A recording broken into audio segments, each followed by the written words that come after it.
We about to go live. I'll tell you afterwards. What the fuck? It's hold on 1 second because I don't hear things going on. I'm about to fall the fuck off this freaking treadmill. This is a hell of an intro. Hello, everybody. What's going on? Deshaun about to fall. Is it? This is too funny. Has have Bubs? Can you We tell live if right it's now. showing on YouTube? Yeah, it's on YouTube. We live right now. Okay, because Yep. it's giving me that same message. Huh? No, we live. We live. Okay. Alrighty. Hey Dallas. Hey world. Welcome to Tip for Tat. This and that. And today, sorry, I had YouTube. I went and put it up YouTube, and I was getting an echo. Thanks for joining us today here on Tip for Tat. This and that. Appreciate you. And today we are joined by the Short Stack Revolution, and also Joseph J. And today we are going to be talking about a whole variety of any and everything. Rants Unleashed. The Short Stack, we got stuff on our mind, and we want to unleash it. So, how you doing today, Deshaun? I see you over there on the treadmill. Yeah. After all this day of work and stress, I'm just trying to burn all this stuff out. So this is a good thing for me to exercise. Oh, okay. So yeah, What about good. This is a good opportunity for me to do this. all right. And what about you, Bubs? You said you're a little bit under the weather with your sinuses. That mine were Yeah, acting up the other I day. was doing lawn work today, and there's a lot of pollen that's going on. So now my allergies kind of fucking with me. So I might have to mute or like cut my camera off to sneeze or blow my nose. No shade, but I'm here for Yeah. the conversation. And then on top of that, the only reason why Deshaun is on the treadmill now, so that in a few minutes he will have his ass in the shower. We know the bitch thinks that they're slick and they're not. And I'm also drinking some Modelo, and I am a lightweight when it comes to alcohol. That's why I fuck with weed. That's more my speed. So this is gonna be a very interesting live, to say the least. My No, ass is listen. drunk. Deshaun get in the shower. Lord help all of us. It should be it should be entertaining, informational, and a little fun here. Yes, edutainment. Yes. Entertainment. And then how was Pride? Pride was actually pretty cool. With me being more introverted, it was good to get out the house. But it was nice. I enjoyed myself. I ended up seeing a mutual social media friend of mine who performed. He normally performs at that Pride every year, so it was good to see him and stuff like that. At the beginning, I was a little bit upset because no shade. I'm like, damn, the only fine niggas I see here are damn studs. What the hell is going on, girl? What's going on? But then the niggas Oh, came out. I said, "Oh, okay." And I like feminine niggas, so like the feminine niggas came out. I said, "Oh, okay." You know what I'm saying? So it was some eye candy. It was good to look and watch, but it was a good, successful Pride. Wasn't no bullshit. Wasn't no fights. Wasn't no damn orgies going on. Wasn't no children being sacrificed to Baphomet. Wasn't nothing horrible happening at the Pride. It was just people coming together in love to share community and be in unity together. Okay, that's pretty much it. no, It was good. because you know those people are, although you know those conservatives will try to find a little clip and just say, "There you are, there you are, there you are. You have a sex over there with the children. There you go, there you go. You see that? You see those gays over there? You see that? You see that right there? All of them, all of them. They're Yep, all just like doing it. how just like how we see You your know? pastor Yeah, doing it I worse than the know, motherfuckers girl. outside doing the shit. That's why my kid ain't gonna be gay. That's the reason why, girl. I'm sorry, because he's gonna be a pedophile and all that other stuff. I don't want that, girl. You know, girl. I So know Deshaun, sister. Like, so Deshaun, where was that Pride at that from that video you sent earlier about the guy who had sex with like 96 guys or something, or he had 96 oh loads and shit? yeah, the Nothing but 96 Facebook guys. Snapchat. Yeah, What that's Pride was that? Where No, that wasn't a oh, I pride. think that was pride. I don't think that was pride. He just took the video of himself talking about. He just admitted that having sex with 96 men. I'm like, damn. Oh wow! But wasn't it Pride weekend for them there too? Also, and then that's why he ended up doing. I guess he was doing some type of what is it? OnlyFans or something, and let everybody watch if they paid or something. It was on. Would you say, Joseph? I think so. I didn't watch the video. All I heard was like he was talking about some things about the boys that's hidden in the closet and all that other stuff. Hold on, Joseph. He was going to explain it. He's going to explain it. What happened? Go ahead. Yeah, he did that. I didn't watch the whole thing. But everybody in DC Pride was talking about it. That's kind of how it kind of got like nationwide attention because everybody in DC was talking about it and it was an uproar. And then he talking about the dude was on meth and those other stuff, but he's an OnlyFans content creator, and because he was successful because everybody's talking about it. No shade. It's like for the people that's judging him, it's like that's funny. Wasn't y'all niggas over there back in the 60s or 70s watching Debbie doing in the entirety of Dallas? Debbie does Dallas. Not Debbie. So my thing is, you got people that be going on tour all the time, selling they goddamn shit or whatever. But like was stated, that's attention, and unfortunately, in some cases, I guess how you look at it, all publicity is good publicity. So I guess for him, it just really worked for him. But it also opened up a door and can of worms as far as like conversations, because like it stated, it sent social media into an uproar. So it did, and I don't know why, because some people in DC, it was sex parties everywhere. So I was like, y'all may not have taken 96 loads, but you took some. For married men. And hopefully the doxy and the prep was working. Oh my God. Oh my God. So Joseph, how was your weekend? How you doing today? I'm chilling, buddy. Ready for the trip Friday. We was in DC last week, and my niece graduated high school, but she was unfortunately had a bad case of salmonella poisoning, so she was in the hospital. Oh no! The hospital. Yeah, to come walk across the stage, get her high school diploma, her honors band, cords, and then take her right back to the hospital. But she got let out. She got released. So, she's okay. But other than that, it was packed everywhere. Every party in DC was packed, except for the one with Kaya was kind of packed, but people was falling asleep on her. But it was, that was my first time ever going, and I pick and choose which parties I went to. But one party I won't go to again is the posh party, because it's like the gay version of Love and Hip Hop, and some walking around with little attitudes, and I have to beat them because I'm a big dog. Y'all little kids. Oh Lord! So it was like Zeus inside of a club, basically. Very much so. It was like throwing wine. You want to fight? Like, you want to fight? You want to fight? It was 90%. No, my favorite part is when they throw the wine, when they throw the glasses, like they throw the juice at you or something like that, like.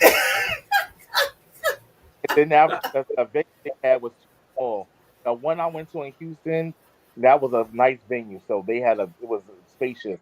But the one in DC was too small. We stood there for 60 minutes, me and my best friend, and then the line outside was crazy. And there was no way no people was going to get into that spot before it closed. I was like, yeah, never again. Never again. Yeah. And the bullpen shit was too packed, and I already knew how that was going to move on Sunday. So, all the niggas was there on Sunday, that's for sure.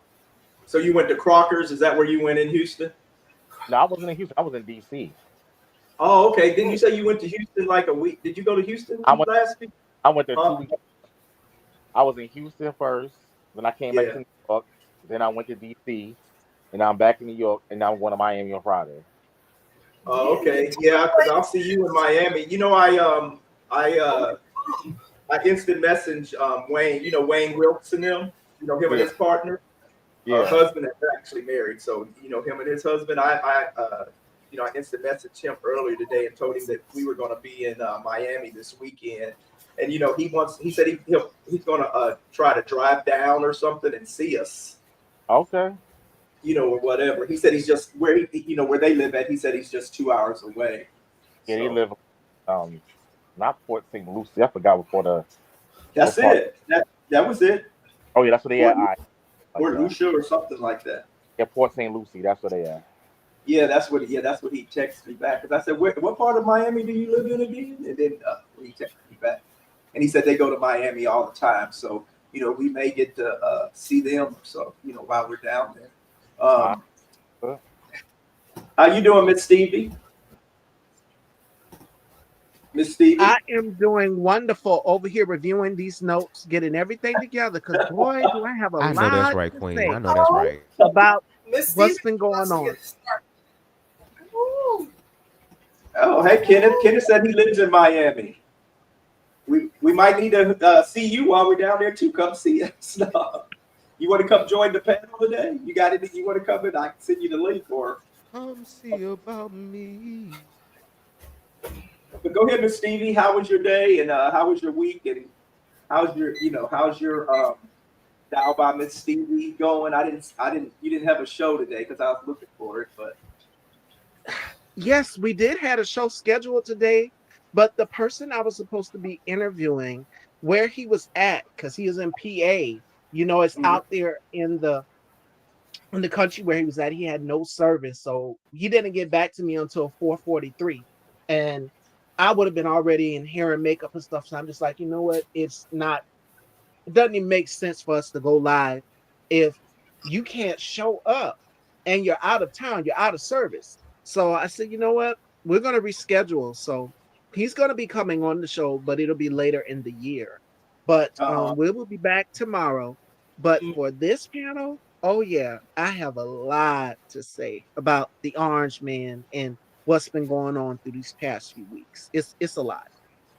oh, okay. Yeah. Well, Deshaun, let's you said what? Don't forget What'd you about say, Love Deshaun? It, whatever her name is, that blonde lady. Don't forget about her. Where she said, So what do y'all think? all the gays will not be graduating because they're gay over in Harvard. And I cannot wait for that. All the straight people that's engineers, they're going to graduate, but not the gays that's going to graduate. So I'm so happy about that. So this is Carolyn. Carolyn Love It. There she is. Her ass is on the docket Carolyn too. Love It. And guess what? I don't roasted her ass because the thing is, you must be a mad motherfucking bitch. I'm telling you, because if It's you're these that motherfucking white chick moans he was saying. It was his white chick. if you're so concerned My name is about what's the name? Like you're what? trying to make them not be successful, there's something wrong with you. Something eternally, something's wrong with you. Something inside is something wrong with you. It could be something going on inside of you, or something of an experience of a lover that you had. Probably was LGBT. You got angry, and now you're gonna take the whole anger on the LGBT. That's basically what I said. Because ain't no way a woman gonna get mad at someone of the LGBT unless there must have been some bad experiences that they had with a person.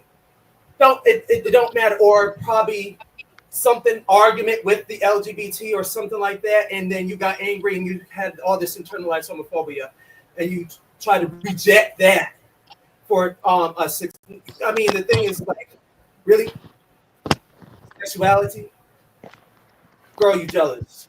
You're jealous. You got all this eternal homophobia in you. Pick a struggle. So Deshaun, what do you think about that video that you sent with Candace Owens and Jason Lee? Oh, Candace Owens that's talking about trans women are men and they're men and stuff like that, and they shouldn't be in the women's bathroom and all that other stuff. I'm like, Candace, you're still on that? She's been doing that since she's been doing it since what's that other dude's name that the day when she had that headband on her head, she was also talking about trans women then. Yeah, I wonder what her obsession is with trans women. I think she's just obsessed with gay people. She believes it's a sickness. Okay, so this is the thing. Candace Owens believes that trans women have a sickness. It's sick. She says that trans women are absolutely unnormal. She even says that they're just, they're men. They're just men. And that's what she'd be saying. They're just men and stuff like that. So That's what she so be while saying. you all She's saying it's not normal. It's very weird. It's a threat to women and all that other stuff that she be saying. And she's saying like they need help. They need to seek help. Like if my child, like she's saying, if my child says I'm a girl, I'm gonna send him to a freaking psycho asylum or something like that to get him evaluated because he's insane. Mhm. So have y'all ever noticed that like when like just say on YouTube or on social media or TV or anything, when people are talking about gays, lesbians, trans, queers, or whatever, and they're constantly always talking about them, and they always have an issue or they hate it or they're against it or whatever. When it's women, when it's women, nobody says thou dost protest too much when it's women. They don't say, oh, well, they must be lesbians themselves, or they must be in the closet, or they must secretly be latent secretly latent lesbians. But when it's a man, you know, and they're always talking about homosexuality, queers, or trans, or whatever, then we attach that we'll attach that kind of stereotype, where they must be secretly on the down low or secretly in the closet or secretly want to have sex with a man. But we don't say that when women are constantly always saying, those gays, or they need to go back in the closet, or I don't like them trans, and those are men. They're constantly always attacking like queers or trans. When women do it, no one, you know what I mean? No one really challenges them to say, "Oh, well, thou dost protest too much. What do you hide? Why are you always so? Why do you always have something? Why are you so adamant against the trans and the queers and stuff? Like that." When it's a Yeah, guy, because we the do thing that. is, a lot of women are focusing on trans women that used to be born men, that used to be born a male, but they never talk about trans men that used to be born female. You know what I mean? It's always the attack on men, but it's all the way across the board when it comes to men. It's always men, men, men, men. But the thing is, they don't talk about like for instance, they don't talk about the unknown. They don't talk about anything about what they experience, of what they experience. They just keep that under the, like they don't say nothing. But they'll say whatever they want to say when people are living out loud, being who they are, and all that other stuff. But then let's just say this, let's flip it. When they have an experience, then they still want to get mad about it. Like, why didn't you come out? Why didn't you tell me? Why didn't you tell me about who you are? Why did you lie to me? Why did you leave me on? But at the same time, you need to be in the closet. You need to be in the closet because, or you shouldn't flaunt it.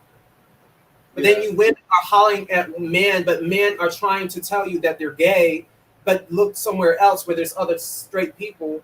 And when they say you get mad again, like there's something wrong with the generation of people because the thing is they have been conditioned where like there's only one sexuality and it's just straight, which is not the truth. It's not the truth at all because there's people that move around in different genres of sexuality.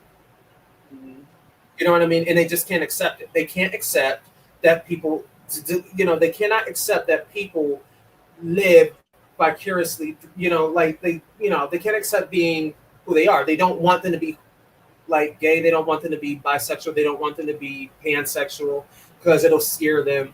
They definitely don't want anyone to be trans because it's like, oh my God, my kids.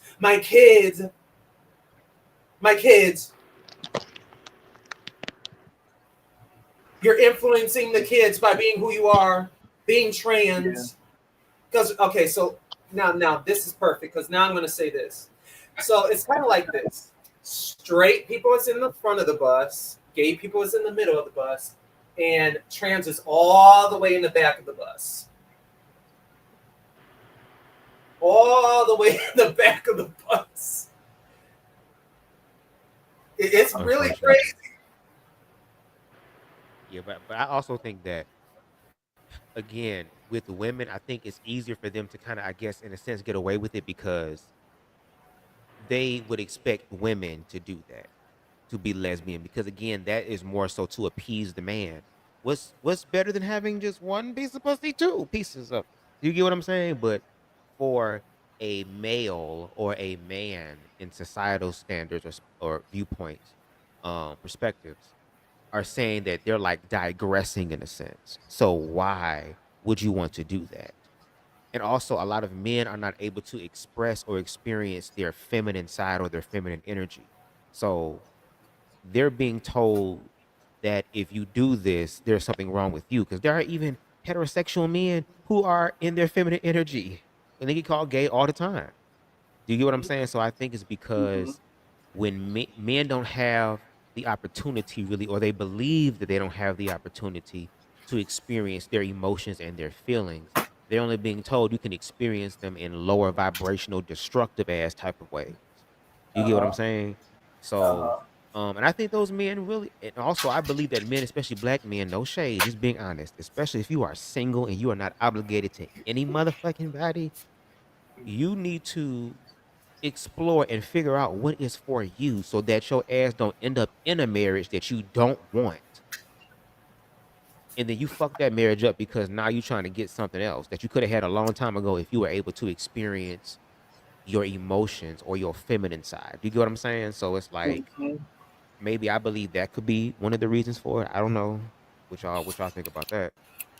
But hey, Like I said, I think people should just leave other people alone and just let them be who they are. Because the thing is, this is the reason why they're always stuck in that loop where I don't know why my husband's gay. I don't know why all this other bullshit because you put him in the closet. Now you want to get mad that he's in the closet and now he wants to come out. But when he comes out, then he's going to get ridiculed again and by his family and everything else because the family and the saddest part is I blame the family because the thing is the family should know that there's different genres of sexuality. Gay people have been here for so long. They've been here since the biblical times. They've been here before because Sodom and Gomorrah. No, after and before.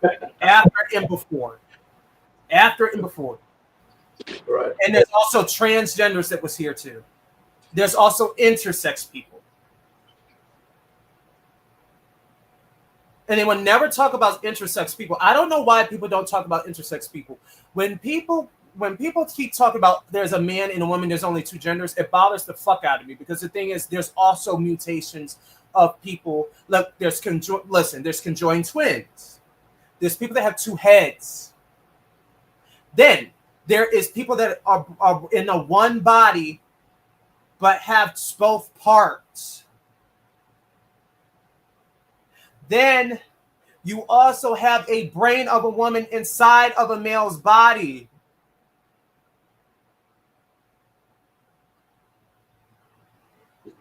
agreed. If they do their fucking research and go to science of the brain of the baby and see what's going on with the baby at first, then you'll figure out, oh, this baby could be a female, but it's all male. But they don't want to do that. They keep thinking that this right here, oh, he's normal. But the thing is, the head could be something else. They don't think about that. And You to know, your point, oh, go ahead. it's kind of weird how people think because there are people, there's quite a few people in the world, who are born with deformities or different genetic what they call, I guess they'll call them mix-ups or whatever. But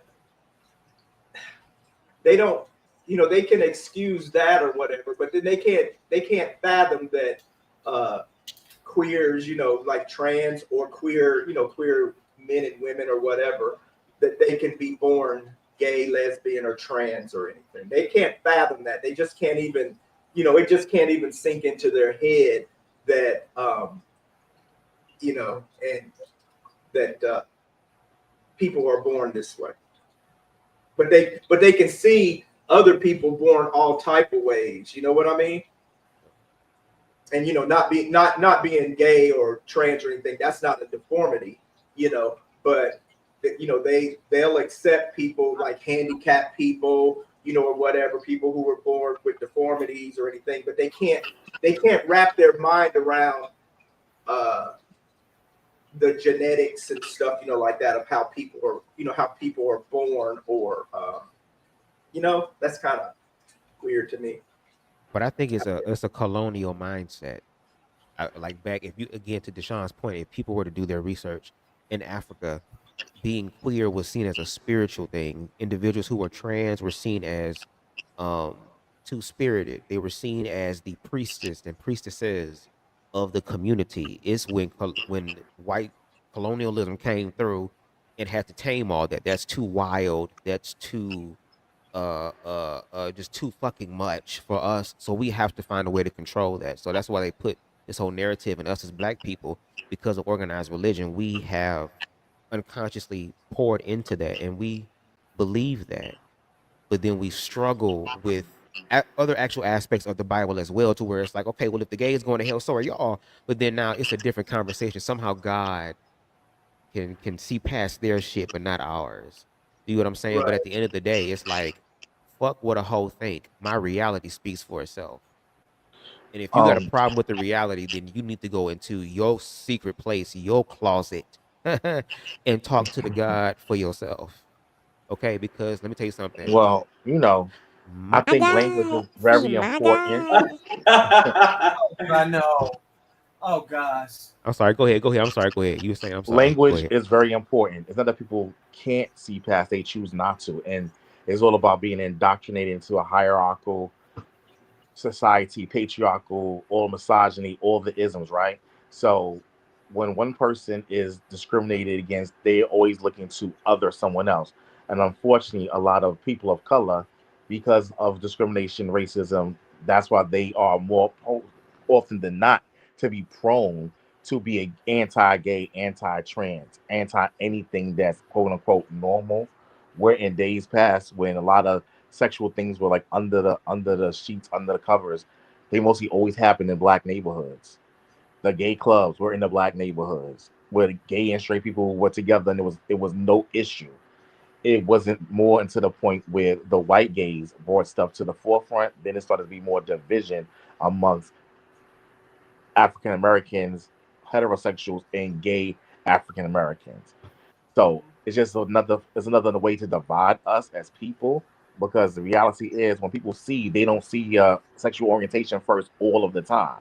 You're black first, and then you may be gay, then you may be trans, or you may be bi or non-gender conforming or all these other things. And I just think it's about lack of education. And to your point, two spirited and African spirituality, those people, when a gay child was born into the village, it was seen as a blessing, a gift, because they have shifted so far into white spirituality and white religion. That's why we have all these things and all these attacks against trans women, and the black trans women are dying the most out of any other people in the LGBTQI plus community. Is because of these things and because of secreted closeted men who like the trans women, but when it gets out, then they kill them because they've been outed by not by maybe the trans women they dealing with, but by someone in the community. Because I have a lot of trans sisters, so I've been around femme queens, transgender women more than gay men actually. So Mm. and everyone's trans experience is different. Every trans is not the same. So it's lack of education, is lack of knowledge. So that's why we have all these issues now, and needs to be addressed because it's hurting our people the most. It's not only that. The thing is, like, I think some of those people that is passing these laws of these anti-gay bills and stuff like that are actually secretly gay, because the thing is they want to be dominant, because they want to be the only one that's gay. Because I know that, because history has been repeated before. Because you don't know if those kings was hiddenly gay too, because some of those kings back in the England days, white, while they put force all that Bible shit to black people, were the ones that were actually having concubines and all that other stuff that they had as their lovers. I heard that King James had a gay lover. They're buried together. That's Aren't what they said. That's what they said. Isn't that something? Like, I don't understand. You know what I mean? They don't talk about that. And they also have a movie of it. They have a movie Yeah. Did y'all watch that YouTube Come on, video? Did y'all any of y'all watch that YouTube video that Deshaun said about the gay about all the gay kings and queens back in the 14th, 15th, 16th, 17th, 18th century? I haven't that seen it there's yet. Nope. gay Y'all watch queens, that? gay kings, gay queens. Uh-huh. They were there. They were there. And they were queenie.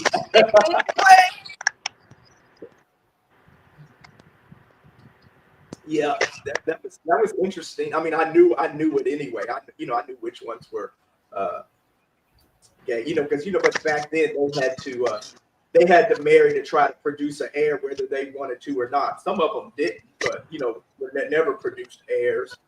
Yeah, they had because what they did. They had lied and brokers they that said didn't want that to I sleep with have this them. wife.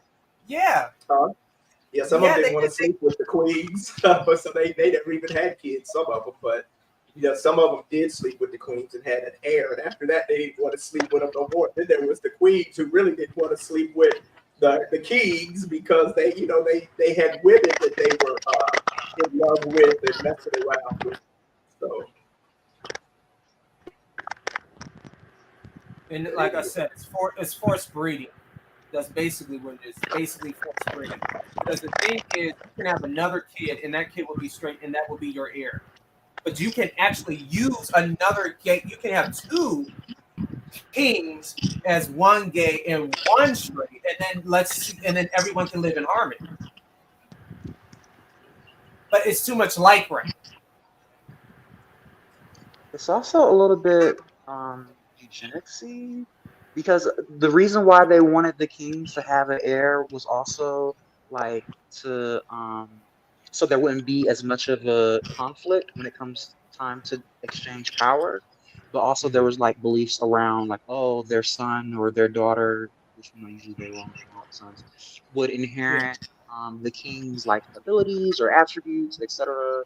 And so that was a part of it as well. So yeah, there's like also some eugenics connected to it as well. Agreed. Agreed.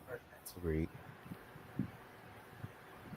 okay, y'all. So I'm gonna play this little video first. It's about 5-6 minutes, but it's kind of funny. It's got some stuff that's not funny inside of it, but it also has a lot of funny stuff in there. So I'm gonna play that and then get y'all reaction, and then we'll start ranting all over the place.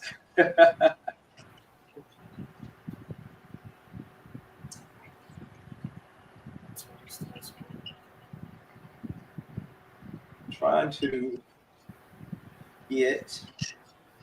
Hold on a sec. So yeah, another thing that came to my mind is like how self-feeding it is because of the power imbalance and the power of it all. A lot of the families also would be incestuous as a way to preserve that power within their families. Which is why you have what was that one king they were saying was like obviously over inbred and all that. So yeah, it's nasty work all around. But all of them are inbred. Because they all married their sisters and their cousins, their first cousins and second cousins. There was even some kings that married their mothers, but they would marry their sisters. Some of them, the Oh women would hell marry their no. brothers. They would marry their first cousins, second cousins, third cousins. Yeah, they kept all that in the family. Even when you look at the king and queen of England and stuff, all of them are basically kind of inbred, because they've all, like Kate Middleton, those are all their cousins, with the exception of what's her name, what's the black one that married King Ain't her name like Megan or something? Start with Yeah, Meghan, M. Meghan yeah, Markle. Meghan, yeah, Meghan Markle. She's the only one that's not inbred because all the rest of them they've married their cousins, just like whatever his name is, who is it, Charles and uh, whatever the oldest son name is. Kate Middleton, his wife, she's his cousin, and all of them did. They all marry their, except for the ones who marry outside the family, and sometimes they can get ostracized for that, or whatever, or get their endowment and all that stuff taken away if they marry the wrong person.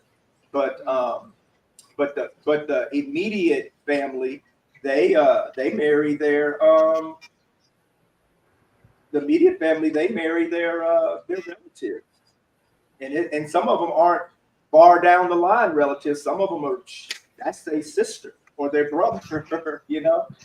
And then that's why their bloodlines can be so weak, you know, where they end up with a lot of sicknesses, or they die early, or they you know, they have to, you know, come out with certain deformities or genetic, you know, malnormities and stuff, you know, like that, you know, because they've interbred so much, and that line is really weak, you know. Ain't no more family reunions, okay? Oh, geez. I mean, but you see how weird that is. But you can sleep with your family though. Hmm. Yeah, they Ain't do. that legal in a lot of states, ain't it? Mhm. That's why a lot of people, you know, I mean, it's not so much now, but you know, there's still parts in the United States. You know, you could go into a lot of different parts in some of these rural areas and stuff where they're still marrying their cousins, or you know, or having babies and doing stuff with their cousins and stuff. You know, like that. Some of these rural towns. You know, What Kentucky, what different cousins, places. cousins, friends break you in? Is that You what said it's called? what? Medicine? Cousins make dozens, friends break you in. I That's never heard that. that's what. I never heard that. Yeah, cousins make dozens, but friends break you in. But it's incest. You're going to the fish fry. That's Oh, Charles, your lunch is ready. oh my God. Okay, you there, Miss Stevie? Oh Is Miss damn, what's going on? We need the Queen Stevie here. I want to hear her voice too. she's What's going on? She got the notes and everything. She canceled her show to read tonight. I want to hear it all. yeah, where's she at? I done got this damn pre-roll. Shout out to Good Life Infusions called Mango Kush. Got me in the bush, okay? Yeah, because she's not in the thing here. I don't see her. She must have lost her connection again. She must have did because I don't see her. I don't even see her icon up there. Yeah, and she's not even putting anything in the chat. She must have. Oh, here she go. Oh, there she go. You there, Miss Stevie? Okay? Come on, Queen Yes, Stevie. I'm back now. I don't know what happened. No Oh, okay. weapon. We looked up and you were gone. I was like, did she already fall asleep? No, I'm kidding. Yes, I'm here. I'm here. I'm awake. I got my notes and everything. So yeah, good to go. Alvin, I should send you that. I'm gonna send you that T.S. Madison no weapon clip so you can put it on sometimes. Hold on one second. Okay. You know, Bubs, you can share it too. You can share it on here. You can. I How I got do y'all set that? up to share screens, huh? How I do that? You just put How the do you? link down and then you just Yeah. copy the link and then pop it down here, down in the where is it? Do y'all see a thing down here that says Don't present? don't be giving too much tea now. Present, yeah. Okay, if you click on print present Oh, and present. scroll down to Oh, where it okay. says Let me see share if I got screen, it. Yeah, present right there. It's got yeah, like Oh, there we go. and if you Let me click go. share Okay, look at screen, y'all. it'll pull up and then click, and then click what you want to share. I gotta find the right one. All right, give me 1 second. Let me look real quick, and I'm gonna send it. I'm gonna present it. Give me 1 second. But I'm still here though. Okay, I'm gonna play this little video here, and then when you come back, Bubs, you can no pop up weapon yours. formed Okay. against me. No weapons. Yeah. No, I said no weapons. Bitch. That's my part. Bible, Be let's read some more passages. For those who don't know, this is Trump's God Bless USA Bible. Made in China. Now let's read Trump's favorite. Made in China. 2 Corinthians. 2 Corinthians. Did she just say made in China? The Gospel of Stormy says, "Thou shalt not commit adultery, unless you are cheating on your pregnant wife with a porn star and then you pay her off." I'm not seeing it. 2 Corinthians. 2 Corinthians? No. 2. Money is the root of all evil. Is actually crossed out with a pen. Or Moses. These are those Bibles. Remember, Trump was selling those Bibles, right? You know how he's a grifter and he's always selling merchandise and stuff. And then people are crazy enough to go out there and buy their stuff. So Trump is selling, he's selling these Bibles for, he was started selling them before he even got reelected. But he's selling these Bibles for $59.99. And in the Bibles, he has the Constitution. He got the Constitution on, got the Bible on one side, the Constitution on the side. He got a place for notes. He's got just all type of crazy, shit up in this thing for people. And people, I guess the conservatives and his MAGA supporters, they're going out there buying these Bibles. And every time they buy a Bible or anything of Trump's shit, they, he gets paid off of that. So he's grifted. He's in the White House grifted. And then she's y'all on think Jesus gonna come back for this shit? Yeah, And this sucker can't even say Second Corinthians. He says 2 Corinthians. I know. Instead of that's what he said. Corinthians 2 or some shit like that. But Turn to the book of Psalms.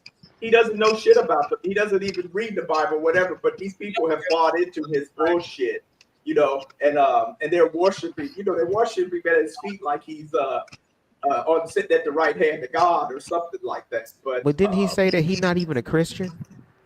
He's not. He's saying that he is. He's saying he is now. Now that all these Christians have started supporting him, the conservative white Christians, really, and a few black with the money, white Christians. But he's doing it just so he can make money off of them. But they're stupid enough to believe that, thinking he was sent by God, he's the next coming of Jesus, is what they think. And so they buy up all his stuff, and just making him richer, and he act like he could take that shit with him I guess when he died, I guess he think he could take that with him, or when they assassinate him, shit, I don't know. Whatever happens first. And he think he's taking that money with him, but he ain't. Come through, Simpsons. Come on, the Simpsons. The Simpsons. He would never be the creator. He would never be the creator. He would never be, ever. So he can keep on saying that he's the next coming. Or they try to make him picture of a freaking next coming. He would never be. That is freaking. So this lady here, she has a whole bunch of TikToks out there where she reads from the Trump Bible. So it's pretty hilarious, the stuff that she's saying.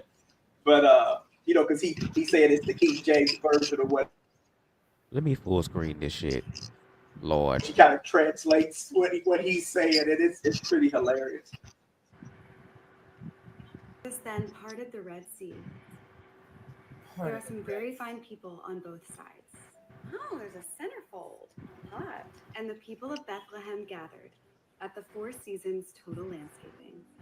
Then appeared the 3 unwise men, Rudy Giuliani, Steve Bannon, and Mitch McConnell, bearing gifts of golden showers, frankincense, and myrrh. That wasn't in there. Did y'all hear what she said? They came. Like golden shower. Yeah. You said what? You said what? Golden showers, frankincense, and murder, like murder. Yeah, myrrh, and then dirty. I thought that was hilarious. This really in the book? That's what they're bringing. They're bringing murder on all of us. But is that really in the book, or she just playing? She playing. I'm about to say, I'm like, these motherfuckers might believe that shit on that purge shit. She's taking the passages and she's read them the way Trump would read them. Not the way they're in the Bible, but how Trump's so damn stupid. He's so stupid, and he's just like he said, 2 Corinthians or Corinthians 2, whatever the hell he said, instead of 2 Corinthians. So she's translating the Bible into how Trump reads it. Wow. Really read the Bible. Have a beautiful day. I got the Trump Bible. Let's read some passages.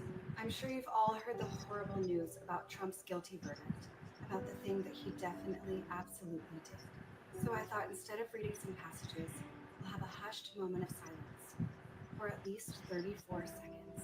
So pour yourself a glass of holy water from the Four Seasons landscaping, and let's begin.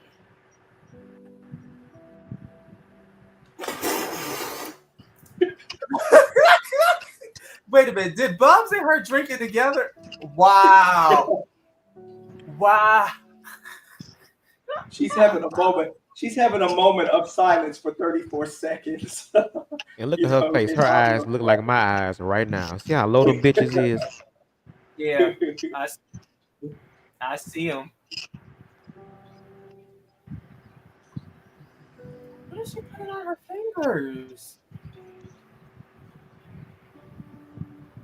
Those are Cheeto fingers. Bitch, where the Those are hot those are Cheetos at, girl? orange. Fuck this shit. Where the hot Cheetos at? Those are orange like Trump's hands. Give me the She orange can't with hide. the red on the red 40. Cheeto Puffs. Actually, Cheeto Puffs are not bad. They're not bad. They're not bad. I mean, I like the spicy Cheetos, but when he's not complaining, he's trying to sell you stuff. Have you noticed that? Who does that? You're running for president and you're hawking merchandise. Gold sneakers, shoes, Bible, $100,000 watch. Supposed to be Swiss watch, he says. The best watch. What? Why are you selling the watch? What are you doing? Golden Dome. My favorite Golden is Dome. the That's Trump why. Bible. The Trump Golden Dome. True story.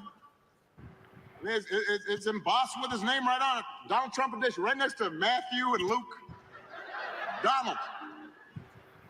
And I'll give you one guess where those Bibles are made. He's Mr. Tough Guy on China, except when it comes to making a few bucks. You cannot make this stuff up. You really can't. If some of this stuff happened on Saturday Night Live, you'd be like, all right, that's going too far. That didn't really happen. But it did.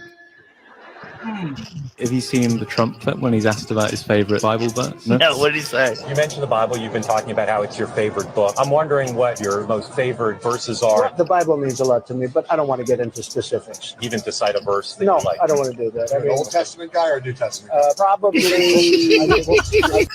Trump is the last president. Some will disagree. Christians, get out and vote. Just this time. You won't have to do it anymore. 4 more years, you know what? It'll be fixed. It'll be fine. You won't have to vote anymore, my beautiful Christians. I love you, Christians. I'm a Christian. I love you. Get out. You got to get out and vote. In 4 years, you don't have to vote again. We'll have it fixed so good you're not going to have to vote. My Trump Bible has arrived. One of the things that I have seen from educators about this Bible, specifically educators in Oklahoma, is that this Bible is good for multiple reasons, because not only does it contain the Holy Bible, it also contains the Constitution and the Bill of Rights. Let me show you what's in here. Maybe I'll give this as a gift. Okay. It says it's an authorized King James version. This is where all these sticky pages come in. We have the Declaration of Independence. That's a few pages long. The Constitution. Keep flipping. The Bill of Rights. So it includes the first 10 amendments to the Constitution.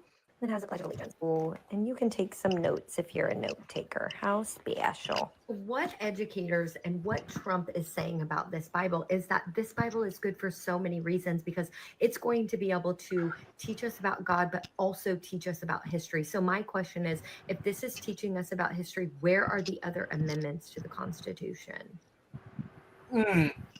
Why are we not teaching children, if that's the plan to teach from this Bible, which it has been said to be, why are we not teaching all the amendments? And let me tell you what some of those amendments that are left out include. As we know, there are 27 amendments to our Constitution. The first 10, which are called the Bill of Rights, those were ratified December 15th, 1791.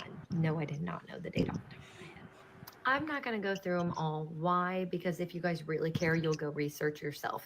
If you don't care, stick with me and you can listen to the ones that I really care about. Okay, why are we leaving out the 13th Amendment? to abolish slavery. Why are we not going to be teaching that within the classroom? This 14th Amendment, this is coming in real handy. This one is for born citizenship. Meaning if you are born in the United States, you are a natural citizen. Keep the masses dumbed And there's down. also the 15th one, which says we cannot deny someone the right to vote based on race. That's why. And then it wasn't until number 19 when us women finally got the right to vote. Why are we leaving this out of this so-called wonderful textbook that we're going to be putting into classrooms? We're leaving out the one where it says presidents should only serve a 2-year presidency term. It's not gonna be in there. The right to vote at age 18. That's the 26th Amendment. And I'm gonna back it on up to the 21st Amendment where they repealed prohibition. Prohibition is where you cannot make or drink alcohol. Repeal means they took it back, meaning we can go again.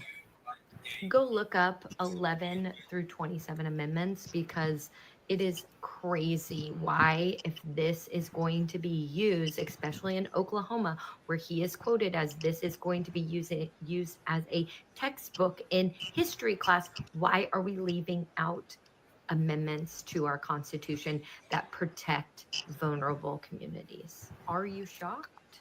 Are you not shocked? Do you think that other states are going to follow suit like Oklahoma did? Oklahoma purchased 55,000 Bibles, these Bibles, and then submitted another bill might not be the right word, submitted another proposal. So in 26, they can get another 55,000 Bibles for a total of just around $6 million. And remember, this is the Trump Bible, so he gets profits off of every single Bible that's sold. I just got the Trump Bible. Let's read a few passages. And when Jesus emerged from the tomb, he said, "You know, I'd love it if the cameras could show this crowd, because it is rather incredible. It is incredible. I hope they're showing how many people are in this room. They won't. This is the greatest resurrection the world has ever seen. I mean, the #1 greatest resurrection. The world has never seen a resurrection quite like this. Best resurrection ever." Oh, And gosh. Jesus whispered to Mary Magdalene, "I've That's said how he if my talks. daughter, I'd probably be dating her." Oh my God. And here's my favorite passage from the book of Kofefe. Love is patient. Love is kind. Love is saying, I don't even wait. And when you're a star, they let you do it. You can do anything. Grab them by the I'll let you do it. God Grab so him by loved the world that he gave us his Grab him by one the and only pussy. son. A man with 91 felony counts across 2 state courts and 2 different federal courts. A man who he himself alone keeps all tanning salons in business. A man with tiny hands and an even tinier penis. Have a beautiful day. Oh my gosh. Damn. Sorry. Imagine that nigga trying to get you head. Hell no. Teeth your shit up. No, thank you. But what if he does it from the side? What if he what? What if he does it from the side? This is not the time to start building and dealing with ingenuity, nigga. No. If I gotta get head from the side, nigga, I gotta go. I think he's still gonna get a little teeth.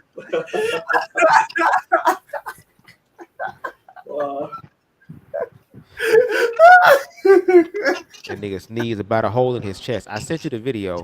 Oh. Okay. You sent it to me through. I mean, I put it in present. Oh, you did? Okay. Yeah. Oh, it's not there. It's not? Hold on. It's right here. Wait, which one is in the studio? I put it you in know present. what? You gotta click on it. Click on. Oh, I do? You know how to. Yeah, you can click on Wait, it. it don't say add to screen, but I'm gonna click on it. Let's see. Yeah. I'm clicking on it. It's not working. It's not. Boy Crazy said, Melina teeth. Oh, not Melina teeth. Lord. Melina teeth. You know what's so weird? On the stream of Melina versus Katana, A lot of men be saying, "Oh, Melina's sexy. Melina is They talking this," about and her I'm like, body, not her "Are you face. crazy?" They talking about her body, not her face. They would have her ass But like I'm old like, dude what about had the ghost Katana? in Scary Movie 2. What about Katana? Katana's Huh? beautiful. Why don't they look at her body? Yeah, but Katana is with motherfucking Liu Kang. Who trying to fight Liu Kang? I'm trying to find. Who trying to get bicycle kicked all in their damn chest? Melina ain't got no body. She is single. Yo, Katana is beautiful. I mean, I don't what? know why this is not showing up. I clicked present. And I'm gonna it's try it not again. pulling up. But you can continue. We'll play it after the next video. We can just Let wait. me see if it's there. Yeah, it's still not there. I just looked. Yeah, it's not there. You want me to go through the short stack and get it and share it? I try it again. How about now? Nah, it's not there. Let me hold on. Let me look real quick. Y'all go ahead and Miss Stevie, you got anything?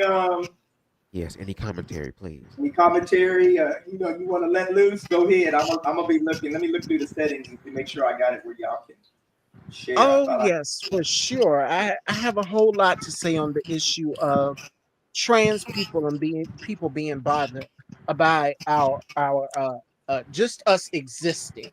A girlfriend just sent me a story. Shout outs to my girlfriend. My best friend. She sent me a story. And she says she sent it to Bubs too. Okay. Football player, former Dallas Cowboys star Dez Bryant slams the NFL after advocating for Pride Month, forcing it in people's faces, especially the children. What did we just talk about not too long ago? You want to talk about the children? Let's talk about the children. Let's go. Come on, motherfucker. Let me tell you something about the children. It's not the gays, it's not the drag queens, it's not the trans people that you should be concerned about.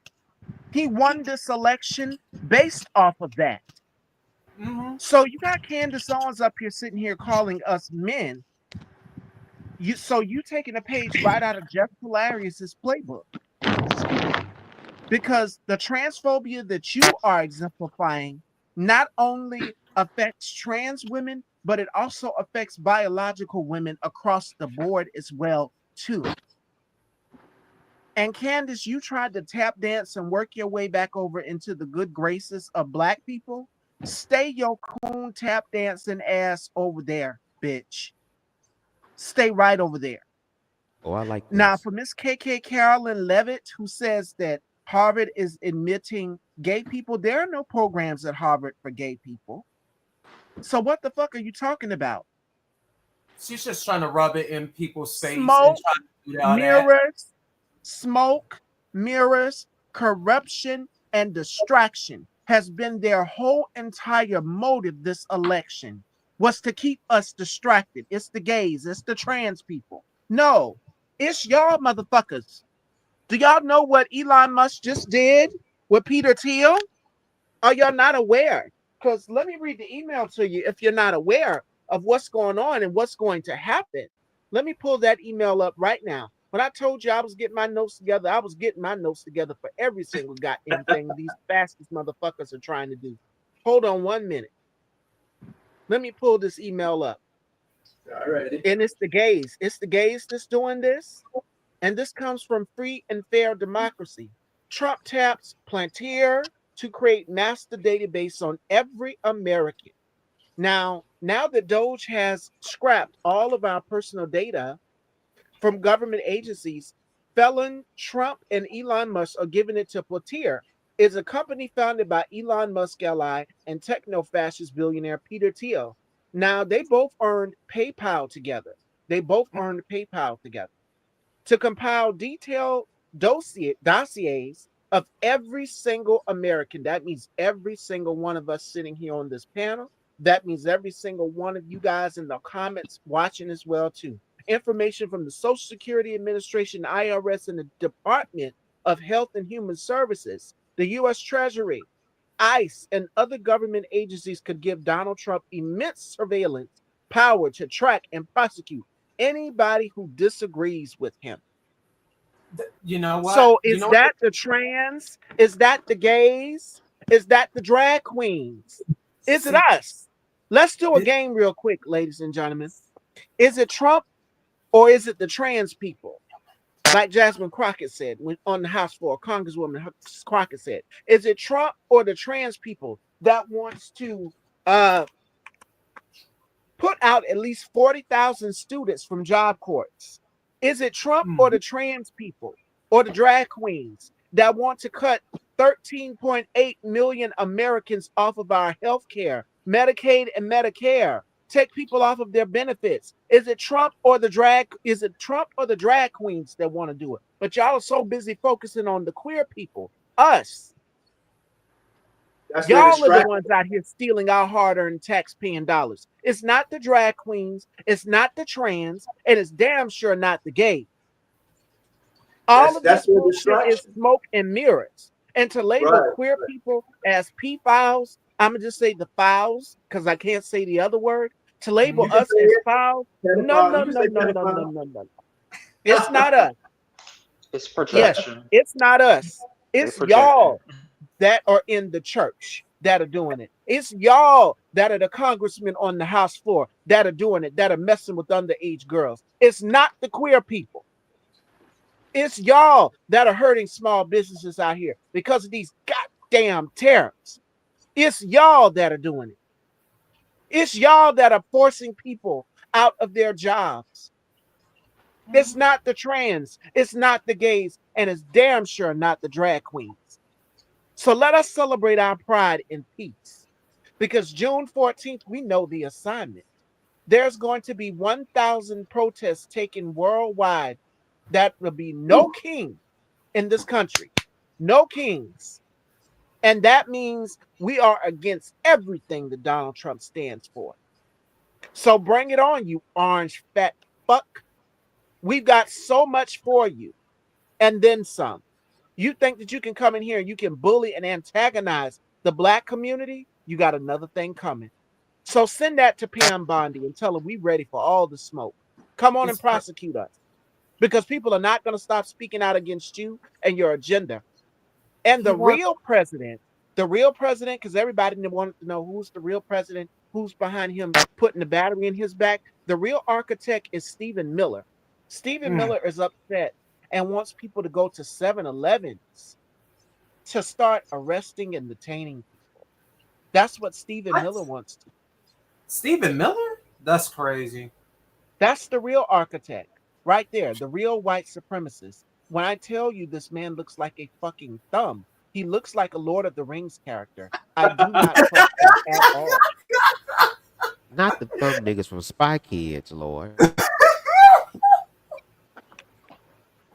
Yeah, but to piggyback for what she said, yes, Donald Trump is actually bringing in surveillance cameras, but the thing is, Quadita already predicted this, where once Donald Trump brings up that statue's going to come up, whoop, and once that statue comes up, you can't say anything negative about Donald Trump, because if you do, you will be prosecuted.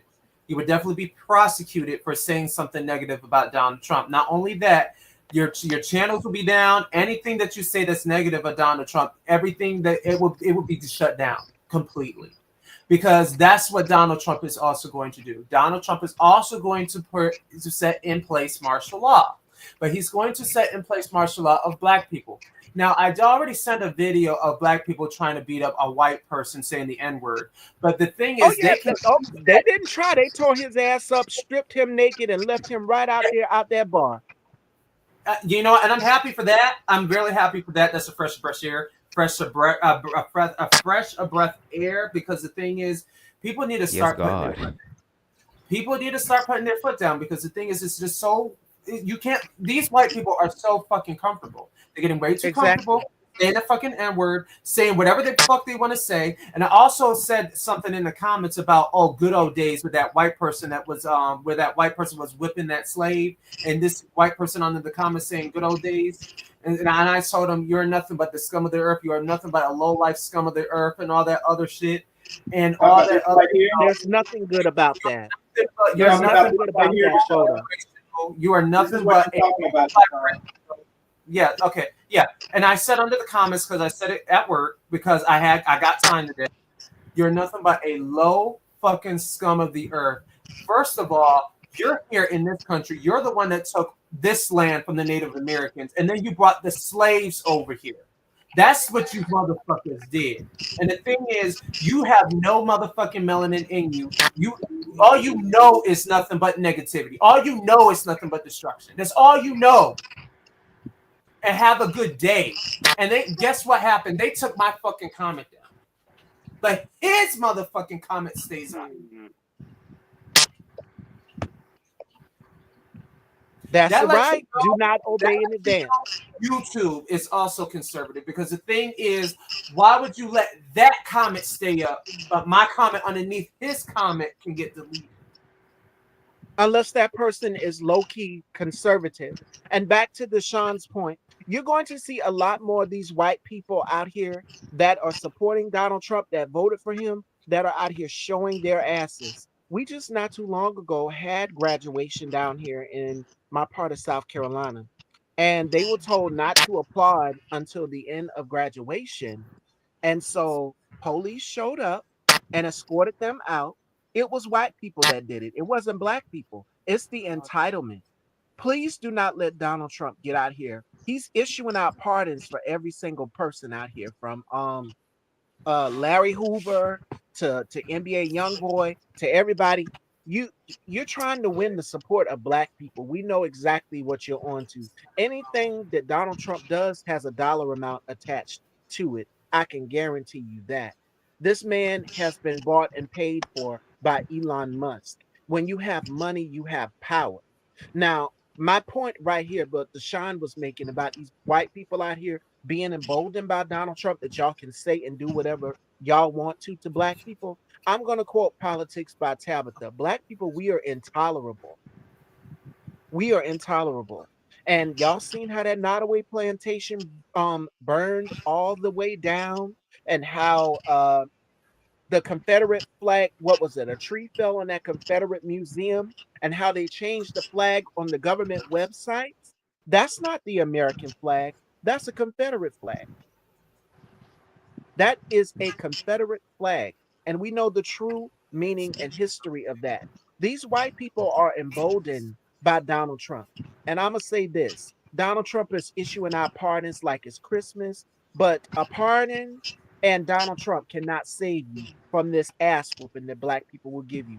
Please do not try us in this time, in this moment, because y'all voted for this. And to the ones that are out here saying, well, no, we didn't vote for this. No, sweetie, you voted for this. You voted to hurt millions of people across the country. You voted to take away health care from 13.8 million Americans. You voted to take away research for cancer. You voted to take away all of the things that can save our lives. And Johnny Ernst, you not off the hook yet either, bitch. You told us we will all die very soon. You didn't think I was going to come at you with the smoke either. But you sat your ass up there in front of your constituents and you played right in their face. You lied to them. Not only did you lie, but KK Caroline Levitt sat her ass up there on that podium and lied as well too. Y'all are playing right in our goddamn faces, and we can see right through the lies and the bullshit. So who do you think you're fooling? Who do you think you're fooling? Dr. Oz is on Politico, and now she wants to issue out this apology. I'm not buying that bullshit. You can cover a rose in shit and say that the rose smells good, but at the end of the day, the rose will smell like shit. It will always be covered. Yeah. Carolyn Levitt Oh my God. is out here playing in our faces. Joni Ernst Joni Ernst, whatever her name is, and you got Lindsey Graham down here from my city in South Carolina running for re-election. You got some competition out here, Lindsey. It's a woman that's running against you. And we're gonna do everything within our power to make sure that your ass is voted out. You are a Donald Trump lackey. You are Donald Trump's golf buddy. You are a punk pussy ass bitch. That's what you are. Well, Lindsey Graham's is a woman. He's a woman, sis. Lindsey Graham's a sis. Tiptoeing in his heels, as Madison would say. He sure is. Tiptoeing in his heels. Lindsey Graham's a sis. To every single thing that Donald Trump, every beck and call. I mean, this fool literally got up on here on CNN or Fox News crying over Donald Trump. The clips are out there of him crying on the news over Donald Trump. Mm-hmm. And to these white supremacists, these terrorist groups out here walking through black neighborhoods thinking that y'all can harass us as black people, leave us the fuck alone. We will tear that White House up with that orange fucker in it and with y'all outside of it too. Inside out. The one that our ancestors built. Go walk Leave through us old the block, hell alone. bitch.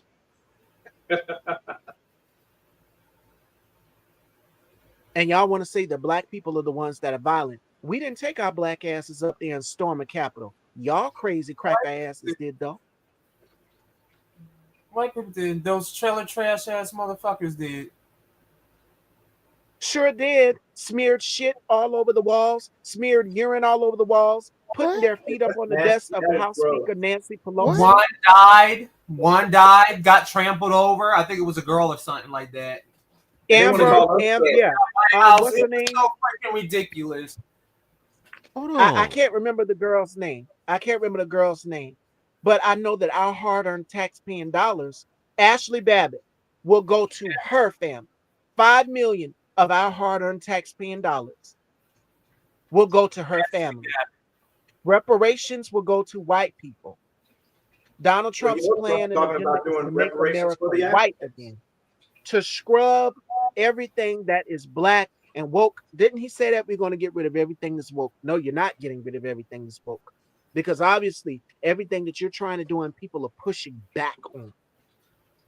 Yeah. Canada said they will happily cut off the electric supply to the United States of America. And you know who that would pack? That would impact Bubs, because Bubs is right there on that border to Canada. Anytime he goes live, that power can go out. New York also. Canada and China is not playing with you. If you think that you can come in here, you can bulldoze and bully your way into other countries and rename Canada the 51st part of the United States. You're going to rename Mexico, what is it? The Gulf of Mexico, the Gulf of America. Stephen Miller is the real true president. We was thinking it was Elon, but it's Stephen Miller. I don't trust that thumb-looking motherfucker for everything in my body. I do not trust him. I do not trust Elon Musk. And it's something that makes me very uneasy about JD Vance as well, too. So when this 80-year-old motherfucker croaks, I will happily be dancing on his grave in my stilettos. I can't wait for it. Stilettos and pumps in the club. And the next person you have to worry about is JD Vance, because JD Vance is just as nefarious as Elon Musk. He couldn't even say if Donald Trump won or lost the 2020 election at that debate with Tim Walz. Tim Walz asked you one simple question. It's a yes or no question. But Republicans, you're going to see a lot of them do the dance around. The Dr. Oz just did say, we're not cutting Medicaid and Medicare from people. Well, on that interview with Politico, I sent a lot to the group chat. It's a lot. You got to stay woke. You got to stay alert. You got to stay aware, because every single day in your city, something can be impacted. Did you hear about the poisoning that Elon Musk is doing with his plant to these black, and it's a house impacting black communities? Did y'all hear about that? Yeah, I heard about that. The poison. They're out here. Yeah, they're removing I think the filters or something, or trying to where the flooding is, and that's where all the because of the sewer, and it's all that stuff is going into their drinking supplies now. Drinking water, poisoning the people. Same thing in Flint, Michigan. Yeah, they still don't have clean water. Yeah, But you they're got not. RFK Jr. out here swimming in sewage. Well, you are a piece of shit. So I What mean, kind of it's ironic doctor? that you're doing that. What kind So of doctor is Dr. Oz? Dr. Dr. Oz. Oz, Yeah, Dr. Oz, I think. Isn't he What? like a psychiatrist? yes, he sure Well, then is. how? What did he do when his How granddaughter did passed he away in that White know House? a psychiatrist? Look how cute, kitty. This bitch is the devil.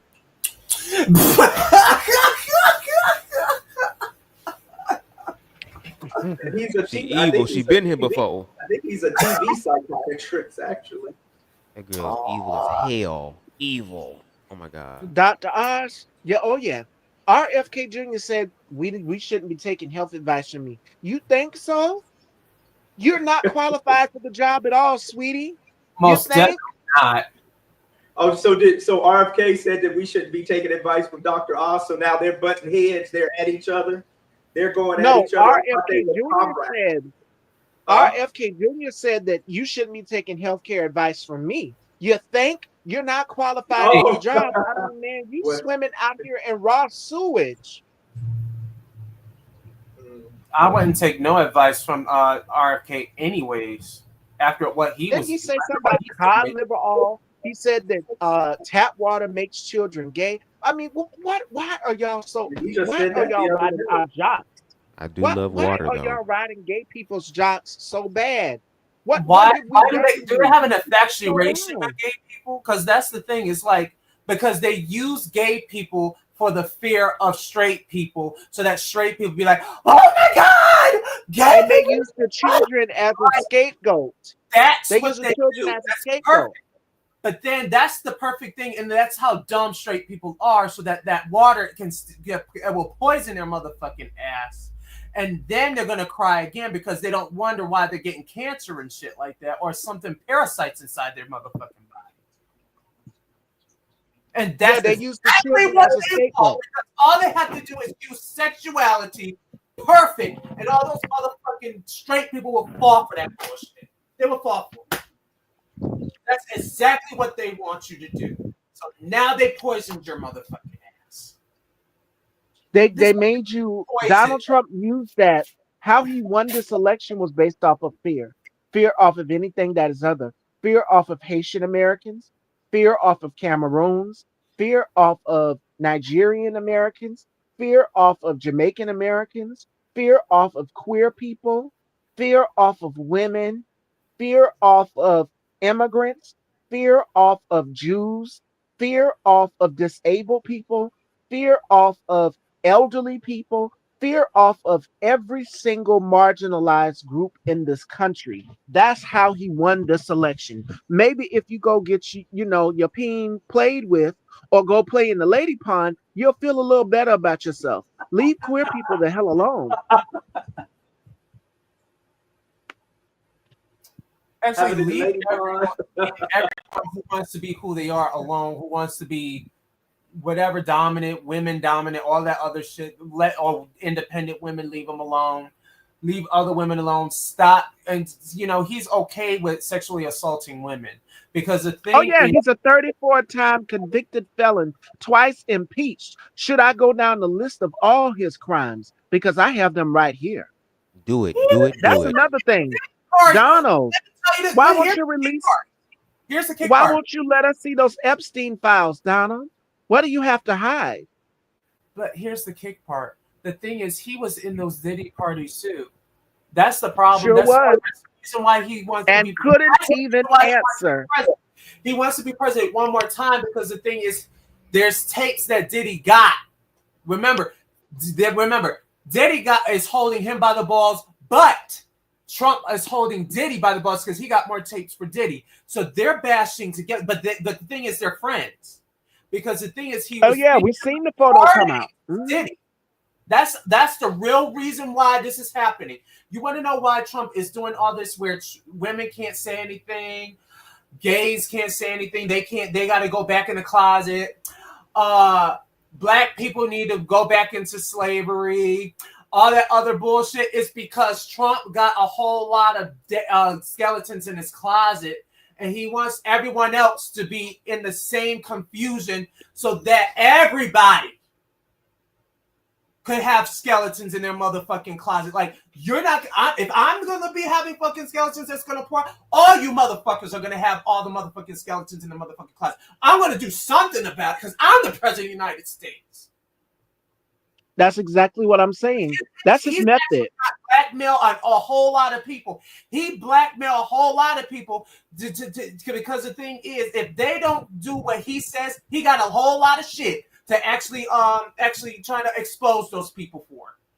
Because that's Trump. He couldn't even answer that question if he would pardon Diddy. Since you out here giving pardons out like it's Christmas, he couldn't even answer that question. We know the answer to it. He would.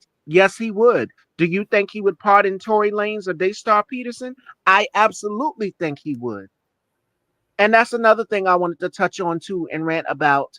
The man did what he did. He has a history of violence. The court records have shown that. The case is showing that. Please leave our girl Meg alone. Please believe Black women since I occupy that space of Black woman, believe Black women when we say something happened to us. Something that was life-changing. And she did what any other Black woman does. Oh, you got to hold the brother man down. But how about holding down the Black woman and holding down the queer community as well, too? Because we always rally behind any of y'all whenever y'all say that there's police brutality. Black women and queer people will always show up and show out. And you never give us the same fucking favor in return. So I'm going to tell you, in the words of my girl K. Michelle, kiss my ass. That's what you can do. Because I'm not showing up to protest a goddamn thing because y'all don't show up for us. But if you're on the right side of history, oh yeah, I'll be there for you. I'll march with you and everything. But something's got to give. Because this same cycle of wash, rinse, and repeat, thinking that it's the gay people, thinking that it is Black women. No, we have always been the focal points of the Black community, helping out, being the pillars. The division and the rift comes in from organized religion. So again, I say this. It is not the gays. It is not the drag queens. It is not the Jews. Because we know that there's been a rise of hate crimes against Jewish people as well, too. Very similar. Doesn't it sound ironic? Doesn't it sound like we're living in a deja vu? We're living in the 1930s in what? Germany, right? Very parallel to everything that Adolf Hitler has done. Very parallel. The burning and the erasure. Deshaun sent me a story. The Smithsonian Museum, more artifacts of African Americans were removed. What do you think that came from? Because in Germany, they burned books. They burned books. Yeah, they were trying to remove Martin Luther King and who else? It wasn't just Rosa Parks. There was more. There was a whole lot more that they removed out of that Rosa museum. Parks, you know they gonna go for our girl Harriet Tubman. Know they gonna go for her. They scrubbed Jackie Robinson stuff and they got that backlash. People got on their ass and they replaced that stuff right there, trying to remove his military achievements. And you want to throw this man a military parade? There's nothing. Frederick Douglass, I think In Vogue. If we're talking about the African American Smithsonian Museum, so I'm assuming that it's Black artists, Black activists, Black revolutionaries, Black historical figures. Yeah. All of that is being erased, and Donald Trump wants it that way. The goal is to reshape America into their version of what America should look like, which is white, straight, and male. And shout outs to Danielle Moody because she said that today on her show. She did 2 shows today, Democracy-ish, and then the other one, the Danielle Moody show. And she was saying that the goal is to make America white, straight, and male again. Now, how are you going to make it the last 40, 50 years? And then there's going to be another problem. There's going to be a whole other problem. That's the whole issue with it. And then straight people try to act like nothing's going on, knowing that a lot's going on with your daughters. And God forbid if they get shot just because if they find out if their husband is gay or something like that. Lord forgive, like, and then The Roots. What do you think? Like, I mean, this is just the strangest shit I've ever seen when it comes to people like this. Like, why don't you just leave people alone and be be authentic, let them be who they are? That's the problem that I don't understand. It's about control. The thing is, they're trying to control people because they have to find something to be they want to dominate someone. They have to find something to control. Because they don't have no power. Because the thing is, white people control them, so they control sexuality because they have nowhere else to go. That's the issue. Christian nationalism. Go ahead. I'm sorry. Go ahead, SNS. For me, it's just, you know, they've been trying to do this for however many decades, but at the end of the day, like, there's still, I guess, accountability. People that aren't that have to try to reckon with, because they still have like been gaining influence. So what does that say about not them? If they literally had their main candidate, who we all know is on the Epstein list, this has been known. This isn't nothing new. This isn't his first term. You know, people had a little reprieve between. So again, what does that say about the people in the message, I guess, more so for us that are trying to not go down that route? And so that's where, for me, I'm just really kind of like really just upset, because there's so much, like, I'd be looking at different data and stuff, and there's so much that it just seemed obvious. So yeah, so I'm just gonna be quiet now. Oh, you good. You good. Thank you for sharing. Oh. I'm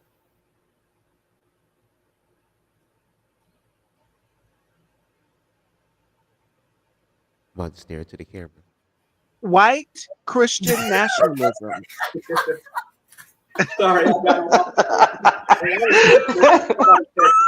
friend Larry texted me. I was listening, but my friend Larry texted me, wanted to know when we coming down to Austin. Yep, white passing, right in the 1930s, white passing. That's I forgot my thought.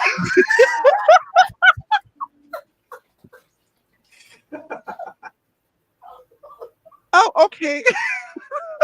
All right. I'm sorry. Go ahead, Queen. I'm sorry. I'm just being silly. Okay. The roots of Christian nationalism go back further than you think. And this article comes from Time Magazine. I shared it in the group chat. It says, to fully understand the deep roots of today's white Christian nationalism, we need to go back to at least like 1493. Not the year of Christopher Columbus sailed the ocean blue, but the year in which returned to a hero's welcome in Spain, bringing him with gold, brightly colored parrots. And also, yes, we can go all the way back to, white Christian. White Christian nationalism has recently emerged in the social sciences and the media as a way of describing the worldview that has a burst onto the public stage with Trumpism and the Make America Great Again movement. The toxic blend of ethno-religious identity politics was reflected into the prayers and religious symbols participants carried into the U.S. Capitol. What year and month, y'all? January 6, 2021. We just talked about it. And it has become the central of the trajectory to the contrary Republican Party, 2/3 of whom identify as white and what, ladies and gentlemen? Christian. Now let's go a little bit further, and then I'm gonna stop here. Brightly gold colored parrots and nearly a dozen captive indigenous people. It was also the year he was commissioned to return to the Americas with a much larger fleet of 17 ships, nearly 1,500 men, and more than a dozen priests to speed the conversion of the indigenous people who inhabited what he, along with King Ferdinand and Queen Isabella, still believed were Asian shores. So there, with that being said, and I'm gonna stop here, there's been a history of white Christian nationalism. Doctrine claims that the European civilization and Western Christianity are superior to all other cultures, races, and religions. What are we seeing unfold right now, ladies and gentlemen? We are seeing white privilege. We are seeing white fear. We are seeing entitlement, as me and Deshaun, we were just talking about. How Mhm. white people will say that, well, the white race is a superior race. You're scared of black people becoming the majority. You're scared that we're rising up and standing up and saying we're not going back to the fields. You are scared of us standing up in these positions doing the jobs that you're not qualified to do, since you want to say we're not qualified to do it when black women and black people have totally earned their keep in this country just as well as any other white man has as well too. Now, from this premise, it follows the domination and colonial conquests were merely the means of improvement, if not the temporal, then eternal lot of indigenous peoples, so convinced no earthly atrocities could possibly tilt the scales of injustice against these immeasurable goods. White supremacy has been here. It's been here. Didn't Who was the gentleman that said I say segregation now, segregation forever? I think it was George Carlin, right? That said that. I agree with that sentiment. I think we should be segregated if that's the way y'all want it. Because let's see how y'all take y'all's asses out here in these fields and go pick these potatoes. Let's see y'all go out here and do it in the hot, scorching hot 80-degree weather. Let They're not y'all do it. they're not gonna do it. And then if they do, they're gonna want more than what the Mexicans and stuff, the immigrants and stuff are being paid, because they pay them very meager wages. And white people and probably most black people ain't getting back out in the fields no more anyway. I Hell think we've had no to enough the of no, that. no, no. Nope, But not back Yeah, in the in box. order to do those type of jobs, they would have to up the pay, the salary or the hourly wage or whatever, for white folks and black folks, because they pay these immigrants so little, because they can get them out there and slave work for hard Like enough. $11 an hour. That Yeah, that ain't but that's not enough. How about y'all go out there and do it? And to the farmers that voted for Donald Trump, how are those crops going for you? And I say it all the time. I said it the second time I was here on the panel. How are those eggs tasting for you now, bitch? How are those eggs tasting for you? I would love to know. How's your harvest doing? How are your cows doing? Bird flu is making its way around. So how's everything going on your end? You voted to sock it to the lids, all because you would do anything within your white privilege and power to keep a qualified black woman out of the White House. She's a DEI hire. Well, what is Hegseth? What is Hegseth? He's a Fox a News host, drunken and now he mess. wants to turn. Now Harold called him a drunkard. Yeah, um, he's a drunken mess. Punch bowl drunkard. It's a video of a man literally falling on the goddamn fence. He was so drunk he couldn't even hardly stand up. He made his body stand up. He looked like a pencil. But this is the thing right here.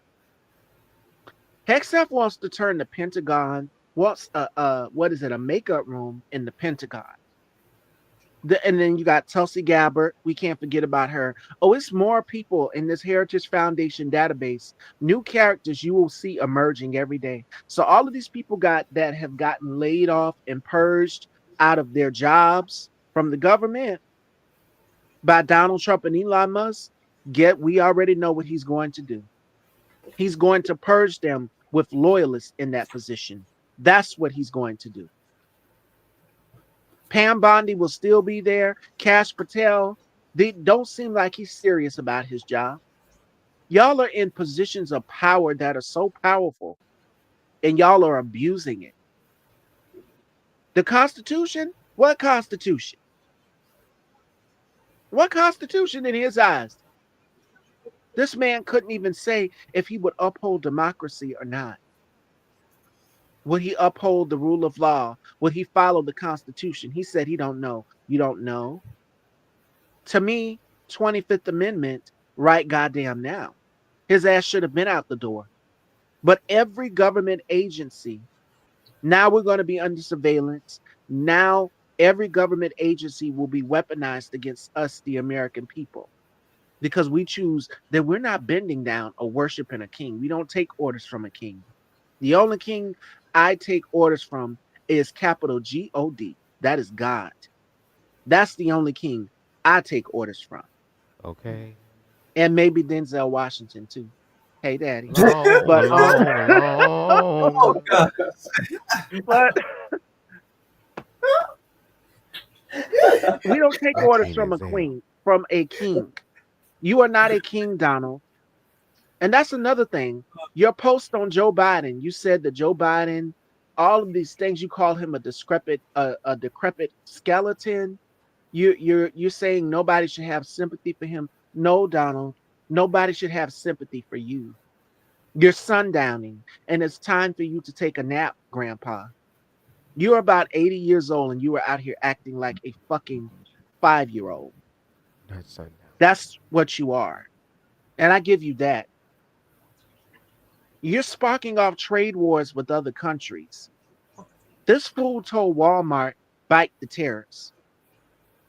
Well, Walmart wish it was that simple. The consumers, the everyday people, we go in there and we pick out something out of that store to buy. We will be paying the tariffs. Walmart said, we got to come out, we got to raise our prices. So, to anybody who thinks that this is what's making America great again, guess again, because it was great under Biden. You could sleep well at night. You didn't have to worry about these mass shootings. You didn't have to worry about planes falling out the sky. You didn't have to worry about measles outbreaks. You didn't have to worry about bird flu. You didn't have to worry about being laid off on your job. Oh, and by the way, I texted my cousin over the weekend. She's in the North Carolina area, and she said that she knows people who have been impacted by everything that Donald Trump has done. They got laid off and lost their jobs. Lots of people, lots of people. 40,000 students will be put out of job corps. I have an aunt who works there down here, and I know she's impacted. So their graduation, that was their last graduation. Where are these kids supposed to go now? This program was helping them, providing resources, transportation, helping them get jobs to make a better living for themselves. And Mike Johnson, who wants to talk about the traditional Christian values, there's nothing Christian about taking food out of the mouths of the American people. There is nothing Christian about controlling people's lives, controlling women's bodies, telling them you have to carry this child to full term. In other words, they're brain dead and they're having to carry these children. There's nothing Christian about cutting health care of 13.8 fucking million Americans. There's nothing Christian about that. But let's see how it happens with you. But until it hits close to home, you want us to feel bad for you. And Governor Greg Abbott in Texas, I got something for your ass too, because your whole focus has been trans people. Now you got in y'all were big man when Congresswoman Jasmine Crockett was out here calling him Hot Wheels. Somebody said it way before I did. Everybody calls Another me that true. down here. Yeah. Everybody down here calls me Grandpa Hot Wheels. They said they wish another tree would have fell on that motherfucker. Would have been like the Wizard of Oz, that house on top of the Wicked Witch. But this is the thing right here. Oh, yeah, her little green legs dangling from upside of the house. You probably won't know what it is. But oh damn. That would be a pretty sight. God. Yeah, and their feet rolling. Like that. I get visual. Oh my God. Yeah, so for me, I don't really.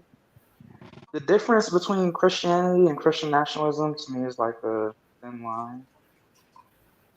So, but then again, I'm not a Christian, so because I know like biblically some of the stuff they're on, if you look in that book, it's gonna be there. So It's Say that certain again. verses that I Say that again. follow. Say that again, Slick. because for the Christian nationalism, some of the stuff they're saying, if you look in the Bible, it's in there. Like for instance, somebody was talking about like a policy about like, well, removing like men first and then maybe the women. And I was like, yeah, that's literally in the Bible about how, you know, they were telling them to conquer people and, who gets human rights or not. So yeah. Yeah, And then it's in we talk there. about just like how they're trying to convince people with Tory Lanez and stuff. We already know they tried with the church. And so again, it's like I said, to get here, it wasn't just them. So I mean, people Yeah, can it's kind it's of, in there. convince themselves of whatever, but I mean, all of the presidents was talking about Jesus as they bombed away and raped Right. away. Sorry, raped away, and you know. So, and again, some of that stuff literally biblical. so, Just like they And enslaved there, us, but they were, mhm. And children of Ham and all using the that. Bible to justify that. oh yeah, Donald Trump. There's nothing Christian about this dark demon. There's nothing Christian about him. No. He is a very dark entity.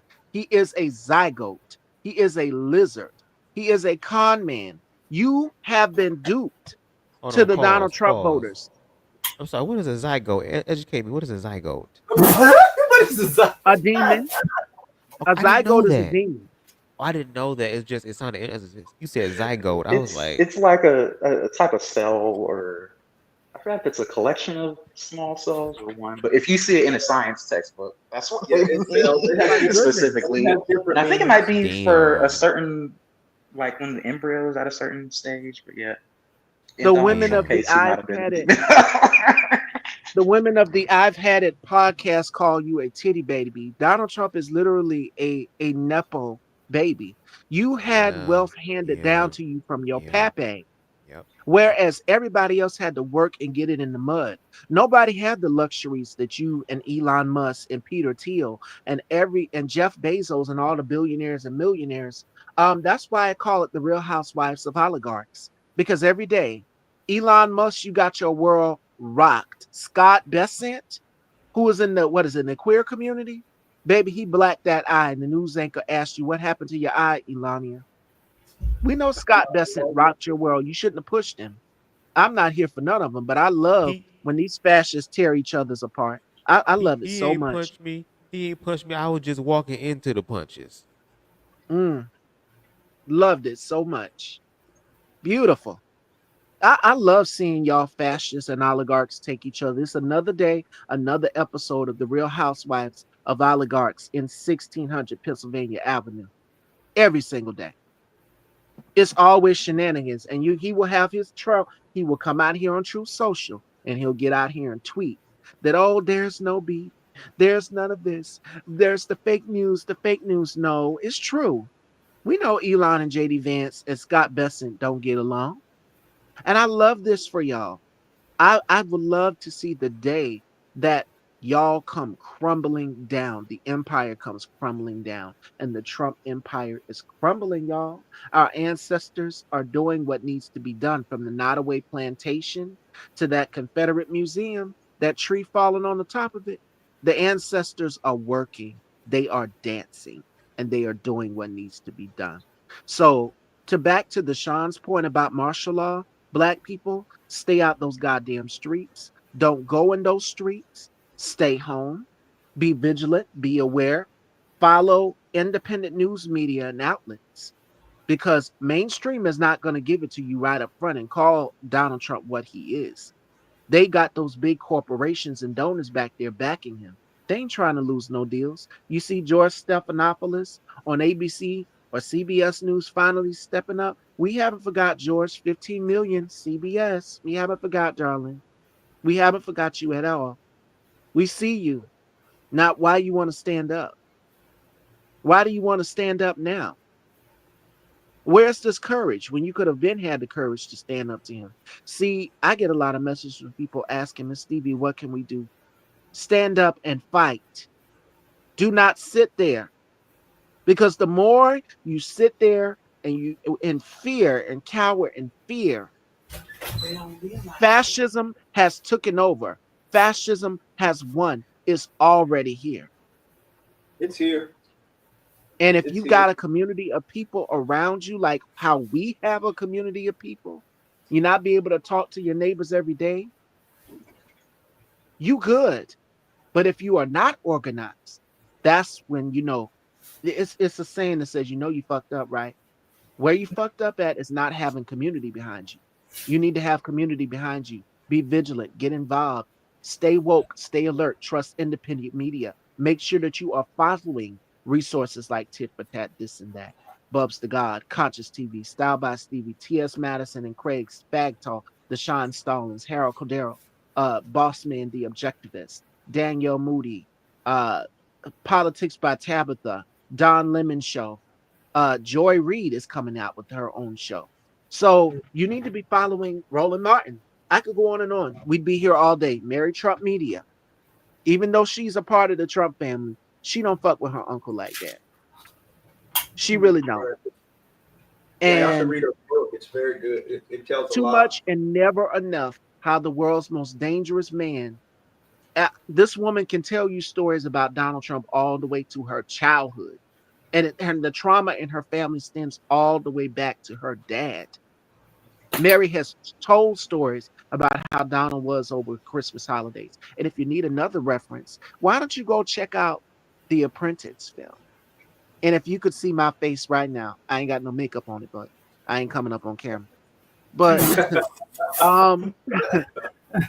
she if only you could see the smile on my face right now. Check out that Apprentice film, the one that Donald Trump, when the election was going on, tried to get banned in the United States of America. Check out that Apprentice film. You'll get a pretty good idea of what type of monster we're dealing with now. And I made the comparison on one of the episodes of Style about how Donald Trump is like the big monster. The episode of Buffy the Vampire Slayer, how they all had to defeat the mayor, and how he turned into this big, huge, gigantic snake at the season finale of Buffy the Vampire Slayer season 3. That's what we're dealing with right now. That's what we're having to defeat. But that snake is backed by the likes of the Heritage Foundation, Russ Vought, Stephen Miller. I can't even remember his name. That was out here saying, "Oh, we're going to give Donald Trump third term." Steve Bannon. That's it, Steve Bannon. Him. You got Pam Bondi. You got Kash Patel. Pam Bondi and Kash Patel. Let's not forget, they are election deniers. They don't believe that he lost the 2020 election. And let's not also forget, keep reminding people that J.D. Vance wrote the foreword for Project 2025. J.D. Vance wrote the foreword. They have been prepping this for decades. Yep, about 50 years almost, 40, 50 years. You can go all the way back to Reagan, Jackson, the same policies. Hitler. It's a big-ass mess sandwich of all of these racist and authoritarian leaders wrapped in one. That's what Project 2025 is. You are seeing it now play out. Now, are you waking up, America? To the Trump voters, have you woken up? Because we see some of y'all get in our comments and troll us and tell us how we feel bad Black people took a loss. No, we didn't take a loss. Y'all took a loss. Y'all took a loss because you stuck your hand in the cookie jar again, all in the name of white supremacy. You were not for the betterment of everybody. You were for the betterment of yourself. And that is for the betterment of white people. You don't want Black people to have the same luxuries as you. Instead, we could have had a pizza and shared that pizza all together. But you want to know what? Let me tell you something. We all in the same boat together. We are all in this boat together. And the boat, and it is about time that mainstream media start calling it what it is. I see some mainstream media outlets calling it what it is, authoritarianism, but just say what he is. He is a fascist with a capital F. He is a fascist. Call him what he is. A lot of Nothing them are in about this is his pocket. normal. Nothing A about lot of, this is lot of the normal. media, a lot of the media is in his pocket. Yeah, they bent that knee so fast. That's Yes, what's sir, making Mr. it so President, we'll hard. give you what you want. And We'll that's what's give you what making you it want. so hard to get information out there to, because, a lot of them are in his pocket now. And Oh yeah, and he threatened them that $1 billion lawsuit of ABC, CNN, and how Roland Martin got that letter when he was on CNN saying, "Do not critique Donald Trump. We can critique him however the fuck we want to critique him. we want, Fuck his right, feelings. right, right. Fuck his feelings. Let him go on Truth Social and tweet about that. You love attacking women. You love attacking black women. Congresswoman Jasmine Crockett, Letitia James in New York, Congresswoman Maxine Waters. You have a history of calling us as black people stupid or unintelligent. You did it to LeBron James and you did it to Don Lemon. And that's because people are pushing back on you. You did it to April Ryan as well, too. Bring it on a list of black people that you call ignorant. Remember, he said this: I would prefer a short guy with yarmulke to count my money, not a black person. Blacks are lazy. And What the that's how hell is they've going on? always viewed us. We're lazy. And what do they always tell us? We have to pick ourselves up by the bootstraps. Well, white people, it's time for y'all to pick yourselves up by the bootstraps. While black people are over here organizing, forming community, building community, strategizing, excelling, elevating. Let's see what the fuck you can do without us. And as Angela Bassett said in Waiting to Exhale, thank you for thinking of your children.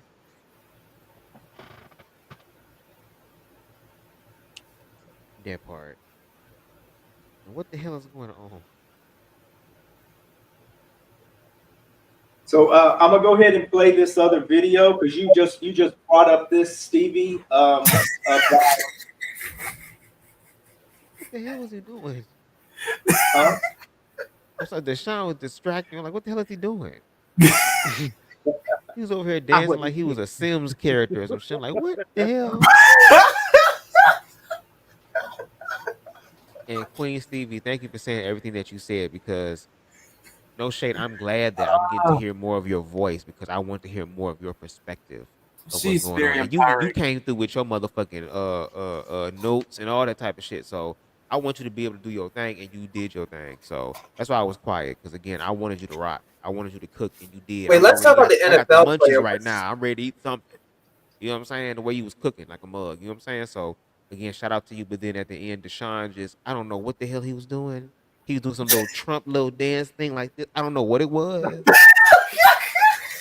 He was dancing like Miss Juicy, baby, or something. I don't know what was going on, but it kind of just threw me off. But I want to say thank you, Queen, for what you said. I appreciate it. Well, No Miss problem. Stevie, you Get your just ass down, mentioned Deshaun. Him. a few minutes ago about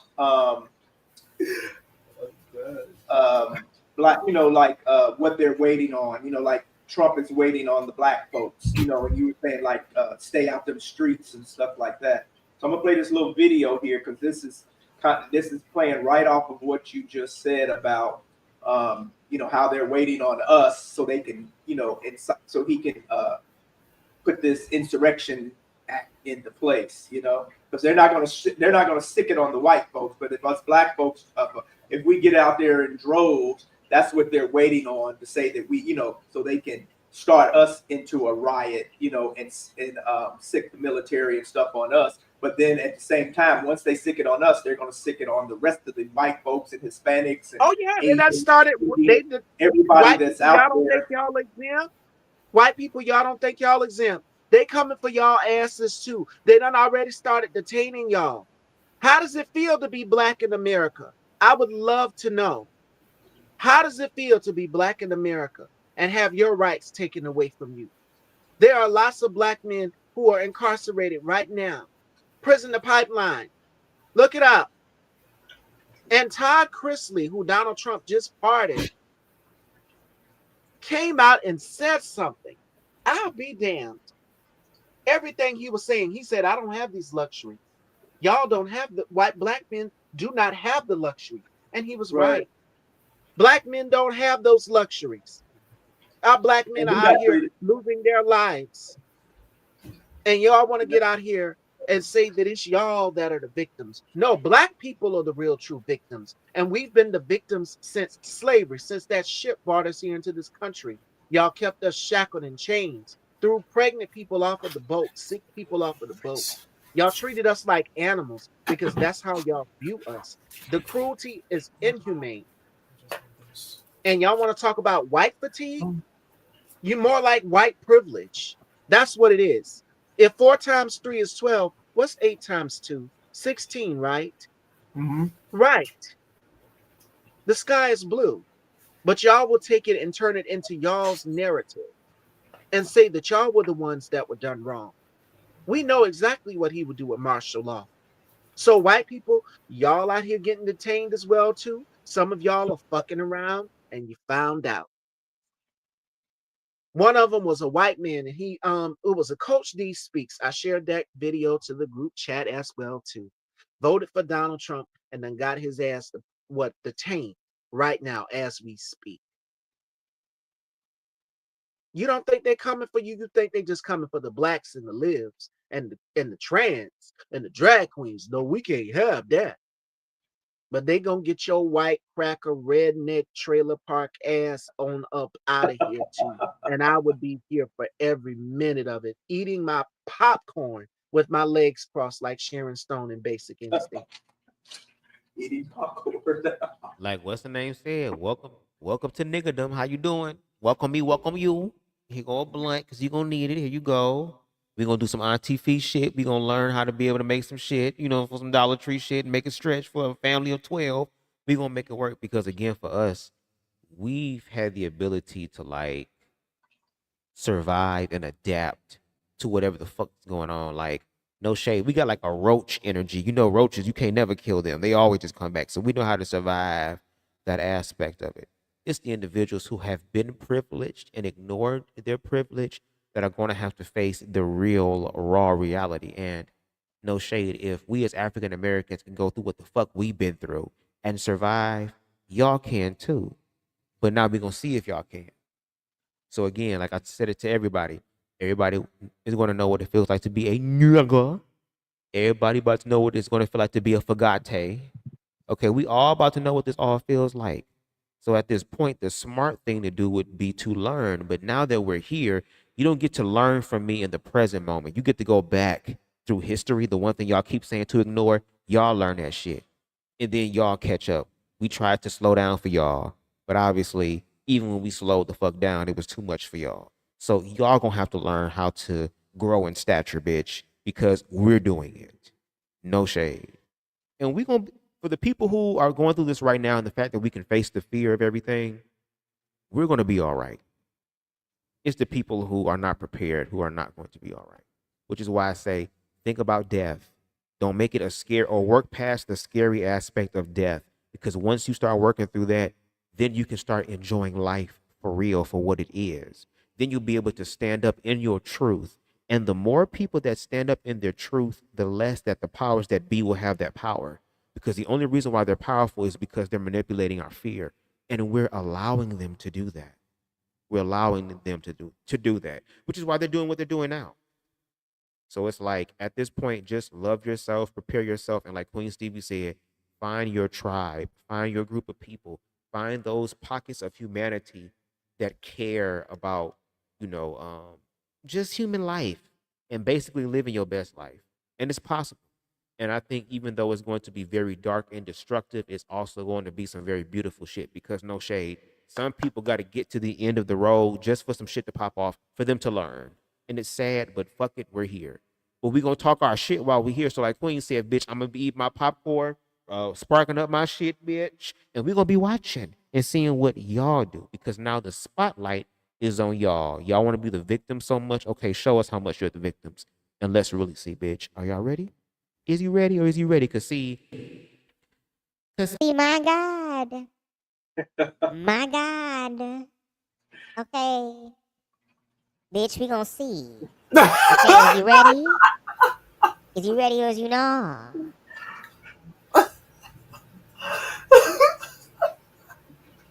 Bitch. We already got a little sampling of what's coming with that. Oh yeah, y'all do, y'all do. Make sure y'all check. Can I do a shameless plug real quick? Is that okay? Huh? Can I do a shameless plug real quick? Is Yeah, that go ahead. okay? Yeah, For go those ahead. of you who don't know who I am, I'm Bubs the God. Yes, I'm high right now, and I'm a little tipsy. I'm a lightweight, so I'm enjoying We myself. No know you're shade, cause high. I'm glad to be here. Yes, I'm high, and it's good to be high. Amen. I'm just saying. But I have a project that I'm working on entitled "Blame It on the Dress." It's from the book entitled "Blame It on the Dress: The Manufacturing of Black Homophobia and Performative Masculinity." So make sure you go over to my channel and check out. I have like a teaser compilation, but I also have the individual trailers as well. Is we gonna dig off into this shit, and it's gonna be a very transformative project. And I hope that you guys enjoy what it is, and I'm going to show y'all because I'm up in my shit. You know what I'm saying? So I'm excited for that to happen. But it's going to address a lot of the things that we're dealing with right now. Now that we're going through a destructive phase, this is also the time to learn, because even though this L may be seen as a loss, it can also be transformed into a lesson, an L with a lesson. And whatever it is that you lost, you're going to be able to manifest either the equivalency or something greater than that. So I think we need to work on that as well. And I think this project is going to be able to bring that to the forefront. So if you want a little taste of what's to come, check out my channel and my teasers, and stay tuned because I'm dropping something else as well. I'm gonna kind of keep teasing and foreplaying the shit. Okay, I don't like just going straight to the shit. I like to take my damn time. Okay, just like when you cooking food, you want to be able to put on some good music and slow dance and dance to your shit, so you know that when the food is done, it is good. It is soul cooking. Your soul will feel good. Make your ass want to take a nap afterwards. Okay, we don't do no GMO shit over here. Okay, this is some real soul food shit with some real seasoning and shit in it. I'm just saying. Okay, but thank you so much. I appreciate that. Yeah, give your channel give your channel Oh, it's address. Bubs the Guy. Everything is Bubs the Guy. YouTube, Instagram, Rumble, Snapchat. I'm going to start an OnlyFans, not for that concept, but kind of concept. But it's gonna be creative. It's gonna be creative in what I do. I'm gonna use my voice. I'm gonna use my voice. But check that out. But everything is Bubs the Guy, including that Cash App.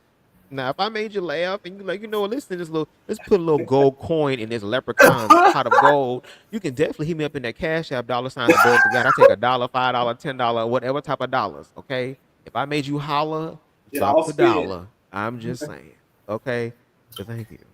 Miss Stevie, give Yes, your please. channel too while you're on And here. please put her on the big screen. Please. Miss Stevie. I'm here. Style by Stevie _daytime. We do it weekdays, Monday through Friday. And the same energy you get here is the same you're gonna get on the show. You're gonna get fun, you're gonna get joy, but I'm also gonna keep it real. You're gonna get glamour, you're gonna get face, you're gonna get body, yada yada. You're gonna get all of that and then some. So definitely stay tuned. Deshaun, give yours because you be on there playing games and all that shoot 'em and kill 'em up stuff. But you and Boss Man, y'all be on there playing those Yes. shoot 'em up, Wait, kill 'em up wait, video games. wait, come on, boss. Wait, your voice makes some people get in the shower. Thank you. I'm not the only one. Thank you, boss man. See, boss man be catching the shade. He be catching the shade. Come on now. Did you get in the shower already yet, Deshaun? Are you still waiting? I'm about to very soon. Oh, here we go. Here we go. Yeah, very soon. So I'm gonna play this video Very here. soon. Shut up. I'm gonna play this video here. It's short, and it goes back to what Miss Stevie said, and then we'll sound off on that also, because she's already touched on it already. Donald Trump's racist provocations are going to lead to violence sooner or later, and that's what he wants. Of course. Recently, he issued an executive order that was basically titled "Unleash the Police," and last week, his Civil Rights Division in the Department of Justice, led by Harmeet Dillon, did a couple of things. She announced that she is shifting the focus of the Civil Rights Division away from what its focus has been for the last 70 years that made it the crown jewel of the Department of Justice.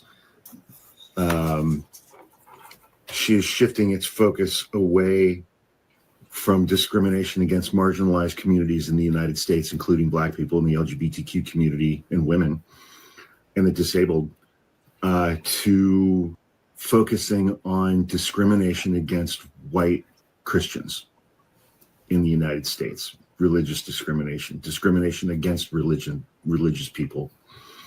Donald Trump is absolutely desperate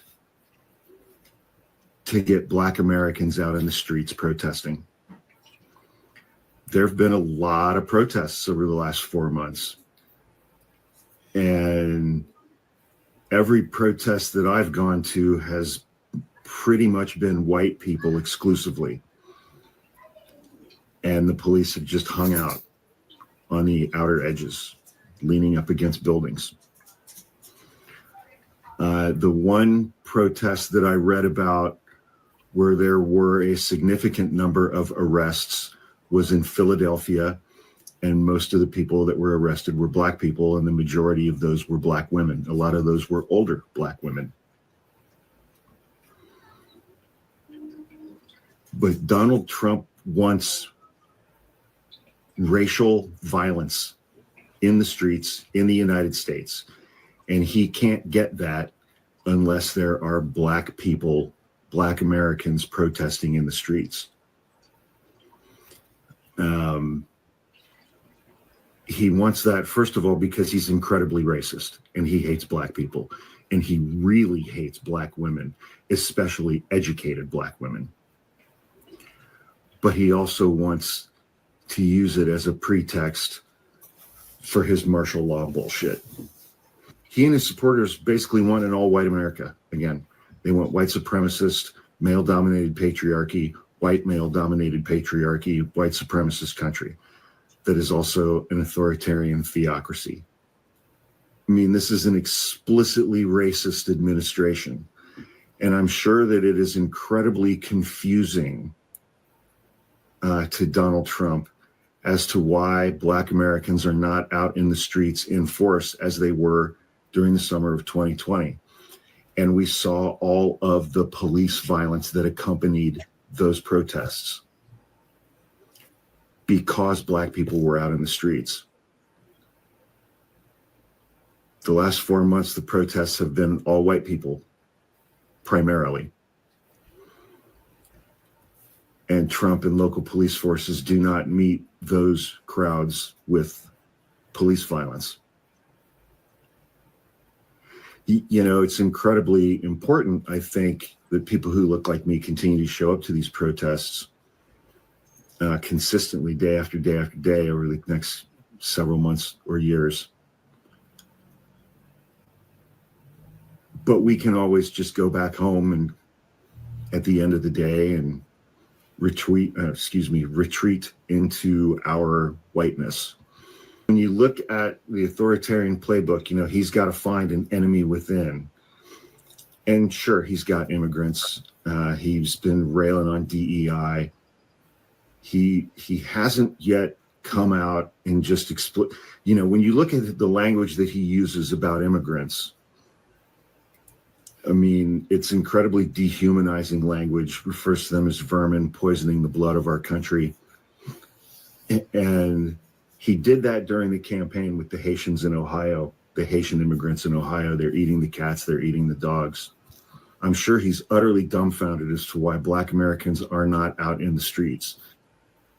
If they do, and he gets to use violence, then he will have his enemy within the United States. He views immigrants as an enemy without to get rid of. But if he gets black people out into the streets, they're going to be his enemy within.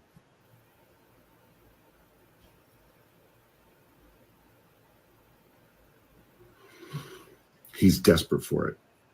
He's absolutely desperate for it.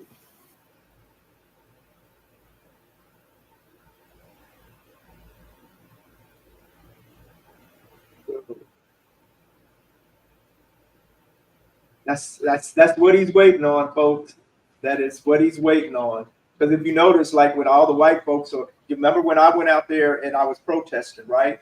It was very few black. There was some out there, but it was very few black folks. It was actually very few Hispanic folks out there. When I went to one protest and it was like majority Hispanics, and then it was like some whites and stuff out there too, but there were very few blacks. And the guards, just like this guy said, the police and them, they were just standing back. They didn't attack. They didn't do no tear gas. They were just really nonchalant, not really paying much attention to the protests or whatever, because it was the majority of white folks.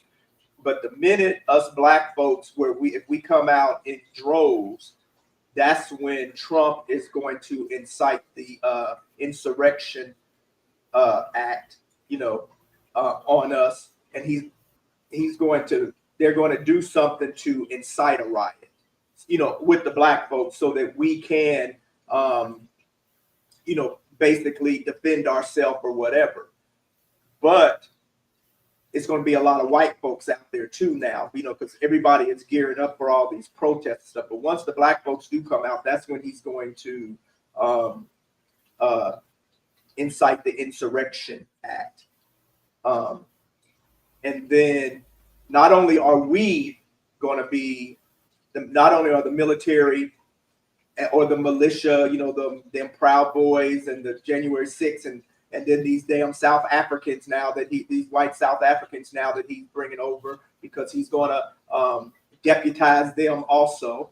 He's also going to deputize the black folks who are with him, just like these ones he's getting out of jail, pardoning them. He's going to deputize them, because they're going to be kissing his damn feet and shit, because, oh, he got me out of jail, so I just love Trump, but that's what he's waiting on.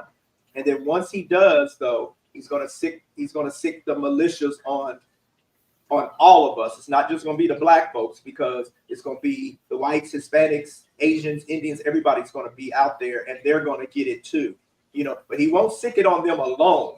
He'll wait for us to get out there and say, so he can have something to blame it on, to use as an excuse to implement the Insurrection Act. So that's what he's doing.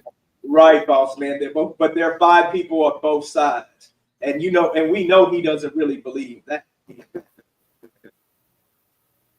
So, but that's what. Yeah, Trump likes to blame. He would love to find something to blame on. That's what it is. But I think that's his go-to. That's what I think is very interesting, because for him to say, as an individual who is participating in these protests and saying that he's going to actively be dedicating, months or even years of his life to do that, I hope that individuals who are white, who are fine people, but still caught in the crossfires of this culture war, I hope that they will start to be aware of, like, wow, this is interesting. We're out here using our privilege, and look at how our privilege is low-key protecting us, not challenging us, but protecting us. So if we're doing peaceful protest and the police are not showing up in riot gear, they're not showing up with these armored vehicles, they're not showing up with this very intimidating type of, energy, but yet they're just showing up as if though they're just watching the local parade and eating hot dogs and donuts and shit, just basically just enjoying, this is time off. This is time to just chill and relax and watch stuff. I mean, if they did it during the insurrection and was able to do what they did, and when you talked about them smearing feces and piss on the wall, I said, what type of demon shit is this? But they were doing all that and these white people are being peaceful. It's like I hope white America will understand that even though you're not racist, you are born with privilege in this country. And that you would challenge your privilege and challenge the privilege of other white people. Because again, there are white people who also learn how to be white. I forgot the name of the book, but there's a book called Learning to Be White or something. And on the cover, it is white people learning, like taking white paint and painting over their face. Because when they're younger, they're taught, there are stories, a collection of stories of white people saying, oh, yeah, I was taught at a young age that, not to trust those people over there, or to talk to those people over there. You know what I'm saying? Or this is the bad side of town. This is a good side of town, creating these stereotypes and narratives. But what happens when your white children go out into the world that's not controlled by the household and they interact with people of color or queer people who are actually quote unquote real good, fine people? Now there's this conflict going on to where it's like, okay, well, I know what I've been taught, but now I'm dealing with something that actually is. And there's this, you know, uh, conflation, if I'm using the term correctly, there. You know what I mean? But I mean, I just hope that they become aware and awake of what's really going on. Like when y'all say, "Oh, I don't see black or white. I don't see color." Okay, well, I hope you see it now. I hope you see it now. Like again, like Tyree said, what else do you need from me? What else do you want from me? So at this point, I don't know what else to tell white America. At this point, the only thing I can say is that we need y'all to do less talking in our faces and more action in our faces, but go talk to the individuals that are in this places and spaces that people like me and others on the panel would not have the honor and privilege to be in. That's all I'm saying. Be like how my hat said, friends. Dung dung dung dung dung dung dung. Okay, can we do that? That's it. Anybody else want to sound off? Got a rant for it? Miss Stevie? Deshaun, I think he's in the shower. Listening to your voice. Fucking course. Not Fucking yet. course. This nigga taking his time like it's a damn ritual or something. Not yet. Not yet. Not yet. Not yet. But yes, for me, just prepare yourself, guys. Just prepare yourselves for what's going to happen because Trump is actually trying to put in a whole lot of laws that's going to try to break down a lot of people's spirit and stuff. So it's really time to really try to get together and stop with this bickering and fighting all this nonsense and all that other stuff, and stop worrying about other people's sexuality and stop trying to think that you're going to change their sexuality just because you feel better, knowing that it's not your body, basically. And just everyone live in harmony, please. That's all. Just live in harmony. That's all. And stop looking at the media because the media is what's going to get you fucked up. All these lies. A lot of them on their side, so that's the thing. That's the thing. That's the reason why they don't try to look at research on top of research to see that, hey, this is not right. And why you got your Quiet Storm voice on? Yeah, you know what I'm saying. What? Where is this coming from?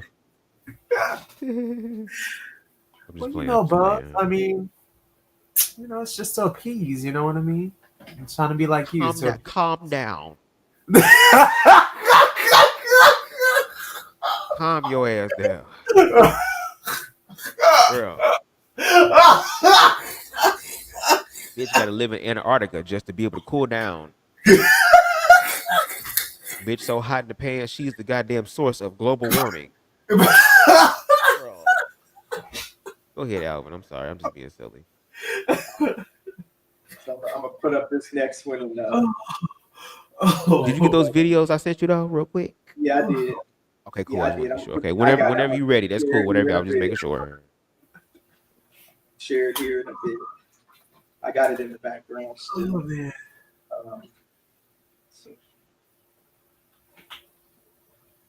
What is that? What is does that say? This is Good Life.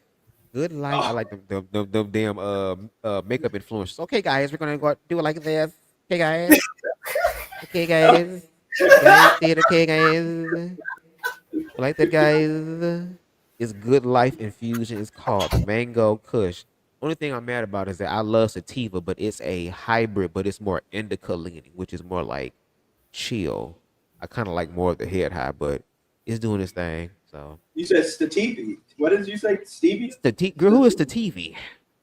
TV. Sativa. Sativa. Yeah. That's that sugar that comes from the stevia plant. That's whatever, however you say it. The stevia Sativa. plant. It's supposed to be. Yeah, it's supposed to be really good for you. You know, it has all Well, a there lot are of medicinal properties to vitamins, weed. minerals. There is. You say what? I said there are medicinal properties to weed. Yeah, there's like healing properties to it. You know, I mean, it's got its bad qualities, but it's also got its good qualities. Qualities also. You know, it's good for pain and inflammation and a lot of different stuff. Mood. So, yeah. When you black in this country, It has to everything is be. politics. Like, Yeah. I don't care what Oh, hood you shit. from. I don't care what rural area you from in the South.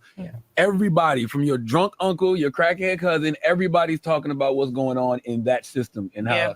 the government Yeah. is fucking us in some way, Mhm. shape, or form. Mhm. So it's Yeah. just like you can't avoid having that conversation. And that's what I learned. Yeah. Mhm. Yeah. Absolutely. What's one political issue you think just we've become too performative about and not solution oriented enough about? I think voting. Yeah. I mean, I'm not saying voting is the only tool. It is, but it is 75% of the work, organizing and sustaining that movement. I would actually take that back.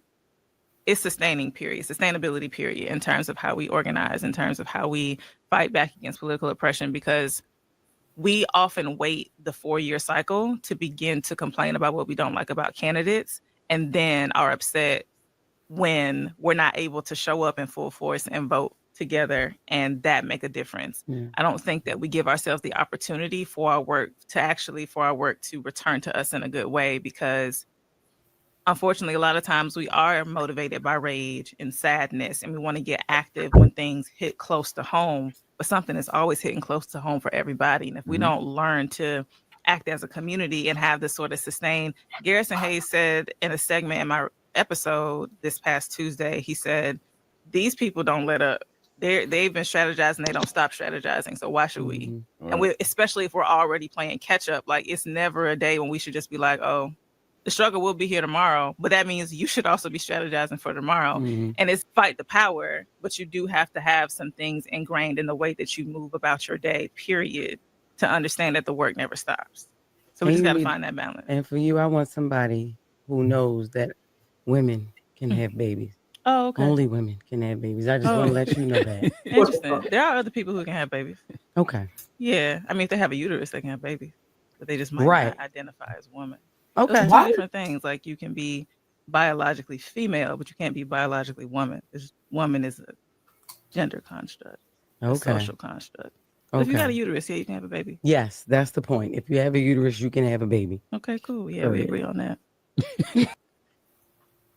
Why did she say that? I don't know like that. What does that got to do with what the woman said?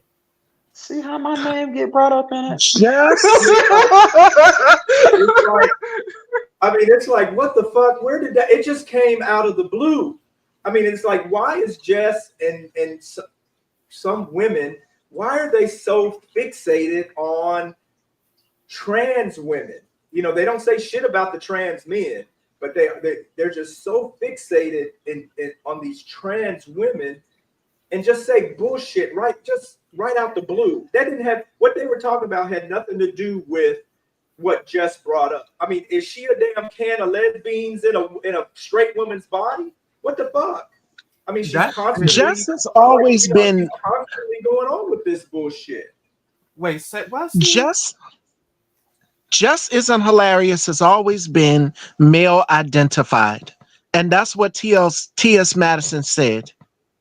It's always been male identified. It's women like her and like Candace Owens and others that double down on their transphobia because of something that has happened to them from someone in our community. That doesn't give you the right to go out here and attack and dismiss trans women and our existence. Let me tell you something. I don't want your menstruation. I don't want your periods. I don't want your uterus. I don't want to have babies. I don't want kids. I swallow kids. Period. Wow. Oh my. I don't want your babies. I don't want your menstruation. I don't want any of that. Period. And that's the thing right there. The reason why this conversation continues to stem is because you have some bio women who feel as though we are trying to take their place. And I asked Hope Giselle this because I remember I had an interview with Hope Giselle on my platform. And we were talking about this, how they're in a way, they feel it's like we're competition. No, it's the same misogyny you're going to experience. I'm just going to break it down to this. T.S. Madison said it best. She said transphobia affects all women. All women will be affected by your transphobia. And here's another thing. If you don't think that the misogyny that you are spitting on to other women cannot impact you, Jess, it's going to impact you sooner or later by you being male identified. And that is extremely dangerous and harmful to other women. It's extremely dangerous to other women. So for you to get out here and say, well, only bio women, what about trans men? What about intersex people? And I'm so glad, Lainey, she made that point. It's more than just biological women who can have babies. But see, we've been down this road with you before when you came at our girl T.S. Madison. But you were getting your ass handed to you left and right. Politics by Tabitha gathered you. Hope Giselle gathered you. And so many others are gathering you right now. You even have some men who are in our community that are standing up against you too, Jess. You cannot be a part of the problem. You cannot be a part of the problem. You need to be a part of the solution. You cannot be oppressed and oppressed other marginalized groups of people. When you yourself, you're a black woman, you've experienced it. As to say somebody took something away from you. No one's taking anything away from you, Jess. But Emery said it best about you. He gave you a fabulous nickname. He called you just a uterus. Because that's how some of these men in power view you. They view you as just a baby-making machine, as to say that all women are baby-making machines and they can stay home and produce. And because that's the tradition, what me and Deshaun always talk about, the traditional Christian values. The traditional Christian values. Well, they That's don't have, all you think of. Traditional Christian values because they're having babies outside of wedlock. Exactly. It's the same song and dance with women like Jess. If you think that that's women that is women that are capable of just doing that, then what's to say about other women, Jess? And then the nerve of you to misgender Angelica Ross. We haven't forgot about that either. You misgendered Angelica Ross. You misgendered T.S. Madison. You have some internalized transphobia, sis, and you need to deal with that. You really do. It doesn't make any sense how hateful and evil y'all all can be to us in the queer community when we're not doing anything but existing and going on about our business. We didn't even be in the damn room, and we are the topics of y'all's conversation. As I stated the last time on this panel, we are the Beyonce of your conversation. We are the focus of your conversation. It's always the queer people. And I'm going to quote Candy from the Real Housewives of Atlanta. We are embedded in your motherfucking brains, bitch. Every single conversation, it is about the trans people. It is about the queers. It's about the gays. It's biological women. I don't want your periods. I don't want to menstruate. I don't want to have babies. I don't want kids. I got a 5-year-old toy poodle. I am perfectly happy being a childless dog mom. I don't want kids. Not every queer person in the community wants a family. We are aware that we can't start families, trans people. But there are trans femmes, there's trans mass, there's trans men, there's non-binary people, Jess. So when you made your general blanket statement, you impacted everybody in the trans community, all of us. And it puts us in even more danger than we already are. Speaking of danger, let me show you this video of what T.S. Madison sent. But I would just want you to see this because there was It's women like Kaya, Jess, and Candace Owens that will keep this black community held back. Y'all are the poison to our communities. Y'all are the poison. And it's not the queer people. It's not the gays. Y'all are the poisons in our community because of your hatred for people who you don't even know. Hell, half of the gay people do y'all's makeup and hair. We are the culture makers and the innovators, and don't you ever forget that. I know. And Kimberell, that goes for your ass too.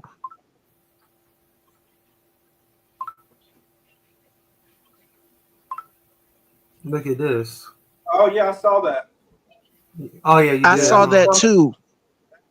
This is from T.S. And my Madison. advice to my trans bro. Just unprovoked Yeah. and just My and hit her that Out of hard. nowhere. Out of nowhere. I mean, she didn't touch him. She didn't do anything. And She that's didn't when you get pick up nothing at all. one of the motherfucking chairs in the back and you hit him in his goddamn back. That's why I say, no shade out. I'm sorry, I didn't mean to cut you off, but I just got to put a pin in that because that shit kind of pissed me off. And this is what I got to say to black gay me men. too.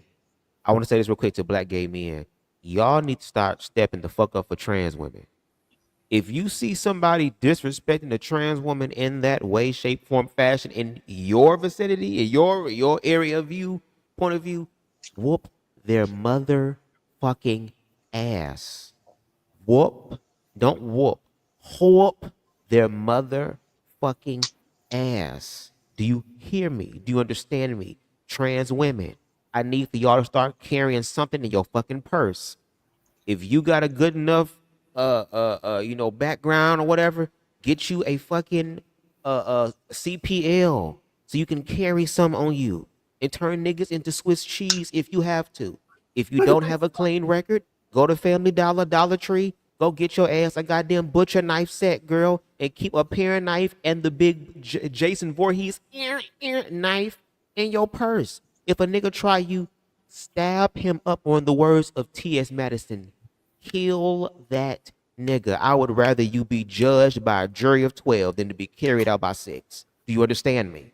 Stop playing with these niggas. They're not playing with you.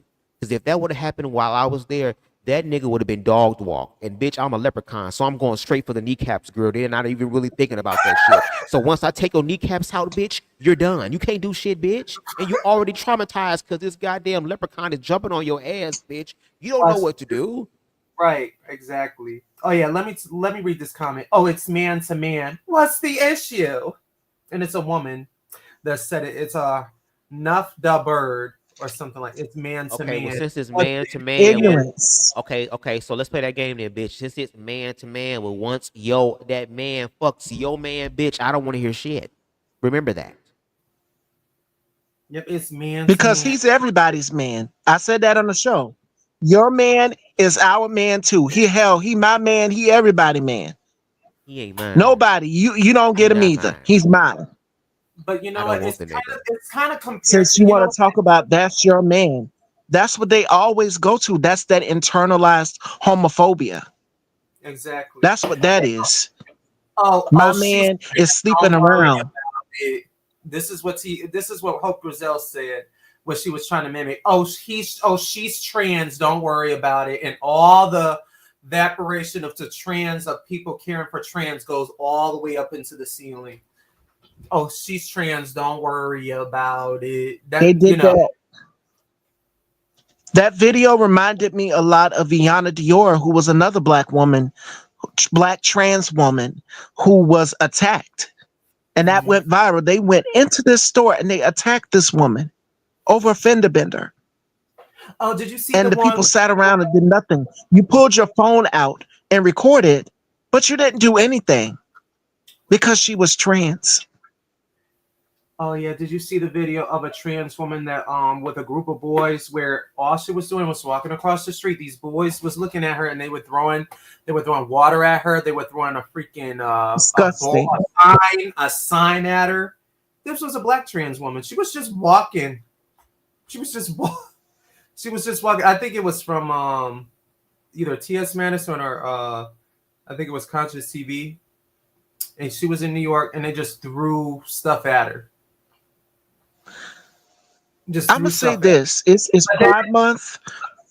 For each and every one of us, make sure that you are staying alert, stay vigilant. If you don't have you a Marge in your purse, go grab you a Marge. Like Bubs just said, you need to defend yourself. You have to, because every single thing that they're doing right now, because it is Pride Month, they're up in arms about it. They're upset about it. Make sure that you are staying vigilant and protecting yourself and your brothers and sisters in the community, looking out for them, mainly your trans sisters, because our lives are in danger. Every single argument from this administration has been about the trans people, from banning us in sports, banning us in the restroom. A trans man was arrested down here in South Carolina for trying to use the bathroom. You can't even pee in peace. And it's all because of your hatred, your transphobia, your transmisia, your transmisogynoir. That's what it's about. We're not the issue. Trans people and gay people, we're not the issue. It's more like a you thing than us. Is there something you want to tell us? But see, if you're scared to tell us that, that's something you have to work on. Oh, no.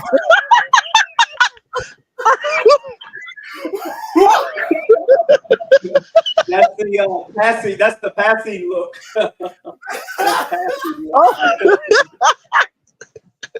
I dropped some on shit.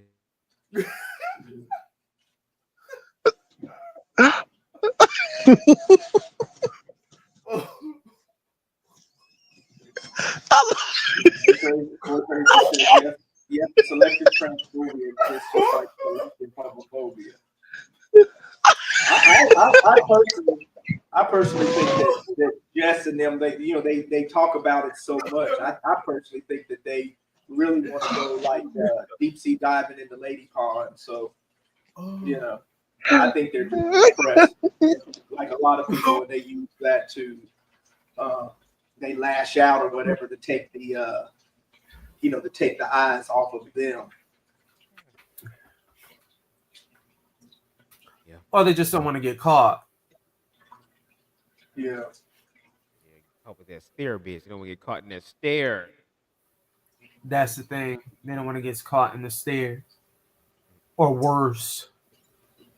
But that's the part that's crazy. Like, they're doing all of this shit to avoid accountability, just to end up being faced with accountability in the most intense way. That's why I say what you resist will always persist, because you're putting that energy into that.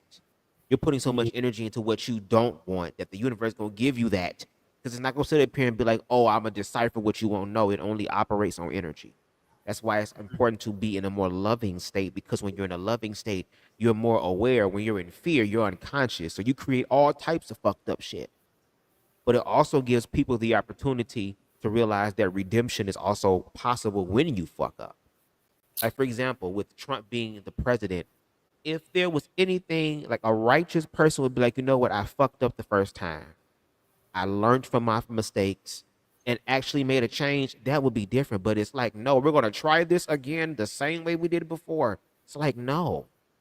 And especially if you have to force people, objectively force people to believe what you believe, your belief is not real, boo. I'm sorry, it's not.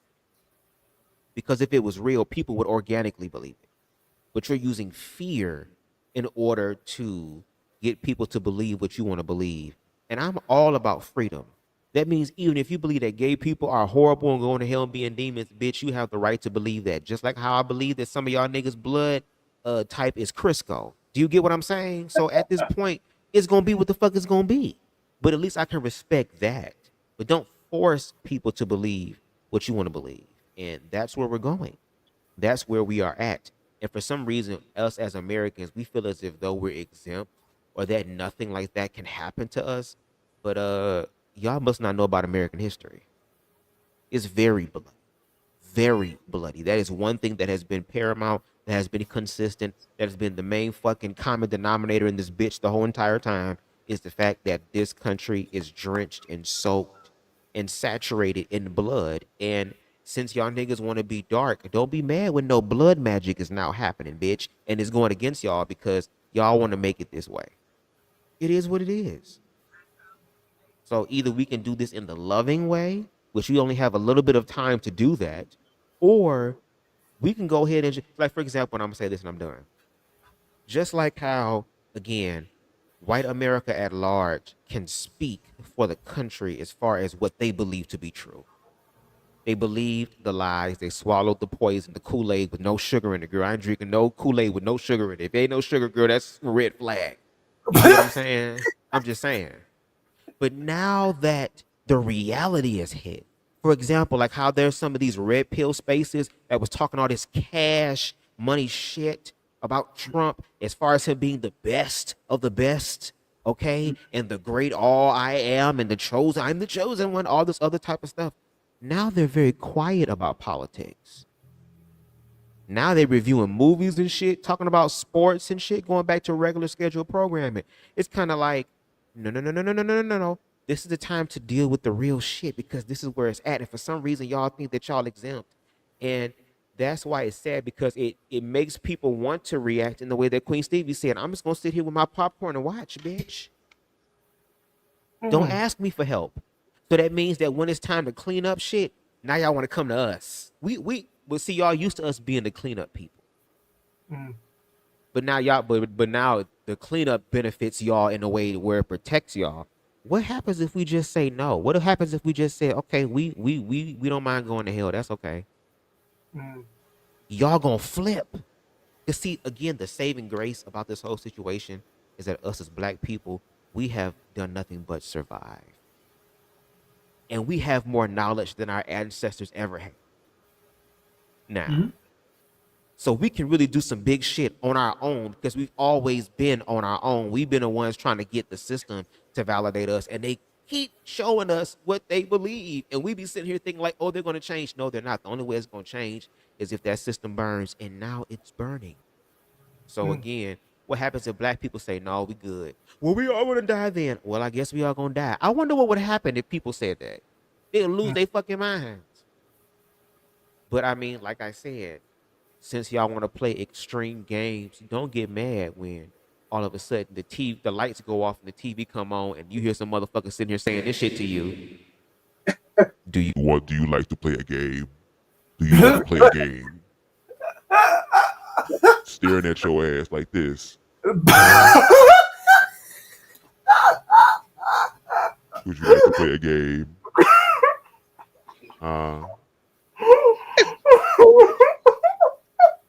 Then now y'all want to come to black people and ask black people. Now y'all want to be wearing dashikis and shit and kneeling and putting your fist up. No. You're not doing no performative shit. You're not doing any of that.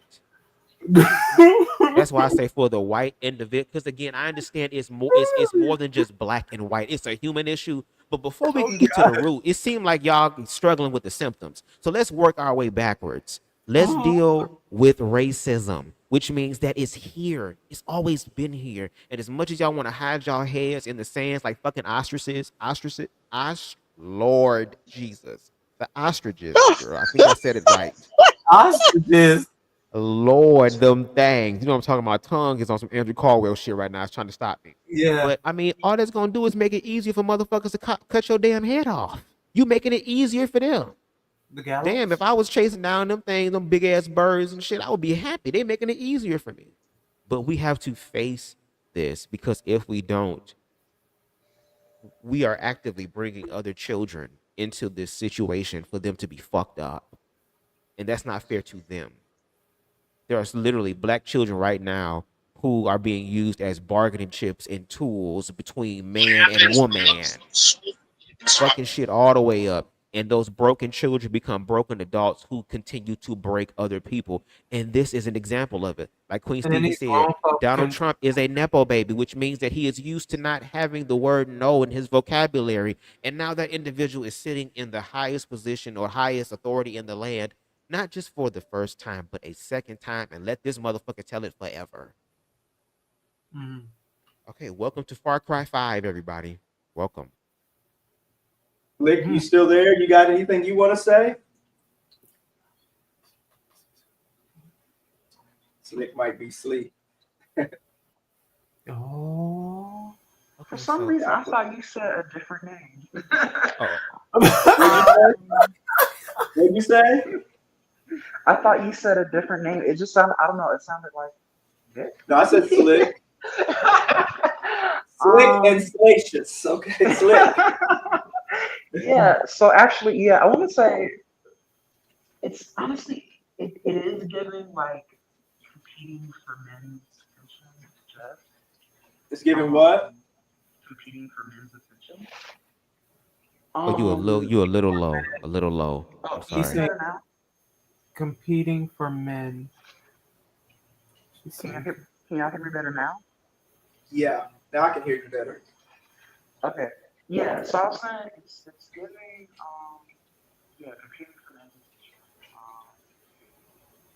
It's insecurity because like the first thing she's going to is like, oh well, who can have a kid or not? I mean, are we going to have to go through the whole thing that well, you can't have kids. You sound real far away, Slick. Yeah, it sounds a little low. I'm sorry. Yeah, I want to make sure I hear what you're saying. I can hear you, but I can't make out what you're saying. You sound like far away, like you're away from the microphone or something. Ooh. Yeah, because I want to make sure I hear what you're saying. Yeah. Is it better? Keep talking. I'm sorry. Yeah, I was just trying to say, can y'all hear me better now? Okay, that sounds better. That sounds better. That Yes. sounds a little better, yeah. Thank you. Okay, yeah, so I'm saying like it sounds like it's kind of concern for men. Also just like really ignoring the fact that like I said, what about women that can't have kids or don't want kids? And to be honest, it just never surprises me that these haters are either interested or jealous. If whether they're talking about gays, lesbians, trans, it's always wanted to always somebody that just so like this true good security. So yeah, so for me it's just like of course she would. Of course she has to bring that up. Just for her, maybe that's the only thing that she feels separate her from the trans girl. So, here's what it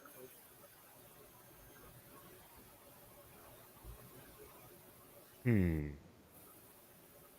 I can. Yeah. Yeah. Yeah, because even with the whole thing, and then we can be done after this. We can go for the element. But I do agree as far as the whole competition aspect. As far as men is concerned, that's kind of like part of the script to compete with each other.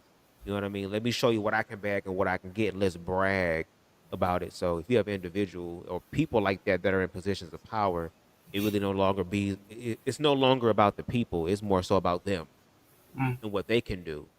You know what I'm saying? And the shit that they do don't really be a damn thing. You know what I'm saying? Because it's just really about what I can get out of the situation as opposed to doing what you swore you said you were going to do as far as being a voice for the people. Do you get what I'm saying? So, yeah, it becomes very, very dangerous. Very dangerous. So, yeah, I agree.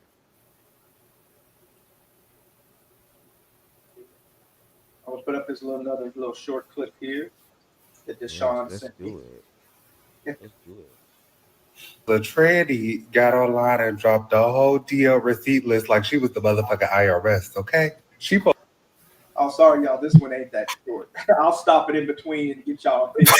No, you good. Go ahead. You Yeah, good. You I good. meant to show the other one, but this one, I got about an order, so sorry. Oh gosh. But this You're one's fine, this Pepper. one's You not. It's good. not that long, but it's a little longer than the other one. The other one was only like about 2 minutes, but this one's a little bit longer. But we'll get y'all perspective. posted all the DL baby in her inbox. DL baby daddies, pastors, the nigga that fits the alternator. I saw one of my old coworkers on that list and I said, oh, that's why he used to bring 2 phones to work. But what really got me is y'all ain't mad at the men who sent the messages. Y'all mad at her for telling. Now listen, am I saying that everybody she posted was on a DL? No. What I'm saying is DL men exist in every city, but y'all love to play dumb about it. Now let's get to the real issue here, okay? Y'all yelling DL men on the reason STD rates are so high, and I'm not saying that's not part of it, but the real gag is y'all raw dog and trust, ignoring the red flags. The DL combo is not just about gay folks, it's about responsibility. So whether you gay, straight, pan, or just horny as fuck, protect yourself. Because baby, it ain't about who's gay that you gotta worry about, it's who's lying to you. Where this man was, people found out he was messing with me and it was some ugly stuff and I almost lost my life. And at this point, it's 2025. I'm not saying everyone should just come out, but you should definitely be true to who you really are. It's a DL list going around in Houston, and I just motherfucking moved here and I can't find it. Somebody who got that motherfucker, please send it to me because I need to motherfucking know. A bitch like me need to be prepared and on point. Just in case one of them motherfuckers that was on that motherfucking list come trying to bark up my motherfucking tree. Because I'm new here. I don't know nobody. Okay? Send me that list. I need that. First, let's talk about double standards. A lot of women I know dibbled and dabbled with both genders. So what do they want the list for? I mean, what are they are they checking to see if their man is on there? And then what's going to happen when they check the list and their guy is on there? It doesn't seem like they're doing anything. They're still, a lot of them are still with the guys, you know, and then doing that and confronting them, might get you popped. And that, they need to quit. Even posting the list to me is just a little bit too much, because that is just dangerous. It's also putting people on the list in danger as well. You said what?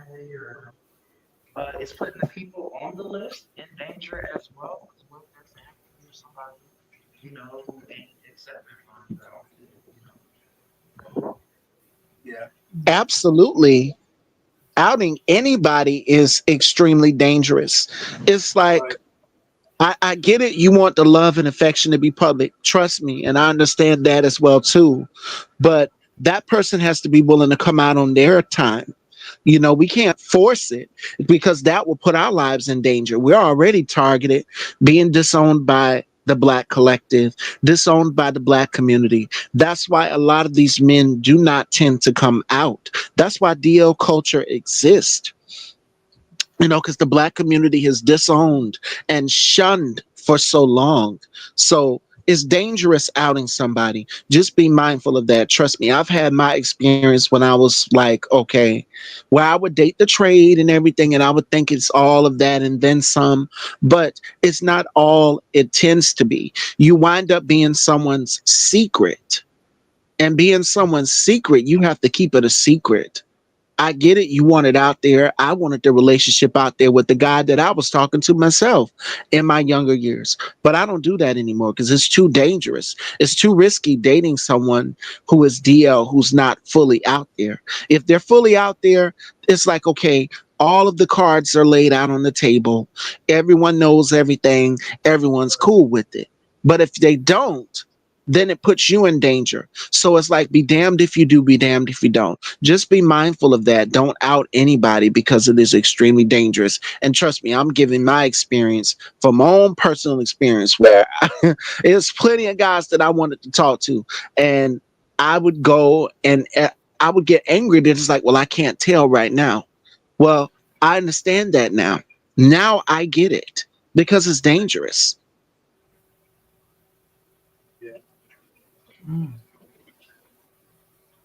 others. And guess what society does? Turn a blind eye to it. Majority of the time. But when a man likes another man and also another woman, it's, stay away from me. He's hazardous. When will we as society stop shaming these men that like both genders? Y'all wonder why we have a term DL now? Because society makes these men fearful to come out. Y'all are saying be honest, but y'all never open a space for these men to be honest. And also, I don't really like the idea of people being outed. I don't know, something about that just don't sit right with me, but I also do not know the backstory of why she decided to bring all this in. This whole thing about the trans women making the DL list in Houston is crazy because this is not new. Men like men, men date men, okay? That's something that is a secret that men try to keep from women, just like them being pedophiles. They try to hide it, but it's very known and it's very clear. Men like holes, okay? Anything they can stick their thing in, they're going to stick it in. It doesn't matter if it comes from a man, if it comes from a woman, like it doesn't matter. A lot of people are really hung up on calling out DL men, but you have to be very careful because these men are crazy, okay? They will take your life. So men date men, like it's a real thing. This whole thing about sexuality and if you're straight or gay or bi or pan, it's all made up, okay? People date people. People sleep with people. And a lot of men love trans women. They do. They love it, okay? They like the fact having a girl, but then she has her friend down there. Like a lot of men like men. Okay. It just got real. So I opened up the damn app and Houston DL list. Now I know I said that my type ain't never did me right. But let me just let the universe know, okay? Please do not send me no DL anything, okay? Like, listen, I need these men to start living in their truth, okay? Live in your truth. You are putting people's lives in danger. Y'all being sneaky. Y'all being freaky. Y'all ain't. So some of these women get on here. Some of these women get on here and say that, you know, like live in your truth, you know, come out. It's 2025, you know. Everybody, you know, people are accepting and stuff, but that's still not true. You know, it's still very dangerous for even just for sometimes even for like for just being gay or bisexual to come out, you know, but they get on here and say that, but that's not true because when they come out, they demonize them. They humiliate them in public. Some of them are beaten or abused, you know. People are kicked out of their homes. I mean, there's just all type of ramifications that can happen when people come out and they're not ready to come out yet, you know. And then outing people, you know, that it's just wrong. Like Miss Stevie and y'all are saying, it's very dangerous, you know. But it's just wrong. Let them, you know, if they never come out, you don't have to mess with these. You don't have to mess. You know, you have the choice not to mess with somebody who is on the DL. You have the choice to mess with them if you want to, or not mess with them. But you know, it's like a double standard for me with some of these women, even some of the men too. But it's like a double standard where the women they can they can have lesbian experiences, you know, or they can have, you know, sex scenes and all other type of stuff, and they're not judged the same way men are. There's a lot of women who are on the DL also, though. You know, there's lots of women over the centuries, over the ages, even in the Bible, you know, where, you know, they were really lesbian or bisexual or something, you know, and they never came out, but they have these secret relationships with other women and stuff, you know, but nobody really talks about that. They talk more about the men being on the down low, even though I know that the men are more violent with it. The men are the ones who, you know, the women, when they're on the down low, they're not going out, you know, harassing, you know, or beating up other women, you know, or beating up the trans, you know, the trans or whatever. It's the men who usually tend to be violent with this type of stuff, or, you know, unaliving, killing, you know, trans and gay men and queers and stuff, you know, like that, because they see us as a threat of somebody who's going to out them, you know. But these DL men cannot come out, not really, you know, until they're comfortable or ready, and they're ready to face the discrimination and the harassment, you know, or, you know, unless they're strong enough too. But these women, I don't know why they say that. Come on out, because y'all going to treat them just like you do now. You know. So go ahead, Deshaun. Yeah, I agree, because the thing is, you're saying, "Come on now, it's 2025," but y'all the same ones that was judged. I see all these women on the freaking comments, even on the exercise guys. What's his name, Sean T or something, whatever his name is. Yeah. When when he was walking and he had the fans and stuff like that, and then this Doing woman the is cowboy like, dance, doing that cowboy dance. and this woman is like, just like this, and I'm like, girl, you late. He's been out the closet. Like, girl, you shaking your head like you wanted him, knowing that he's always been, you know what I mean, bisexual or gay or something like that. And all the people in the comments was like, girl, you're late. You're late.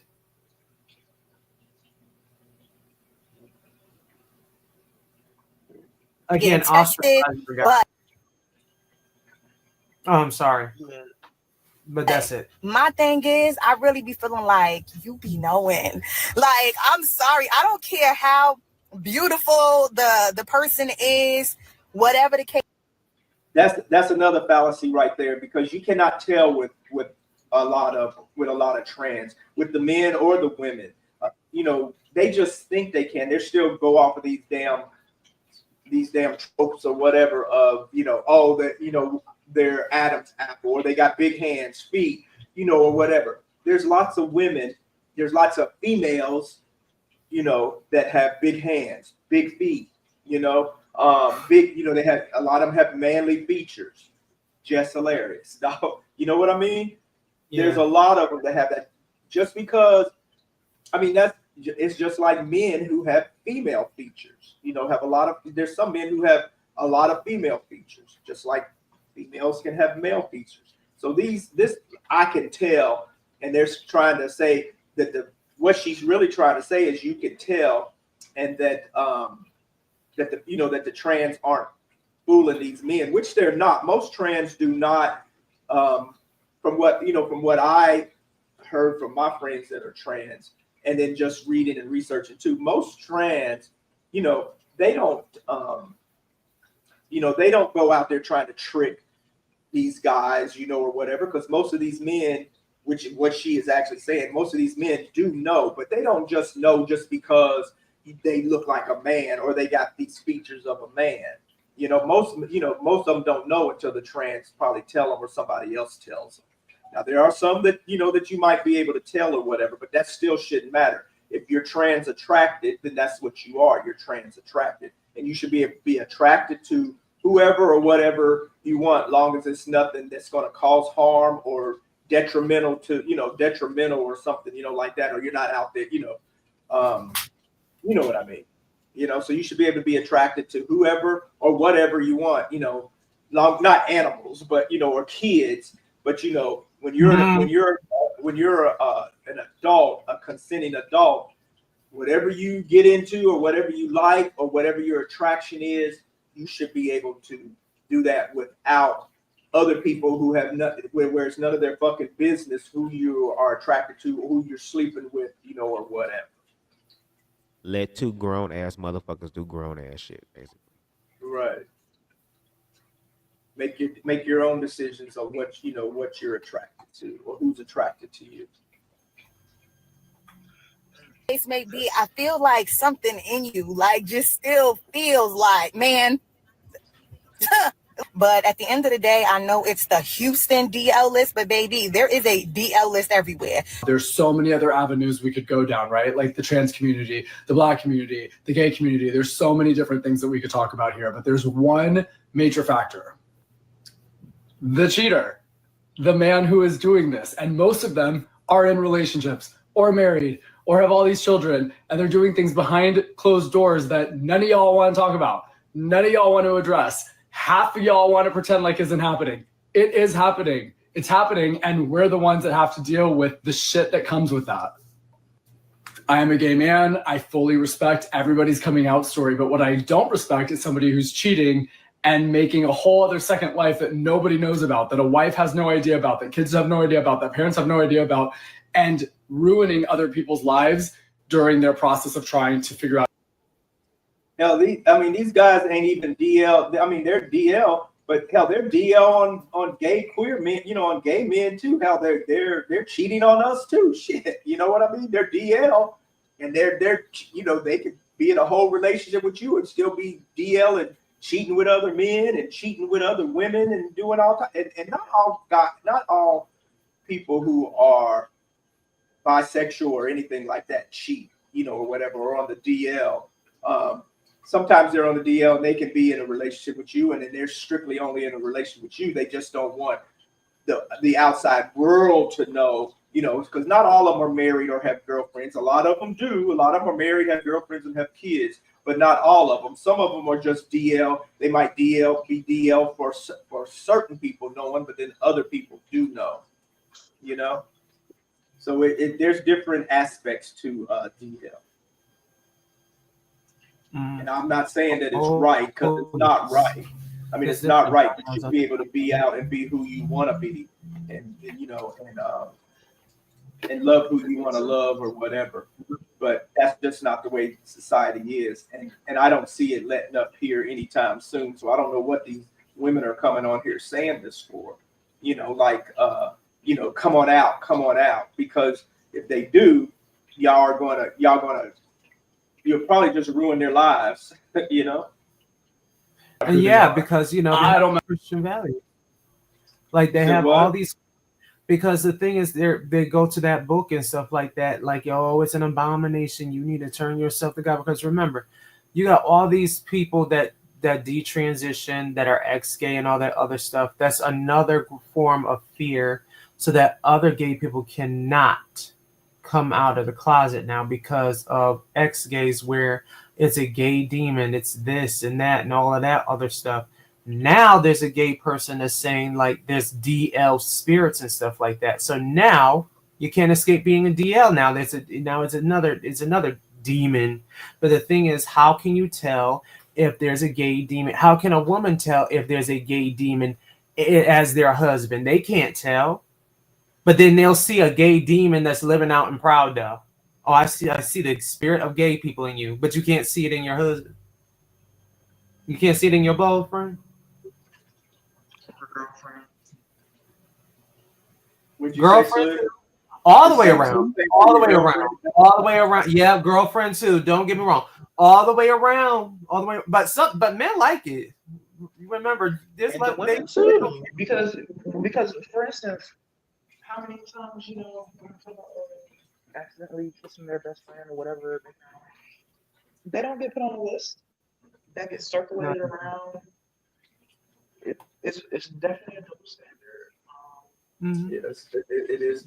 I just don't see what the point was of putting this list out. I mean, I don't know why they put this list out like that. And this is one of the reasons why it's hard for not just it's hard for gay men and queers or whatever. It's hard for people to come out anyway because of this type of shit.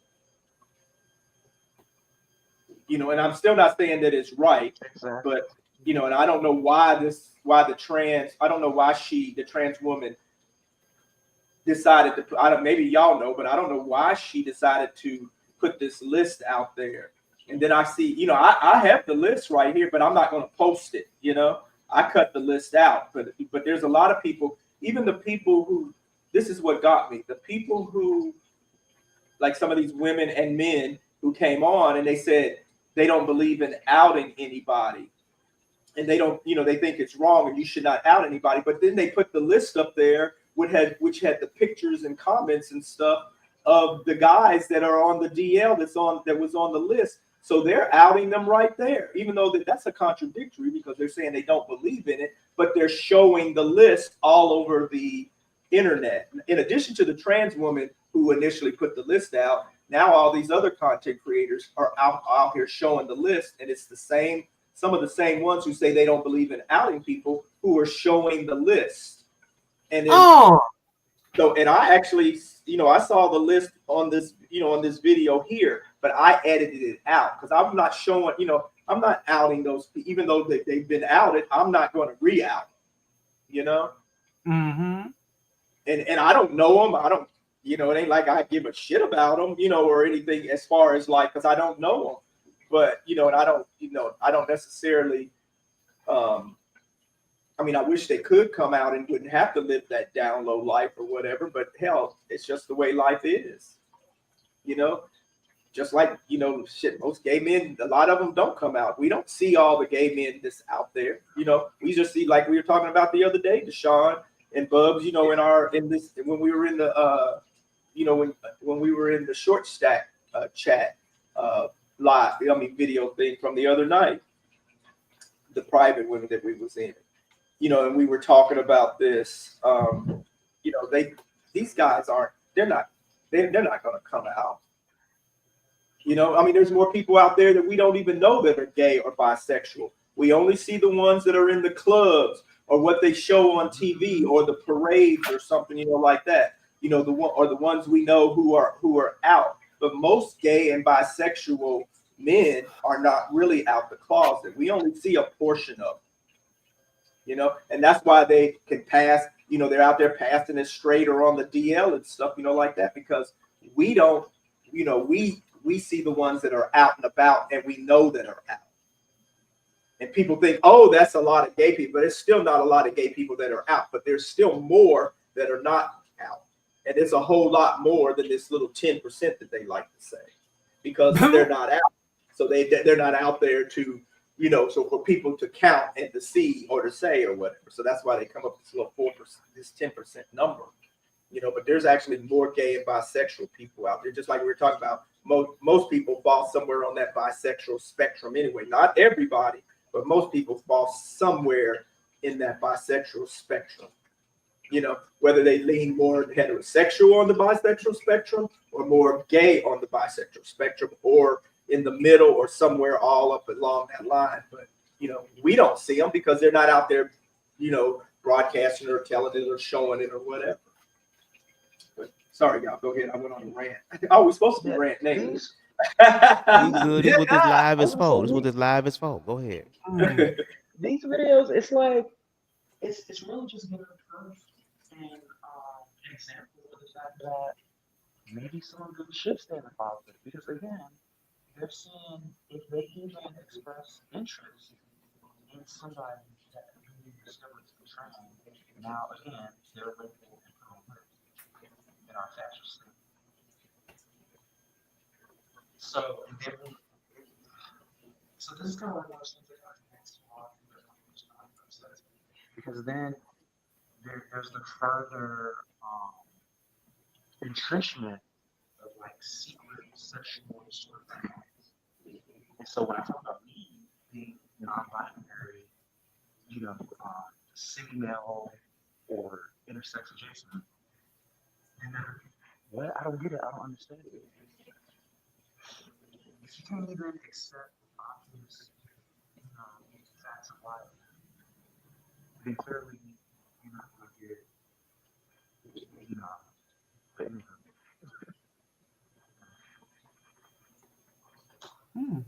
Yeah, it was a little difficult to hear. I'm sorry. I'm sorry to keep saying that. Oh no! 'Cause I want to make. That's the thing is, like, I want to make sure I can hear you, because like it start off loud, but then it kind of like Right. drowns. Yeah, Like, I don't think. I think maybe what we should do is everybody should mute while they're talking, so that we can listen to hear what's being said. Because I Yeah, really want to because hear what's being it's said. it's like they're far away. Oh, where did you? And I pick it up. I'm picking up bits and pieces of it, but then it keeps going like far away, and then I miss like what you're saying, Slick. And so it's like it's like they're far away, and That's I'm why I trying close to my trying eyes to so I can tune in listen to hear. more Yeah. intently.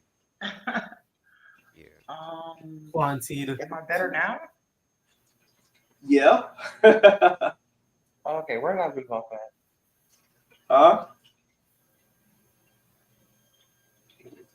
Oh, where did I leave off at? Where's y'all last there? You might have to say that again or give us like a synopsis of it. No shade. Mm. Okay, can you hear me better now? Oh, Yeah. there we go. Yeah, There you we go. go. Yes. There we go. Yes, I love it. Yeah, I There was you saying, I was saying like it's annoying because this whole debacle in and of itself is showing that, you know, even if they accidentally show interest in somebody that could be seen as passable woman, like that level of femininity, they can still be put on a list, circulated around in our fascist state. Right. And so it's really Right. just more proof and suggestions to anybody that, hey, maybe you should stay in the closet. And then that kind of, what I was saying was, it kind of goes into like having secretive sexual dynamics, and you know that can kind of, it can go left real quick. And so that's what I'm saying. It's like people are setting themselves up in a way, actually, you know, because now again, because it's like I say, it's really just encouraging them to stay in the closet, so she wouldn't even know, assuming, you know, the person upset is, you know, a woman, she wouldn't even know if he is or is not bisexual, because again, clearly it's in his best interest, self-interest, to keep it secret. And some women like that shit. I'm sorry. Some of them are That's aware of it, but they don't really want to admit it until after the fact. Then they want to get mad of selective outrage when they find out that their man is Yahweh on and the down low. They like that shit. I don't even care. Yep. And And then to they try to speak for all women. Like, it's kind of sad for the women that really want a heterosexual man, that really want a relationship without another man using her just for her pussy, just for all of that, and she doesn't know that. And it's really sad for, you know, because other women do that, where they try to speak for all women, and not all women are down for that. But it's really it's just really sad that other women that, you know, they just want that one heterosexual man, then they're innocent, very sweet and stuff like that. They don't want no part of this, to get into the end of the stick because of other women like that. So it's kind of sad. But yeah, it is what it is. Go ahead, Alvin. You good? Go ahead. I can wait. Go ahead. Mess with that. Or the people who are single but are like holding up signs about how evil all these black people are, how evil all these trans people are, how evil all of us gays are and crazy, and we shouldn't be allowed in schools and libraries. Like, they're also the same ones who are meeting other guys and trans people and black people at hotel rooms. Again, the reason a lot of us are bringing all of this stuff. Yeah, that would be our senators and congressmen. You know, the priests doing all that undercover down, sleeping with the boys and the men and all this type of stuff, but then still passing laws and stuff against the queen. Up is because And it's when you usually show those men. Go ahead. And when you show it to these people, it's crickets. When you show it to these people, it's crickets. Or they make another excuse. It's really sad, man. Yeah. Most of the really ones who are so adamant against us and who are harming us are the ones who are actually on these, on the DL, a lot of them. Who are holding up signs against us, not hiring us, talking shit about us 24/7, saying how we don't deserve rights, how we don't deserve this, this, and this. They're the same ones on these apps with blank profiles, messaging us, asking us to go to a hotel room, asking us to meet them at the bar. Like, literally, get over yourself. This is a story that continues and continues and continues, and most people want to be like, what? Oh my God, I had no idea. Like, yeah, you did. If you would have looked at half the signs, half the red flags you've seen, you would have known it too, but you want to play dumb. I don't even know the details of it. I just know it's like a Houston DL list. I don't know how the list came about, how they qualified for the list, who made. I don't know anything. It said somebody exposed the churn. I don't know. If it's a long list of boys that she was talking to, is she safe? Is she safe? Can she? That's my issue too. Like, is she safe now? You know, and I know what this one's talking about. Like, is she safe from disease? You know, like HIV and other sexually transmitted diseases. but also is she safe because now she done this trans done posted this list. You know, somebody can be waiting for her ass out in the streets. You know, she might get popped or something, and it's just not worth it to me. You know, because these guys can be dangerous when they feel their livelihood is threatened. What did boss man said? Not the body. Yeah, the body. Yepper. Not Nice. the body. Donate blood? Can she donate blood? Like, can she, if the big red bus come and say we need blood samples, can she offer up her blood? Because the list that y'all talking about is all these people on the, is she good? Not just, you know, health-wise, is somebody gonna try to unalive her? Him, whoever? Well, I want to know. She talking about the trans. Is she good with her blood work and all this stuff? I want to know if the guy who took the 96 loads, if he's good. The 96 loads. And yeah, and this is what that leads to. Right. Like, for real. This is why they be having, you know, glory holes and all that type of ish. Because if you're not supposed to be caught, you know, out of sight, out of mind. Mm-hmm. And you know, a lot of big download guys, you know, a lot of guys that are in the closet or on the download too, they will not, some of them will not go to the doctor to get checked and stuff. Because for one thing, they don't want to know. But the other thing is, you know, they don't want the doctor and them to know or thinking their results or, you know, will get back to whoever they're with. You know what I mean? Or messing around with as far as like heterosexual wise. That, you know, they try to keep all of that a secret too. So they don't, some of them won't go to the doctor because they don't, you know, they don't want people knowing that they went and got an HIV test or anything like that. Harold said he's backstage. Come on, Harold. Oh, he said he's backstage. Shit, I'm still telling him to come on in and he backstage. Hey, Harold. Come on in the room. Hello. Hello. Hey, Harold. Good evening. How y'all doing? What's going on? What's going on? What's going on? Yeah, What we we on talking the about? download Houston list. We on this download Houston list now. You know, I got a little video playing here. We done talked about quite a bit of stuff, from politics to 96 loads. Oh Yeah, God. yeah, it was a gay guy that, you know, he slept with 96 men, so, you know, he was bragging about it. I heard about that. Yes. Yeah. Okay, we'll continue here. And then Harold, you pop in when you need to. Okay. That's all I want to know. That's the only question I want to know. Like, god damn, I didn't know so many brothers like Man Butt. I never been to Houston. I wanted to go down. Well, for you, sir, yeah, a whole lot of men they like man butt, and they like man dick, and they like man lips, they like man chest, you know, they like man. Okay, the whole lot of them, you're just unaware of it, or you are aware of it because you may be one yourself. Yes, for man, but amen. Mm-hmm. Yeah, I love me some man butt.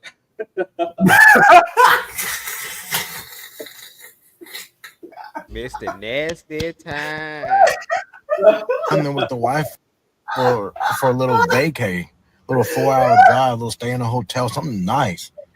This guy's crazy. You know, he's talking about he can't go to Houston no more or Atlanta just because gay men are, you know, then you can't go no damn where. Stay home in the house. But see, that's projection to me. Like when niggas is. talking about I don't want to see that or I can't do this and I can't do that. That's projection. Mm-hmm. It is. But I don't know if we gonna be safe. I already crossed off Atlanta for the same shit. You would never catch me in no Atlanta. Now I gotta cross off Houston too. All I'm gonna say is, cause y'all.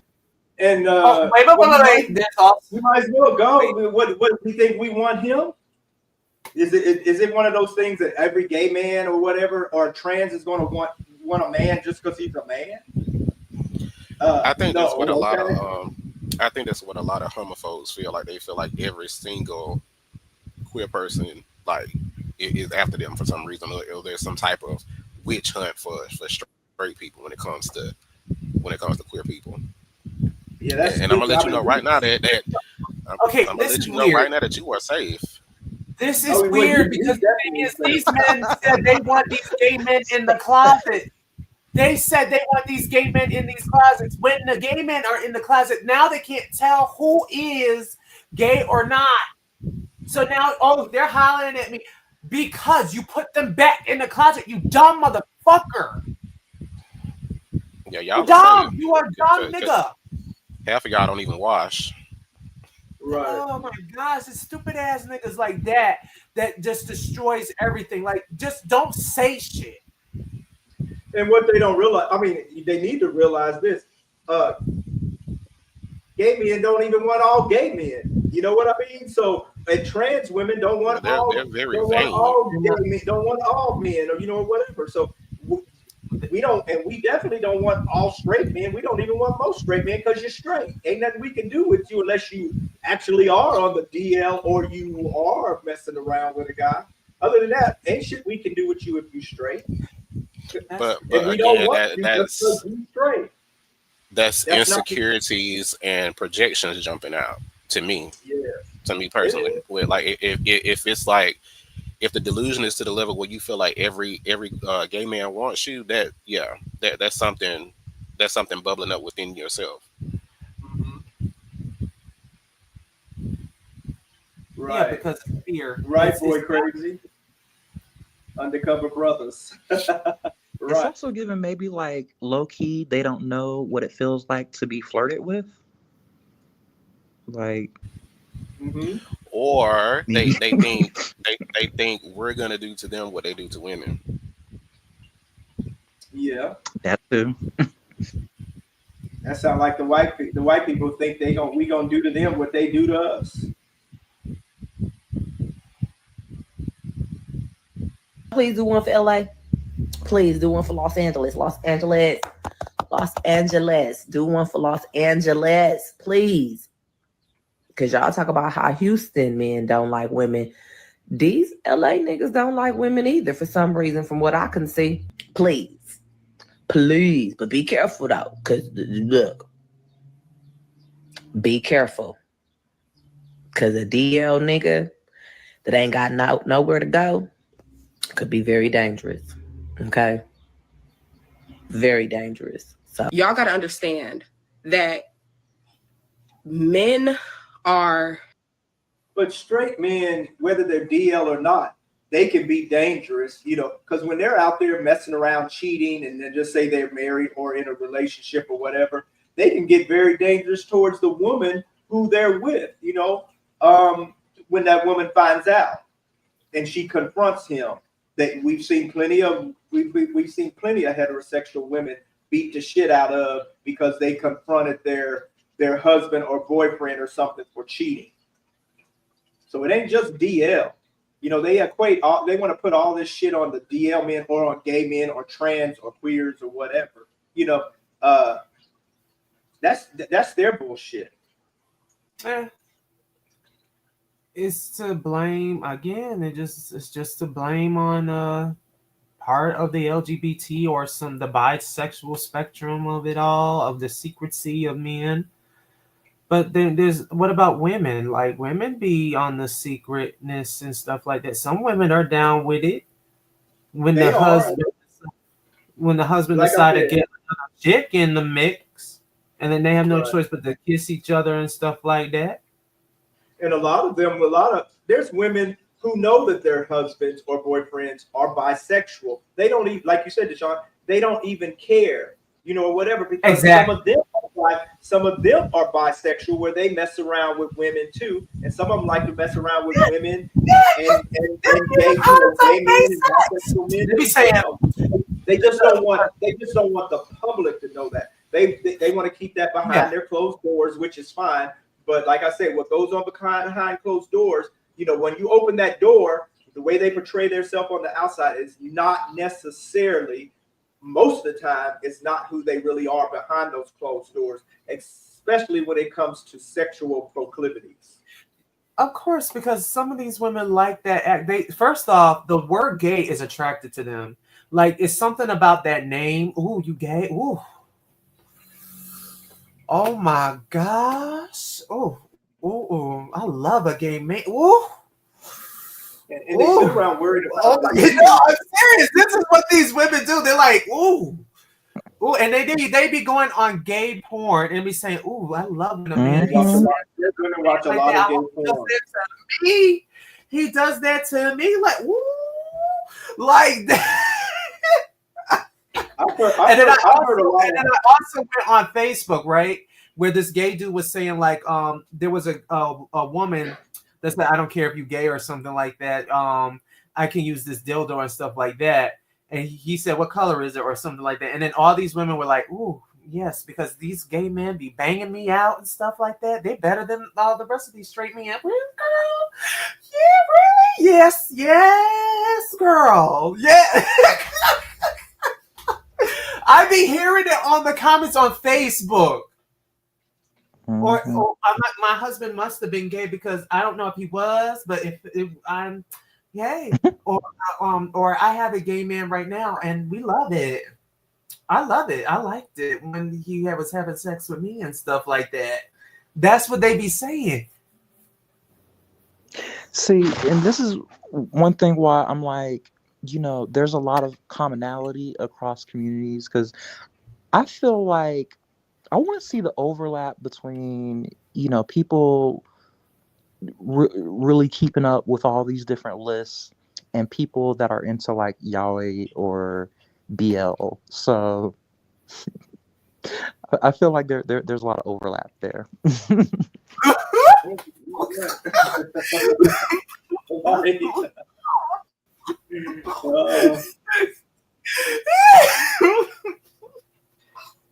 Hey, Slip. How'd your sound come in so? Because at first you sound like you were in China. Now you sound so clear. You're in China. You just back in town. Oh. I said at first you sound so, you sound so clear now. Since we're, now because at first you sound like we're like on vacation in China somewhere, and then you just got back. So now we can hear you so clearly. What was going on? Oh, I just took off my headphones. Oh, okay. Oh, okay.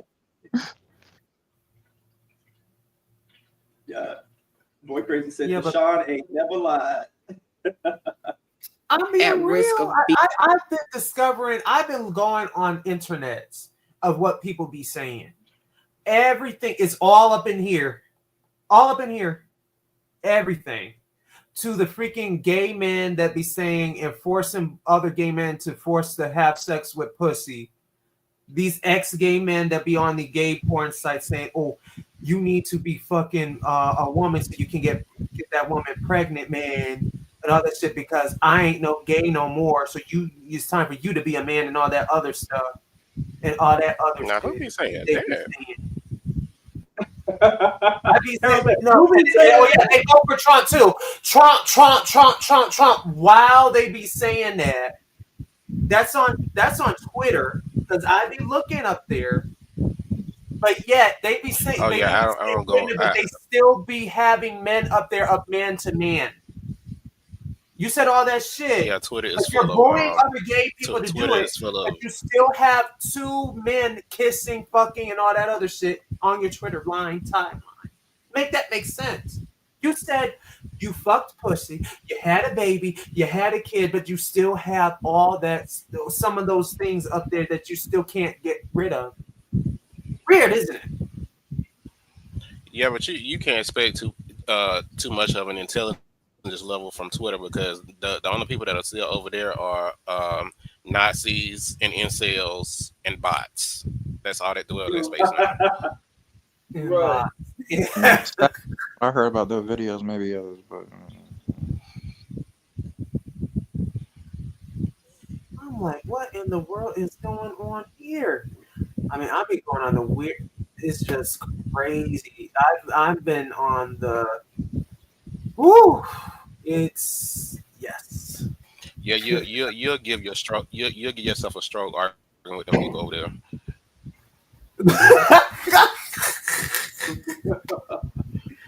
Yes, I'm telling you.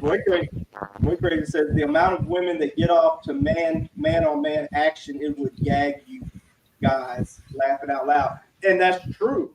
That's true. I know a lot of women who say they prefer watching gay porn than they do straight porn. Because you want to know why? I think it's the name. It's the name gay. I think gay is so. It's something about it. It's kind of like, it's like, it's like getting there. It's like a waterfall because it's kind of like, oh my god. It's something about that name. It's so sexy. It's kind of like that. I think. I don't know if it's got to be the name. It's got to be the name. It's got to be the name. I swear. I don't know where you're getting that from because they act like the word gay, queer, trans is a repellent. No. That's a lie. That's a lie. Because the thing is, yes, they're just doing that. They're just doing that because of society. That's why they're doing that. But they know they like that name. They love that name because it's attractive. It's definitely attractive. It's definitely attractive because if he wasn't gay, I would have my man. If he was, I would have you to myself or something like that. Well, really the term, the term gay really means happy, frolicky, and lavender. No, I'm kidding. I just do the lavender. We're gonna run through a field of lavender. One must have a hint of color, but that's what it really means. That happy, frolicky, gay. Just gay. But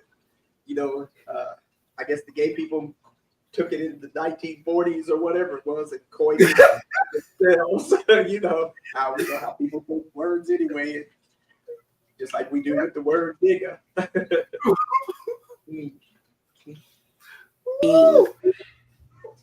Unalived, right? But not even just that. You guys could dismantle, this list could dismantle whoever's on it, their entire life, the relationships that they have with everybody. It's not just their romantic partners, y'all. It could mess up the relationships that they have with business partners. Y'all are too much in other people's business. And two, the people that's circulating, I don't understand. Like, why don't y'all feel like y'all are violating someone? I don't know. That's my 2 cents. I pray to God that whoever is spreading this list, I pray to God that y'all get a conscience. And y'all understand that y'all are putting somebody's life on the line. Because they ain't got shit going on in their own lives. That's why they all up in everybody else's lives. When they ain't got shit going on and then their relationships ain't going well or they ain't got no relationship or whatever, they gonna get all up in, I guess the green bug of envy or whatever. They gonna get all up in everybody else's shit. Being messy. That shit is not cute. What'd you say? I have a question. Because they're nosy. They're freaking nosy people, and there's a lot of people like that are very nosy. And it's all of them. It's all of them. Because if you think that these heterosexual men are not nosy, you're wrong. Because the thing is, how come they're exposing other men and stuff like that? You said that I don't care who you date and I don't care who you having sex with and stuff like that, but yet you're exposing your man, even though they're heterosexual. But heterosexual people can do it. They can expose other men as long as you're heterosexual. But if it's a gay person, you're wrong for exposing, man. Whatever happens to you in the streets, it's gonna happen to all that other shit. But only heterosexuals can expose them. Why can't it be all the way around across the board? How come everything is always got to be used to whoever it's being called gay don't get repercussions for it? I don't understand that. I never understand that concept. Go ahead, Harold. So you allow just only straight people to call you gay because now I'm out the closet, but another gay person call you gay, then you want to beat them up. It's just some weird shit. I seriously, I don't know if it's validation. I don't know if it's validation to be accepted, but it's just the weirdest shit I've ever seen. I thought it was all the way across the board.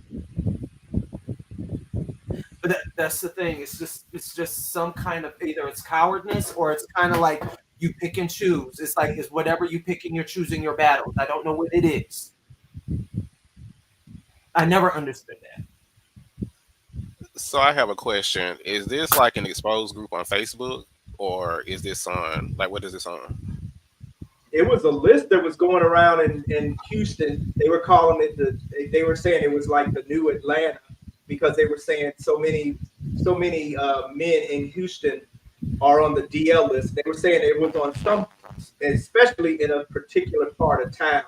But they saying because they it's like these men are on DL and they could be giving women HIV or STDs and all this other type of stuff.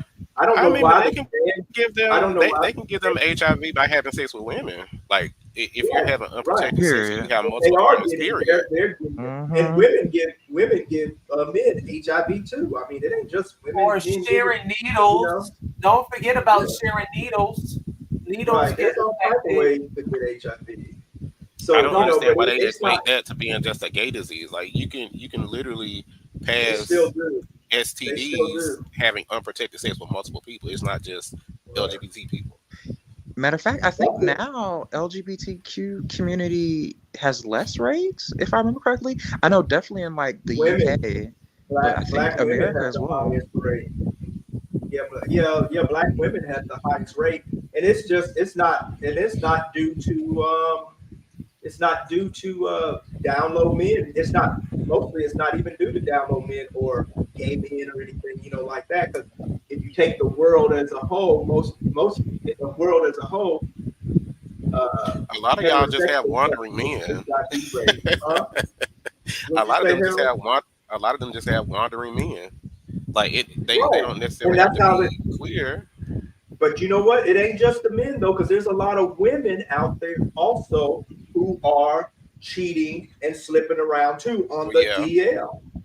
They just they may not get caught because people don't look at them the same way as they look at a man hanging with another man. Women can hang all over each other. They can kiss on each other. They touch each other's breasts, their butt. They sleep in the same bed and cuddle up with each other. And the men are just fine with that.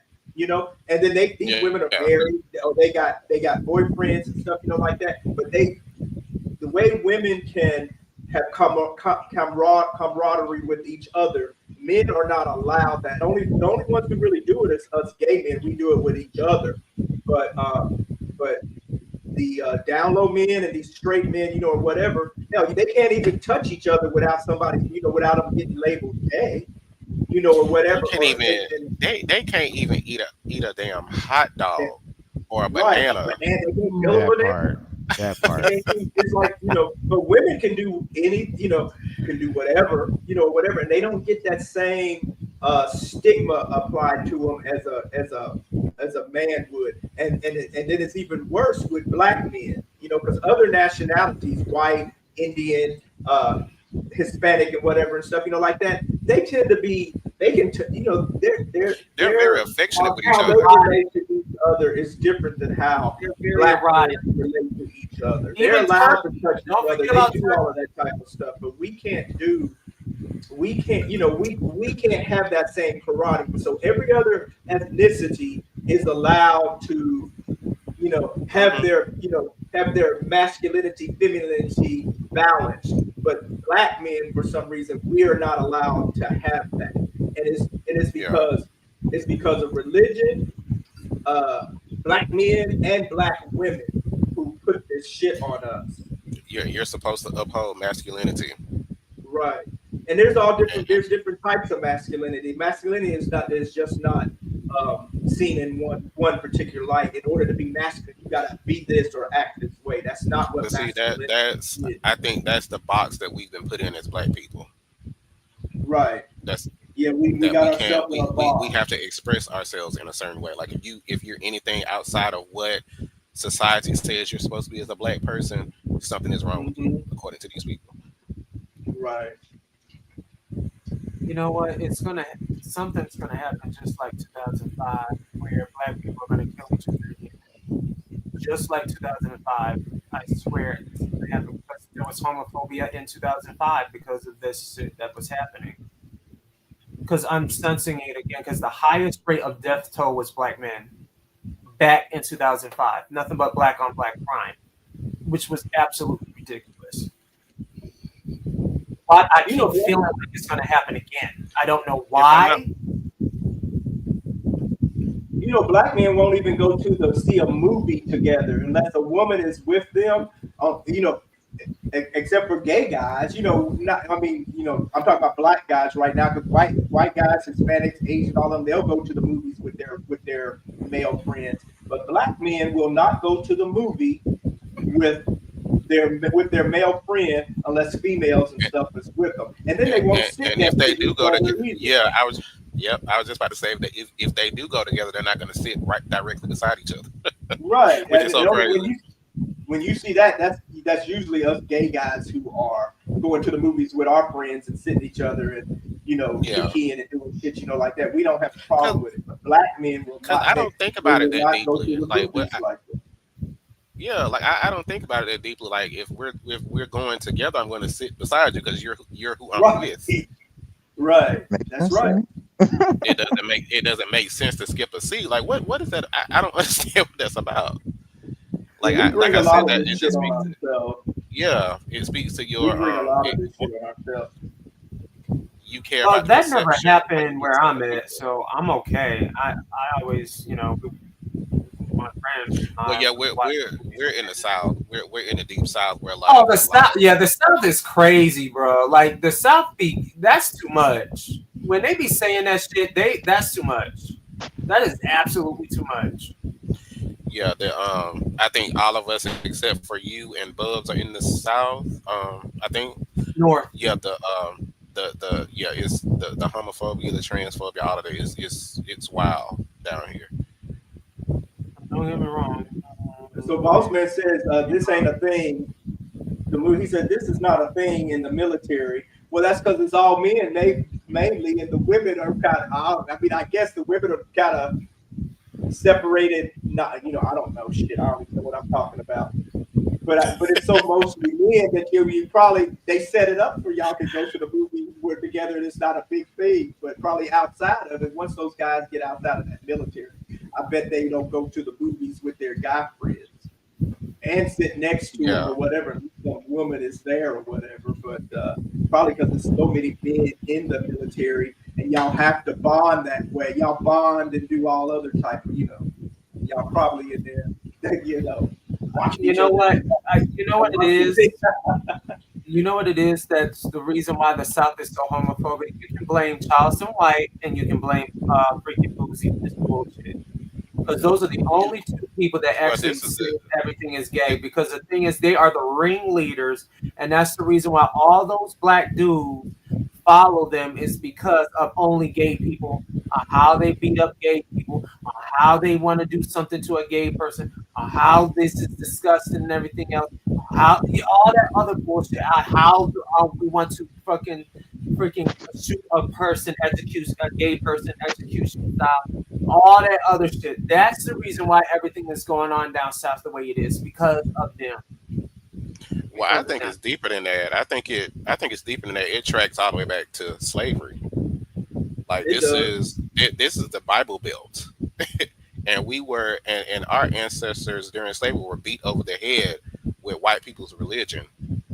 That's where buck breaking and all that stuff comes into play. So I think it's like T for T said it has everything to do with religion, and then everything else is a domino effect. Right. But see the thing is about buck breaking is as quiet as it's kept. Like I said, these white people were gay anyways because the thing is they had to prove their masculinity so that no one knows that their wives are doing it. So what they do is they use the men to have sex with the men and do whatever sexual thing, even though it's buck breaking. They think that because it's humiliating the men, it's also humiliating you because you're actually the dominant one that's actually really want it to be something that you can't be in that time period. That's the reason why you're doing what you're doing to men. But you use the Bible to think that, oh, I'm a straight man. That's the reason why I'm trying to humiliate you. Because the thing is, I'm trying to emasculate you by doing this, knowing that but in your mind, you know that you're a man. You're not supposed to be doing that. Why don't you just cut him up, stab him up, shoot him up, something like that? But you're doing all of that. I don't understand that. But it's something sexual that if some of these men actually like it. Don't let no one fool you back in those days. Back in those days, you may not know, but some of them actually like it. It's kind of like Deadly Women, where let's just say there was a woman that was using whips on another woman and stuff like that, and she liked it for sexual gratification and all that stuff. So that for sounds me, like they were in B&D. They sound like they were in like S&M type B&D type stuff. That was their like little kink or fetish. Sounds like.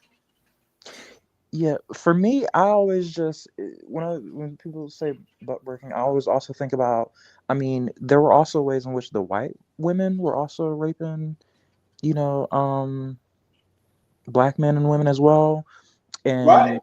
yeah, and 100%. apparently there was even records of some of the white men forcing black men to rape white women, and so yeah, all that sort of abuse, like. Yeah, definitely cause different generational issues. But one thing that's really kind of a bit kind of odd that I feel like is kind of going in the wrong direction is when because some of the people responding was like, oh, men like anything, any hole, and this, that, and the other. That's not true. Right. I mean, yeah, there are some that you kind of be worried about, but yeah, like I just fear making that the default assumption, especially in these times, is just going to make it easier for that to be the expectation. Like, oh, well, any man you meet, you got to expect he might, go hump on your dog or something. Like, what? Like, I mean, it is more common with men, but it still shouldn't, like I say, talk about it as though that's the default. So, yeah.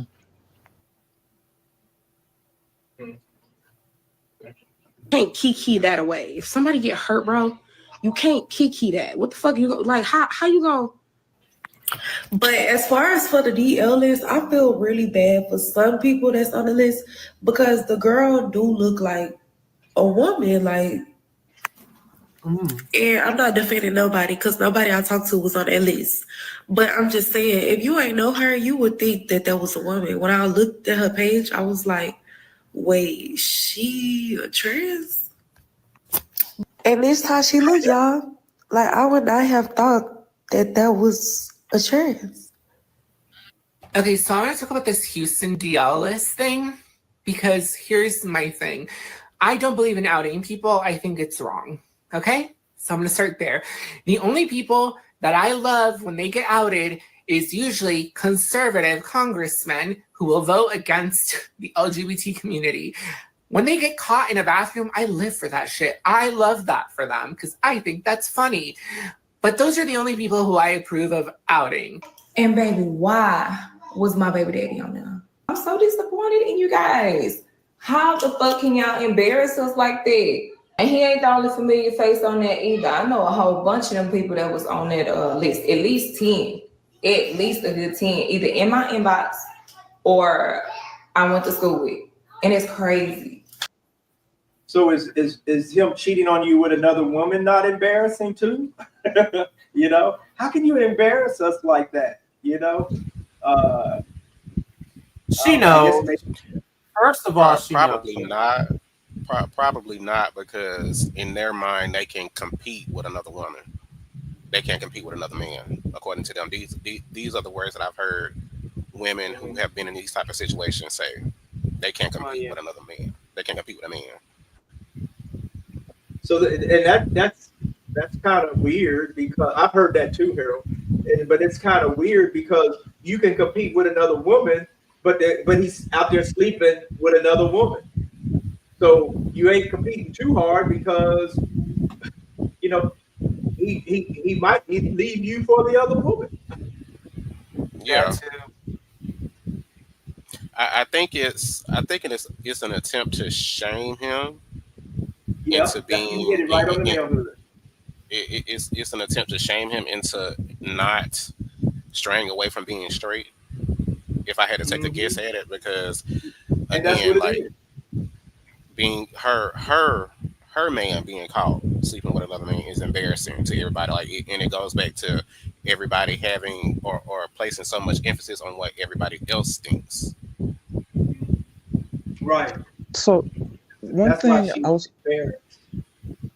one thing like I'm trying to I want to bring up as a point of like, you know, trying to see it from their perspective is that I can sympathize to a certain extent because I know, you know, with the historical oppression and everything of women, how getting married, you know, securing a man was like, and to some extent today still is, you know, a way to secure financial stability. So, yeah, like I said, I just wanted to give a little voice that, because like I said, that can be, you know, something I can sympathize with and be a little bit traumatic.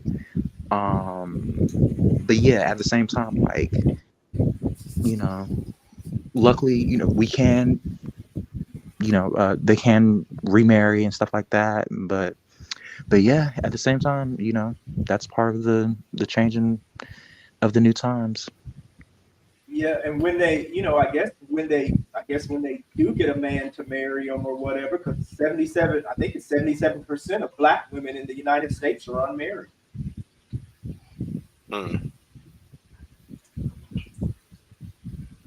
Yeah. Or They'll be even, so correct. yeah, also just, you know, if boyfriends, et cetera. But yeah, Mm-hmm. and baby And daddies. yeah, and if they anything like some of my cousins were, hell, they were the ones who were supporting the men. The man, it's supposed to be like what you say, Oh slick. yes, Like absolutely. they get a man and they might marry or get somebody that where they can, you know, where they can be secure, live a secure life or whatever stuff. But shit, a lot of But they'll women be I've quick known, to not all of them, but they're out there taking care of the man, giving him the money and stuff. So the yes. man's more secure than the woman. Yes, I actually know two women like that. I know one in particular who she's taking care of a man and he's beating her. Yep, He's I've known putting hands those on her. too. Oh wow. And like they go the lengths to get their families involved and they go right back to those men. Yep, right. I know them. I know some where they got their welfare check and food stamps at the first of the month, and that's the only time that the man came around. And then they end up giving the damn man these so-called men who are also out sleeping with other women and sometimes probably sleeping with other men too and trans women too, but they're giving them food stamps and their money and stuff, and by the end of the month they didn't have shit to pay the damn, for the kids to eat and stuff, and they done gave it to the man. So a lot of these, not a lot, I mean, I'm not gonna say all because it's not all, but there's quite a few of them out there who are really taking care of these men, which is sad, because if you want to go by the heteronormative religious Bible, Quran, or all of that shit, if you want to go by the, technically it's supposed to be the man. I guess the man is supposed to be taking care of the woman and be the, the whatever whatever that shit is, whatever. But it turns out a lot of women are really taking care of a lot of these men. So which if you want to live by that code of ethics, then some of these women need to stop doing some of the stuff they're doing for these men, and let them do what religion or nature is supposed to, do. The man's supposed to be taking care of them, I guess. I mean, I don't know. But for some reason the line is drawn when they catch him with another man. Yeah. That's crazy. Like you ain't gotta hide your truth, because the trans girl wasn't hiding it. She got some pictures on there before she became of her. So she's not hiding it. Y'all can't say that y'all didn't know that it was a man. Y'all just thirsty like that. That's crazy. You do anything. I was about to say Oh wait, pussycat, stop. man. The girl said she couldn't tell. What'd you say? The girl said she couldn't tell. Like, yeah, there's other other girl It's said that she couldn't tell, and this one is like So you how can can you say that the man couldn't? How can the man? How can you tell that the? How are you gonna say as a woman I couldn't tell, but as a man you should tell? But the thing is, she had all the feminine characteristics. No one knew. There's lots of trans women, just like trans it's men, where you cannot tell. You know, there's and women. I mean, there's people who say that and they think that they can tell. You know, yeah, some you may can tell, and I don't know what difference do it make because everybody likes different. Everybody doesn't like a trans woman who is fully made up or you know, who is given strictly woman or whatever. You know. Or there who've are had the some men who operation. don't like Some of them trans like women them. who have Some like them yeah. with their masculinity and their penis and all of that type of stuff. So, Yeah. you know, sexual proclivity is, you know, everybody has their own. Alvin, have you ever seen Pose? Oh yeah, I love Pose. I done seen Do it you 4 or 5 remember? times. Do you remember when Electra was messing with when she had the John that she was messing with, and he got so mad because she was thinking she Right. was going to have the surgery to have her penis removed. Penis removed, right? Mhm. Yeah. And then when she did get it removed, he wouldn't even mess He with her stopped. no more. He stopped. Yeah. He stopped And doing. he said it. And he said it. Mhm. He told her, if you get it removed, then I'm gone. Yeah. Yeah. So that So, you know, so the whole idea about quote unquote not knowing that just doesn't work. Like it's easy to tell someone to live in their truth, but it's like it's so many layers to it. Like it's so many right. layers to all this. And she wouldn't accept him if he lived in his truth anyway. She's saying he's on the Exactly. list. So now that she Exactly. knows, see what I mean? What I said before. Now that she knows that he's on the list, see the stuff Because that she's saying. if you Okay, were she's not receptive, this accepting wasn't him. even. If you were receptive, this wouldn't even be a video. Right. She wouldn't even be on here saying that. If she was accepting of it or whatever, she talking about come out and live in your truth. Well, you know now that he's on there. So are you going to allow him to live in his truth or what? Are you going to leave him or are you going to stay with him or are you going to degrade him in public because now you feel humiliated? How can you do this to us? See what I'm saying? She's contradicting what she's actually saying here. You know, And this it's this a is why big contradiction. a lot of women befriend gay men and trans women because they simply want to know if their man is on the DL. Like, it's just that's just the simple part of it. They just want to know. And I don't know why because and there's a lot of men. Most men aren't on the DL, so you know. I mean, but there's still a lot. There's still a lot that are, but most men are not on the DL. You know, they are. Most of them lean more heterosexual or bisexual or whatever, and they're not necessarily on the DL and stuff. So, you know, why these people want to see this list? You know, and then what happens when they check the list and their man is not on there? They just going to say, "Oh, well, my man ain't on there, so he ain't DL." Well, then you're going to fool yourself again because he still may be DL. He just ain't on the list, you know. And just like I said, there's DL men all over the United States, all over the world. Yeah, it's not just Houston. This is Oh all over. no, it's everywhere. It's everywhere. It's in cities, small towns. It's everywhere. It's in their bedrooms. Okay. So yeah, just because you're not on the list doesn't take you off the list. That doesn't make you take you off the list. Yeah, and also like again in today's in the future, I guess, I just really just try to tell people like being in the closet won't necessarily be practical. Yeah. Especially the digital age, it's kind of difficult. because that's Hell, with always what's coming that, down, that's with what's coming down the pipe now with Trump and this damn administration and in America's decline, ain't nobody safe. Shit, ain't nothing gonna save you, whether you in the closet or out the closet, or whether you a Christian or a black, white, or whatever. Shit, ain't nothing gonna save you eventually. What's coming down the pipe? Y'all download me. Get y'all ass over here.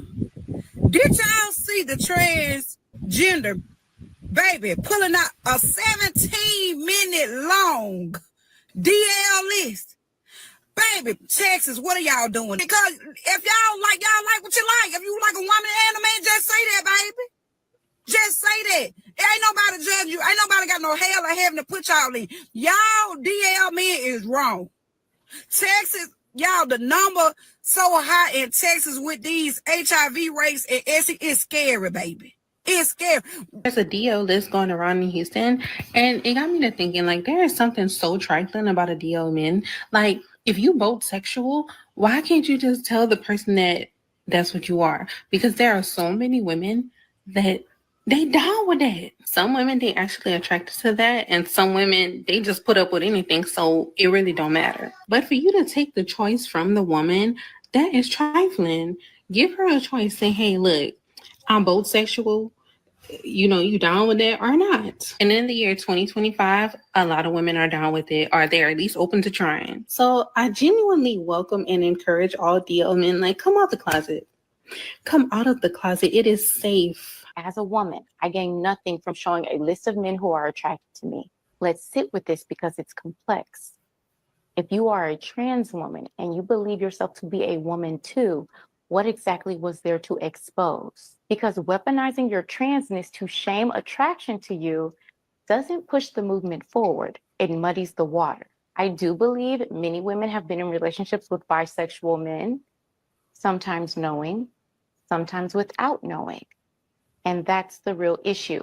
Deception, cheating, recklessness, taking my choice away. And that applies across the board, not in just DL situations. DL culture is dangerous. These men have hurt people. They can and will unalive men, women, that includes trans women, to keep their secret. So being someone's emotional and sexual dumping ground while they hide who they are is not a flex. You do not get an award for that. Now let's talk about Black women, because we often get scapegoated for DL culture. People say we are the reason these men stay closeted, but really it's patriarchy. Yes, Black women can uphold patriarchy, but we didn't create it and we hold the least power in it. I have seen some extremely homophobic takes from Black women, especially with that viral "who gonna be the boys" sound. And a lot of women weaponize disease in these conversations when the spread of STDs is not exclusive to DL men. Spread of disease isn't about identity, it's about behavior.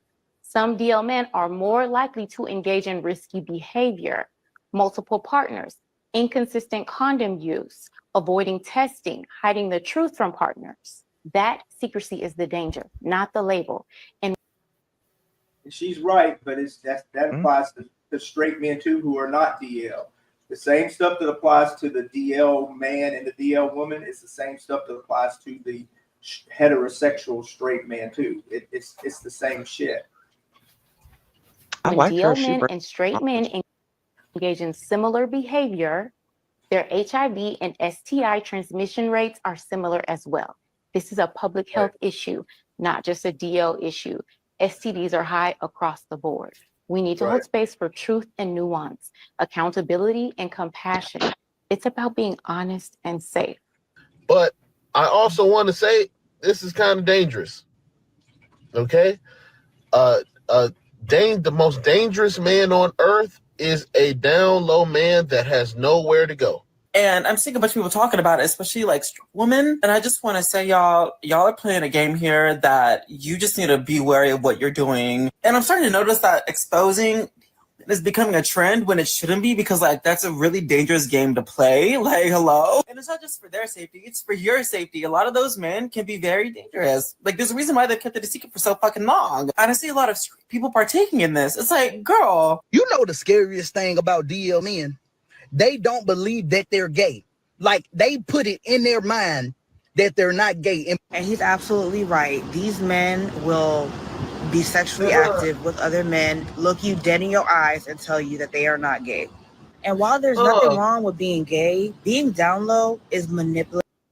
What do y'all think about that? What they just said? Do y'all think that's true? Where a lot of men who, like a lot of DL men or trade or DL men, do you think that they believe that they're straight, even though they're messing with men on the low? No. Yeah, I think that's correct. They know, Deshaun?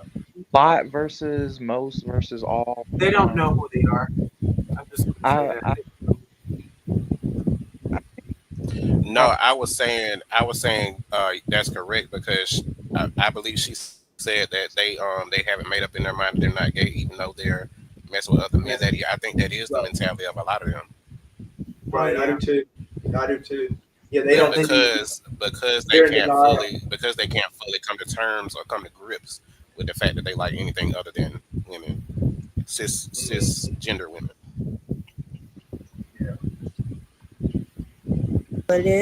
Deceptive, and delusional. They want to secure you as a cover up to use you as their beard and their trophy to attract other men. Number 2, DL men hate condoms. Think about it. He already don't like coochie. He got to fight to stay hard, take 100 honey packs, and be on all type of ED medication. You put a condom in the mix, they gonna claim how they hate condoms. It doesn't feel good with the condom because they're used to booty hole, and booty hole and coochie feel different. Again, I'm not talking about openly. Well, that's true. That is true. It does feel for a different. I wouldn't know. Like, can we sit with that for a minute? Like, why try to force? Why still try to pressure? Him if clearly he can't even perform. Right. Like, again, it's one of those things where just let people be who they are.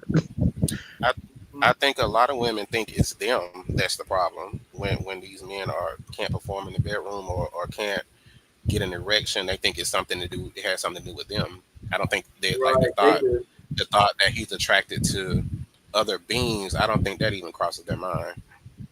Oh shit! Donald Trump is trying to get rid of Pride. I knew it. Mega war on Pride, and there's Trump on it for Don Lemon. Uh-oh. He can try all he wants, but it's not on going the nowhere. hold on. Let me put this on the group chat. Yep. Okay. Okay. Donald Trump. There will be no more LGBT. I mean, he can try all he wants. Oh my God!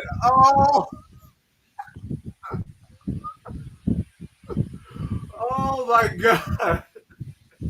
Oh my God! It's crazy. man. This is okay. So Don Lemon, hold on. Let me put this on the group chat. Hold on a minute. Come on, pop up already. Something's going on here. Okay, let me put this down.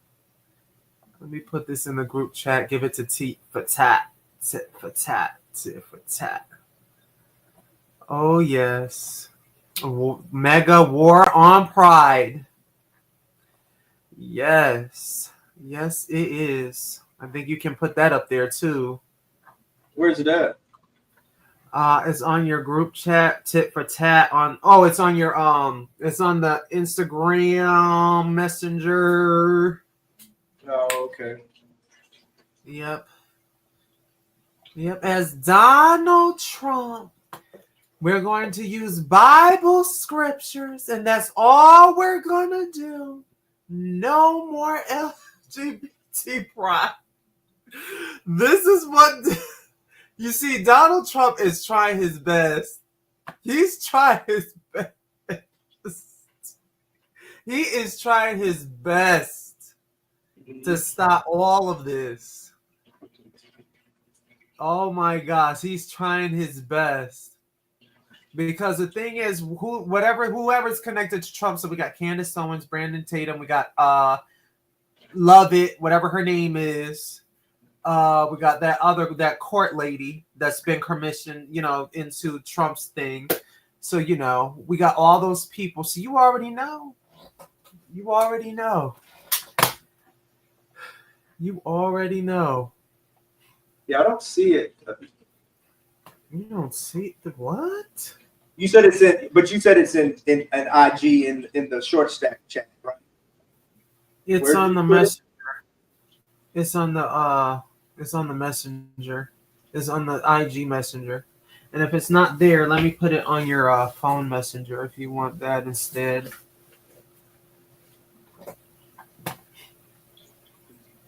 I see. Let me see what I got here. I see something in here from TS. It says TS Trump MP4. Did you put that in there, Bubs, or did I see two of them? Lemon drop Trump and mega war on Pride. Yeah, I saw that earlier. I saw that. Yeah, I saw that earlier. I'll check it out. Oh, okay. You Ben saw that from Lemon Drop, that one with Trump Okay. and mega war on Pride. Yeah, I saw that. I saw it. Not. I didn't see it from you. I saw it when I was watching YouTube. On my phone earlier. Oh. Yes. Yeah. That's what happened. This was happening, guys. This was happening.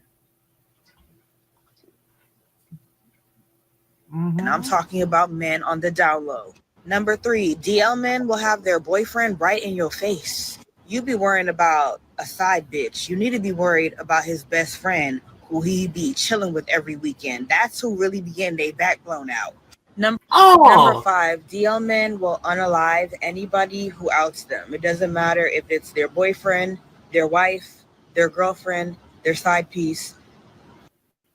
She shouldn't generalize like that and say DL men will, because all of them aren't going to do that. There's some that'll do it. I but was that's just not about to say all. that.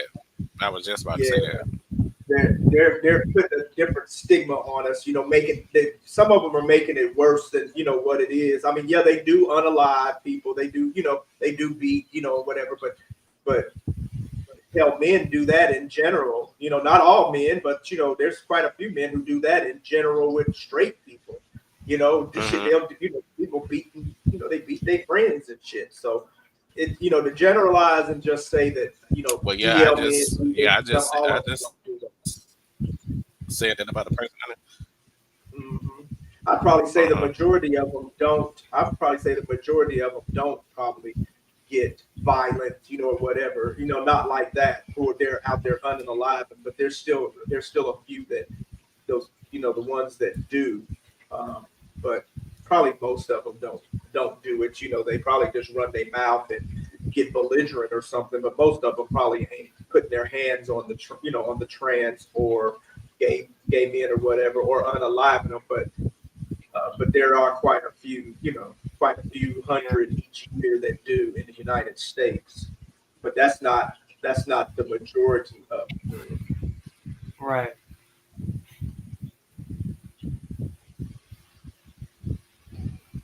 So your grandma, your kids, your mom, y'all gotta go. And I hate when they say DL men don't come out the closet because of the way us women will react. You are not scared of us, sir. You are scared of your straight homeboy beating your ass. And in 2025, you should know. I think they're scared of, they're scared of both. I don't know if they're really that much scared of their homeboy beating their ass, because they may be able to beat their homeboy's ass. But I think it's a combination of both of those things and other stuff. There's a lot of stuff why they don't come out, or whatever. I don't think it's I think it's more afraid of being ostracized from their their family, their their religion, their jobs, that type of stuff. And being thought of as weak or feminine, and stuff, like that. I don't know if it's so much because they're afraid that their friend is going to beat their ass, because they may be tougher and more brutal than their friends are. They may be worried about what their friends are going to say, but I don't know if there's so much they worried about they're going to get their ass beat by their friend. I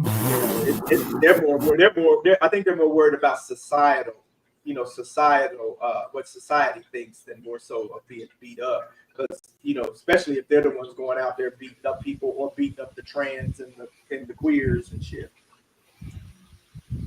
Know that there are women that will accept you for being bisexual or whatever, and there are men that will accept your lifestyle as well. We really do not give a fuck. We just give a fuck that you keep lying. And as far as that Houston DL list goes, that should be the magical answer for why that man is always mad at you for no fucking reason. Because you don't have the artillery that he wants. He mad at you because you are not what he wants and he cannot live at his truth. You have a lot of straight men, DL men, who they're angry because and super homophobic because people who live in their truths, they don't like it because they can't. It's like they're in a prison, they're in a jail because they really, really, really want to love who they want to love, but they can't because they don't want to be judged for loving who they actually want to love. So they use you as a beard. And they're always angry. And foremost, let's just get this understood. If you look at yourself, if you're supposed to be a trans woman and you view yourself as a woman, what would it be exposing if a nigga talking to you? You still view yourself as a man, right? Obviously. And two, y'all, like, it be so one-sided and double-sided because girls too, like, y'all, it's okay for girls to be bisexual, but y'all don't think it's okay for a nigga to be bisexual. Like, there are some men out here that is just genuinely bisexual. Or I'm not even gonna say bisexual, I would say, like, it's some men that's attracted to men, it's some men that's attracted to trans girls, it's some men that's attracted to women, it's some men that's attracted to women and trans girls. Like, it's some men that's attracted to women and men. You know what I'm saying? Like, but y'all have to create this space for men to open up to y'all, because there's so many men out here that fuck with trans girls. But y'all have to create this space for men to come to y'all and be open up. Because I know so many females that's okay with it. I'm gonna be real. Like, I know females personally that's okay with it. Like, he's saying the truth. You got to create that space. If you don't create the space, these guys, people aren't going to come out. I don't see anybody creating the space, but what she's saying is true if you create the space. And we do know so many. I think she is really intelligent. She has a real high intelligence level in regards to that. They be want to, like, bitch, I know personally, like, so y'all have to create this space for men. You know what I'm saying? And want, them to open up and to see if y'all gonna accept them or not. Because y'all be so quick to bash people too. Like, y'all can't do that. Like, it's okay for women to be bisexual, but it's not okay for men. That's not cool. And then another thing, within the Black community as a whole, everybody makes it look like being homosexual, being gay, being trans, none of these things are flawed. Like, love who you love. Like, what the fuck? Like, love who you want to love. We were put here to love. So why do you, like, the community always make it frowned upon about loving who you want to love? Imagine finding out that your husband has been cheating on you through a list that someone made public. Someone decided to publicly expose a bunch of men that were on the DL, and come to find out a lot of those men are married with children or have girlfriends. And you already know I'm going to give you my 2 cents that nobody asked for. First and foremost, I don't think that it's anybody's business what your preferences are, whether you like men, women, or both. It's nobody's business. And I also don't think it's anyone's place to expose which side you lean towards. However, when your personal choices negatively impact another person, I think it most definitely becomes that other person's business. I fully support the idea of spouses finding out that their significant other is cheating. And to me, it's not about the fact that some of these men are cheating on their wives with other men, because whether they're doing it with men or women, is still cheating and putting their significant other's health at risk. Because if you are sleeping around with other people and then coming home to sleep with your spouse, whatever STD, STI you are gathering from them people, you are going to give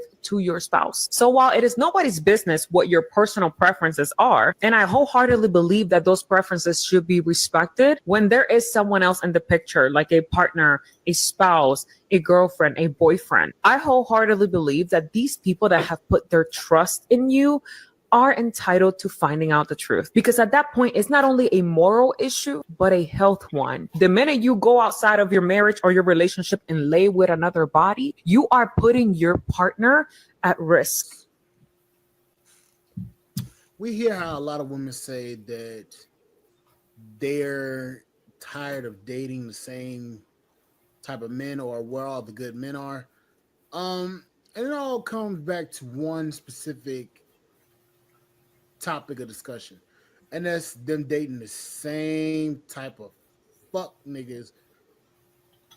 And it's quite funny to me because they seem to never take responsibility for the shit that they deal with. Are we dating the same guy groups? And this past weekend, a man was posted on here, and this girl was like, "Is anybody seeing him? Because I've been seeing him and I really like him, whatever." There's literally hundreds and hundreds of comments, and at least 7, I counted. I got tired of counting because I was disgusted. At least 7 women in those comments were like, I've been sleeping with him with no protection, like consistently. And they're not saying like we're in a relationship, we're dating, we're talking. No, they're just like, we've just been seeing each other, we've just been sleeping together. That's fine. That's not my thing. But if that's your thing, that's cool. But why are we not using protection? Why are we not using protection? And one of the girls was like, "Oh, he the type that won't do it if you make him use protection. Like he won't do it at all." Girl, then don't do it. What is wrong with y'all? So they got a list too. So they got a list. The women, they have their own. I guess this ain't a list. This is an actual social. Like a social thing on like Facebook or something like that, where they expose men that are sleeping with the same women who are sleeping with their friends. And it turns out a whole lot of women are sleeping with the same man, the same men. The ones they're talking about is kind of like the ones who ain't got shit going for them, or the ones who they're cheating a lot and stuff like that, but they're still sleeping with them, even though they know that they're sleeping with all these other women and stuff too. So they put this stigma on gay people or queer or trans and stuff, saying we're promiscuous, or we're out there with STDs and stuff, and giving them diseases and stuff, like that. But a lot of these women are doing the same stuff. They're sleeping with a lot of different men. The same man, but some of them the same men, but they're sleeping around too. So it's not just us, and I'm not like attacking women or anything and stuff, like that. But it's just like the double standard for me, So we just went from the DL list in Houston, where, you got some women and men criticizing, and stigmatizing the gay queer trans community. And they were mentioning that, we're out here giving diseases and HIV and sleeping around without condoms and stuff. But with this right here, they're doing the exact same thing. So the hypocrisy to me is just through the roof. What are we doing? I'm so serious. What are y'all doing? You need to get your rocks off. Cool, girl. Get it how you live. But at the very least, you guys, you can't be out here moving like this. All of y'all need to go get tested. Every single one of you. And to make it worse, the girl who posted the original post says she's going to keep seeing him. She's not going to stop. Basically, it's just confirming that all women are pretty much dating the same men, but they're not stopping to date those men. And are these groups really just advertisements for men that other women have been with that other women want to get with? Some people are married and they're checking to see if their man is out there like that. There are some people who come in the group to tell people that, you know, this man is a pedophile or he's spreading STDs or whatever, and these people need to go get checked. But I do see a lot of times that women are saying like, oh, well, he's dating my friend and he's dating this other girl, and he's dating this other girl, and it just doesn't seem to make any difference. Like, but two of my male friends that have done things with the greater Oklahoma City area got posted on the one in Oklahoma City, and the way these bitches ran their name through the comments, and they left. So wait a minute. There are in all these cities? Yeah, it's like that nigga, he posted the screenshot. He's like, nigga, they got me.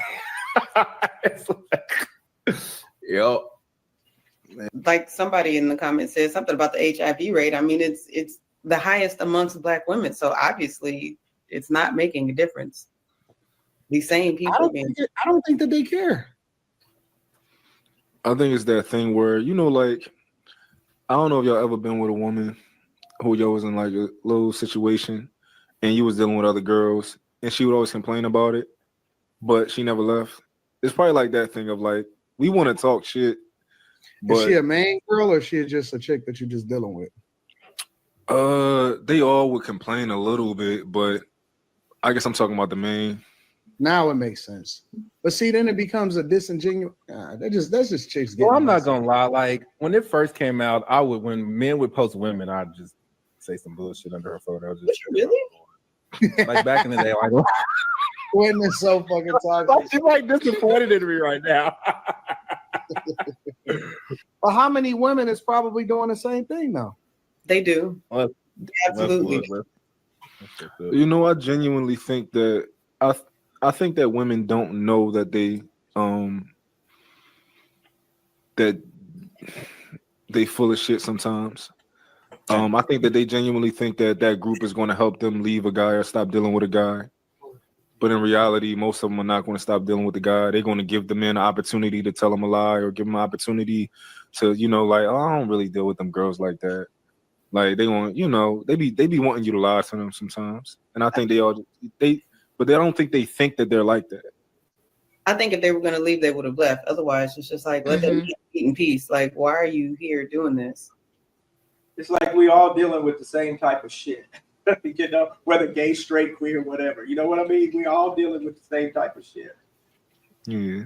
They gonna text you like, what's this? All these girls said that they talk to you, and you're gonna be like, yo, I barely like talk to them girls. Like, what are you talking about? Don't they like you more? What you say? Don't they like you more when they see all those women? Kind of. Don't they like you more? They get mad at you. Especially if they think, and they always in their heart, they gonna think that they better than the other options. So they like you more. She said she wasn't leaving. She posted him and right. said she's still gonna stick it out. She's still gonna have raw sex even and share him. So women don't care at the end of the day. Oh, I don't know. I don't know why women have those. I guess if you want to know if somebody has an STD, but these women know a man don't have an STD and they'll continue to sleep with him. So I don't know. Basically, moral of the fucking story is these people don't give a damn. That's all I'm getting from the shit. Basically, that's what it is to me. They don't give a fuck. They gonna keep fucking. They gonna keep doing what the hell they want to do, and they don't care. Okay, I'm sorry, y'all. I was away for a minute because I'm over here cooking, so I'm kind of, bouncing back and forth because my munch is kicking in. Oh, what you cooking? I'm just making some seasoned brown rice, and I'm trying to eat healthy because I was gonna get some DoorDash, but I was like, I don't need that. I'm trying to be a little bit more conscious or whatever. But did you hear anything about this last video we just played? Yeah. I've been listening to everything. I've been playing on my other phone, so I've been listening. But what's your thoughts on that?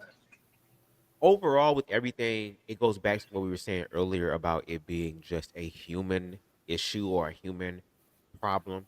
And again, to your point, T for T, there's a lot of hypocrisies there. You have women that are saying, live in your truth because they don't want to deal, or they want to be able to have the opportunity to decide whether they want to deal with a man who is bisexual or not. But the issue is that once these people start walking in their truth, you demonize their truth, so they're stuck. Secondly, when they were talking about how all these women will go back to this man and how the man will say, well, a lot of these women think that, you know, these people, I mean, they would think that all these other women are, or that they're better than the other options and they have all these options available to them.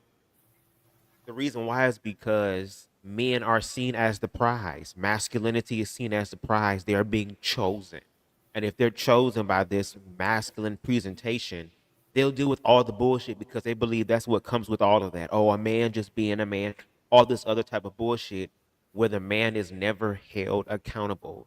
Like, no shade, where are the women that will get in contact with the other women that's fucking with that one man and be like, you know what? Let's whoop his ass. Let's set his ass up. I'm gonna have the main bitch come over. She gonna bring him over, whatever, massage and give him a little, you know what I'm saying, slurp him up until he throw up a little bit.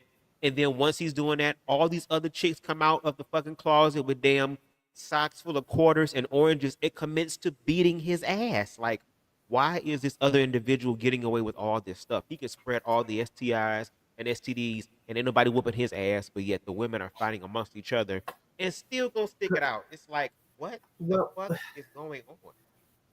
Well, it's survival of the fittest. You know what I mean? It's all about it's a rivalry between women. You know what I mean? It's all about trying to get that man. You know what I mean? My man, my man, my man. You know what I mean? It's all about that one man. You know what I mean? Oh, the girls, even though the girls got him, I got him. You know what I mean? I'm the only one. I'm number one. You know what I mean? So now the dynamic has changed. Now it's like every woman for herself. So no woman, no, not now. Women are not coming together no more because it's like all woman for herself. So that's what it is nowadays. The new generation of women now. You know that.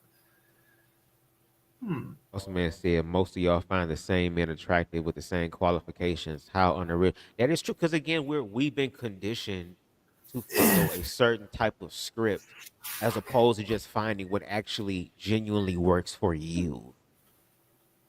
Because hell yeah, like it's a lot of people that's looking alike. They dating people that look alike. There are these certain standards about what's attractive and what's not attractive. It literally tries to divide other people from trying to find, their person or someone that's going to be connected to them or rock with them in the way that they're created. So it's a lot. This shit is very multi-layered, and I just wish that we as a community could just continue to do like more in-depth work because that's what's going to really bring the change. All this other stuff as far as just talking about the symptoms, like we got to address the actual root that's causing the symptoms, not just the symptoms. You get what I'm saying? Yeah, but I don't think a lot of people want to do that work though. Like they would rather go for what's familiar or what's easy because like I mentioned earlier, these are the same people who find that they will pass up a man who has a real good head on his shoulders. He takes care of his family, his responsibilities, has a good job. He's going places. They will pass all of that up. Knows how to treat women well. They will pass all of that up for someone who fits the quote unquote bad boy or the what they like hood image. Right. And this is someone who dogs women out, is a fierce or a serial cheater, broke, no job, driving your car to go cheat on you while you at work, dropping you off at work to go see other women like that. That's what they go for. Or that's what they like. And to your point, that is true, unfortunately. But then it's like if they gonna continue to be objective in that way, since they're thinking objectively in their own mind, oh, I'm gonna keep fucking with them even though it's fucked up. It's like, okay, well, if that's the case. When you get what you get, you have to eat it. Just like for the people who voted for Trump, who also had this information about this nigga being a serial individual, a motherfucker grabbing by the pussy, and all this other Barabbas ass type of energy and attitude. Okay, now that we're here, eat it. Eat it. It's like the same people who want the bad boy, but then once they are used up, they done have all these different kids. They done fucked up how they looked and shit. And they looking like they done been through the ringer and then some. And all of a sudden they see that individual, they pass up and be trying to get with them. And it's like, no, you had a chance, but you didn't take the time to actually see it. So now we're here. So hey, I don't know what the hell.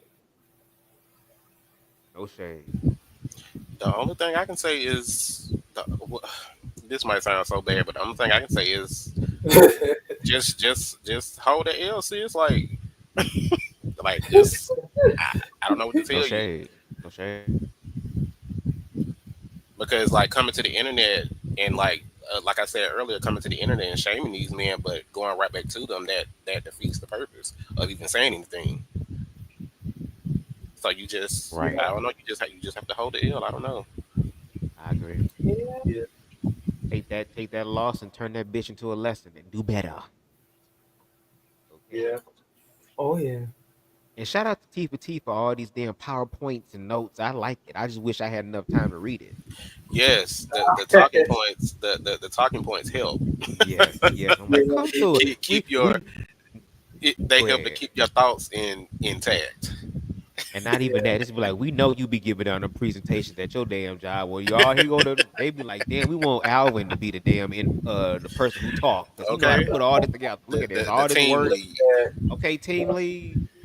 It's good. Yeah, what I'm still listening. I'm gonna be right back. I'm gonna check on my rice. I'll be right back. when you in corporate, it ain't nothing with in leadership and shit like that. It ain't nothing but PowerPoints and damn training and all type of shit. It gets so it's annoying as hell. Yes, and we appreciate you for it.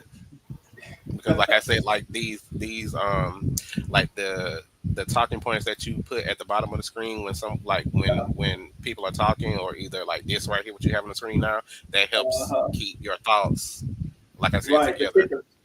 the banners and tickers. I do put those in there for my guidance to keep me on track, because I can be all over the damn place and I lose the train of thought, forget what I'm gonna say, and then You'll be on a roll and sometimes I just run forget on what and you on. So it You'll just be on kind a of roll helps and you just me, forget everything you were gonna say. right, and get up here and stutter, and say all the time, And I hate okay. when I do that. I hate when I do that. Sound like People think Forrest you're Gump. inarticulate, but you really aren't. But they think that you are. Yeah, sounding like Forrest Gump, like kind of like Tommy Tuberville. But as long as you're going forward, that is all that matters. As long as you are going forward with it, I would say that. So, boss man, what you want to input? You said you Boss man up here? you said you ready to get rid of the rainbow community. What do you Wait, think boss about man up here? Yeah, he's in. I'm gonna get rid of all the rainbow community. Oh Lord. So much rainbow, Bigley. All you rainbow, are you skitters? So much skitters. I'm gonna get rid of you, all of you rainbows. That's what he said. Including you Eminem people. Okay. That's what he said. That's not what he said. And then RFK Jr. And then RFK Jr. come behind him and be talking. No,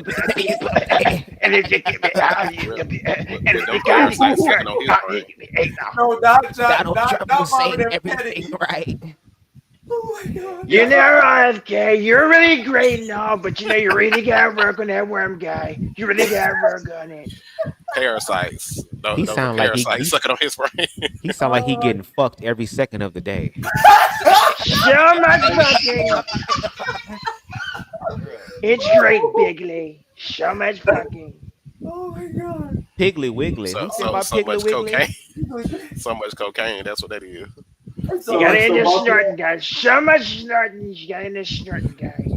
So, boss man, you think that women do tend to go for the same type of guys, or all dating, basically not all, but they're basically dating the same types of men, and they stand with them, and even though some of them are being abused or cheated on and stuff, and they're still like staying with them and all that stuff. Well, and sleeping around and stuff too. Wait, who has a fan blowing in the wind? Deshaun. Who is? No, I don't have no fan. Oh, you ain't no fan, Deshaun? He's probably on his treadmill. He's on his treadmill, probably. No, I'm not on the fan. I'm not on the treadmill either. Oh, okay. Let me show you. Oh, see? Shit. Nothing. Who's sitting in front of the AC? You said what? Who's sitting in front of the AC? All I hear is wind blowing. It ain't me. Awesome. There we go. Oh, it's here. No shade. Shout out to Harold. At least we know Harold Just, cold with the AC. I'm sorry, I'm gonna just, go on mute because I am hot. just the willow, just the willow and the Listen, wind. Harold, no shade. I'm the same damn way. I need the AC on. I hate the heat, so I ain't even mad at you. Go ahead. Listen, got the meat sweats, Diane. Listen, but to answer your question, really, you would. I swear for Lord, child, you was quiet until I started talking. Don't do that. You do that mess on TikTok too. Don't do that. Oh, I thought it was. I thought you had someone that got you or something, boss man. No, my child. He was. I swear he was perfectly quiet until I started talking. The little one. That's the way they do, man. Stop. I swear for Lord. Honestly, the answer simply to the question is ultimately yes. And when I say yes, I say the question. I say the answer to the question generally speaking. And it is. We have been saying in on my side of the fence, we have been saying this for years, and we've been saying this for years, and we have been told that we were lying. We have been told that we were exaggerating this claim, and the reason why we have been saying this is because I'll just be honest. You don't want this? Okay. The reason why us men have been saying it is because yes, I'll be honest. I'm a 5'8" man. I currently meet two out of the 3 6s. Okay, listen. So with that in mind, the concept. So the concept there is that whenever you look at it, there's a certain set of characteristics that the average woman go for, and when you have a certain subsect of men who have those certain characteristics, then yes, it makes sense. They advertise those characteristics being the things that they go after. So if one part of the argument is true, then common sense says that when you see men who have those sets of characteristics, it makes sense to suggest that maybe you would go after what you say that you were interested in. It would just make sense. So yes, they circulate those same type of men. I mean, you see it even in high school. I said this to a group of men on a panel this past Saturday, that you see it even in high school. The men who the boys who were perfectly available, untouched, unbothered, completely available. Those boys in high school, the girls didn't want. Why? Well, it's because the other girls didn't collectively, you're welcome, collectively didn't necessarily agree that boy was made valuable in a sense. But the boy that's in high school who is athletic, or or who has aesthetics or whatever the case may be, that particular boy in high school gets all the attention, and he's the one who's messing with this girl in high school, messing with that girl in high school, that messing with that girl on the cheerleading team, so on and so forth. We see it in high school, and the me's of in high school, late bloomers in high school for the most part, we see what they're doing. So is it any wonder that maybe that shit doesn't change as they get older? No, it doesn't change as they get older. It just metastasizes into a whole different range of fuckery. They just do the same shit. Now, you ask the second part of the question is that do they just stay with them? Well, yes, they stay with them. A large majority of them do. And the reason why is because, one, collective mindset of what's made valuable. No woman, let me not say that. Majority of women like the concept of being with something that other women find valuable. This is the reason why married men are a target to women who aren't married, or even a target of other married women. But a married man is a high value target. Why? Because another woman trusts another woman's value system. I am more of a target now as a married man than I ever was as a single man. Why? Because another woman, who's attractive, by the way, another woman sees value in me. Therefore, another woman says that woman saw value in him and is staying with him, by the way, which means he must have value. He must have value. He must be doing something right. And a man who is valuable by the metrics of another woman, and she's staying with him and not leaving him, those are hard to find. And if he has any other traits of any other man, he's pluckable. Oh yes.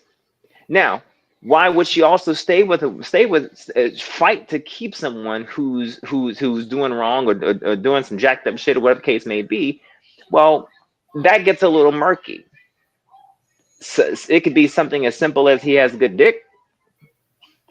Good dick is hard to find. Okay, and just be honest with you. All right, the sexual aspect is sexual connection and sexual compatibility is very important. Okay, it could be something as simple as that.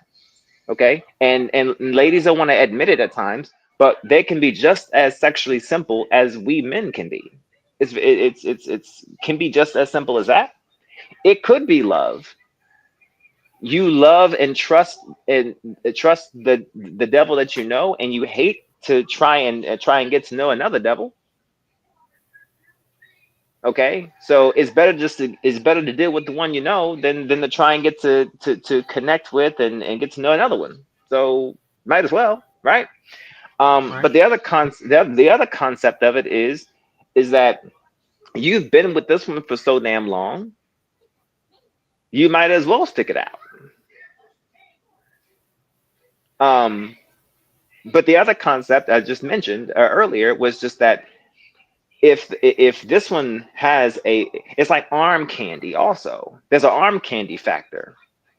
I hate to say some of this stuff when it comes to whole masculinity and femininity stuff, but there's a masculinized portion of women too, where they like the way they look on the arm of the one who is valuable, in the same way that men like the way that the arm candy looks on them too.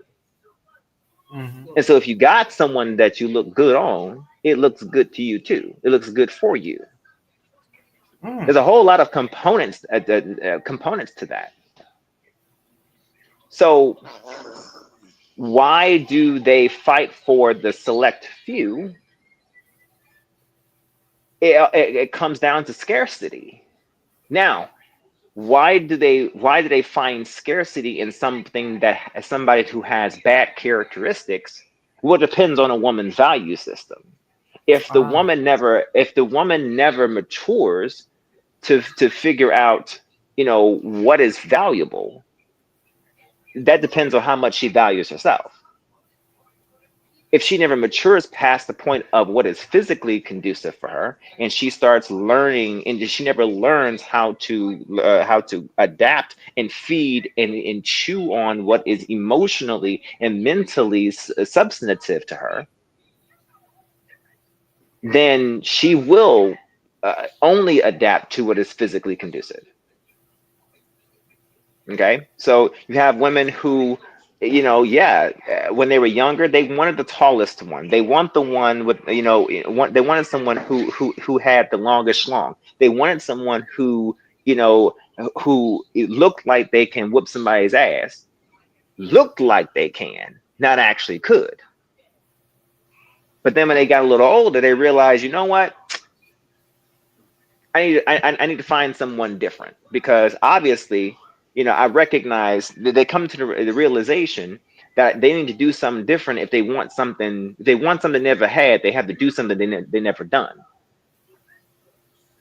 If you keep getting the same thing, at some point you come to realization that you are part of the problem. If you keep picking the wrong person, and all of them have the same characteristic, at some point you can't continue blaming the men if you keep picking them. Right. I mean, right. Pick it up.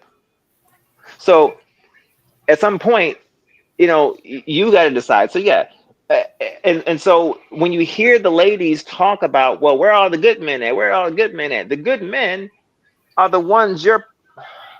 Oh, Jesus Christ, this kid broke something.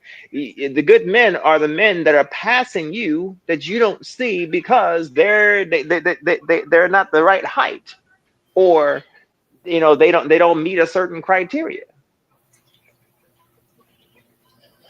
They don't look a certain way, or they don't feel a certain way, or whatever the case may be. Yeah. So yes, to answer your question, yes, they do pass around the same men. And I say pass around the same men because unless men are doing some untoward shit, we can't do nothing unless they offer and they accept. They have to offer and we have to accept. They have to open for us to go through that gate. So they are responsible for their own, as my wife calls it, as my wife says it, they are responsible for their own pussy miles.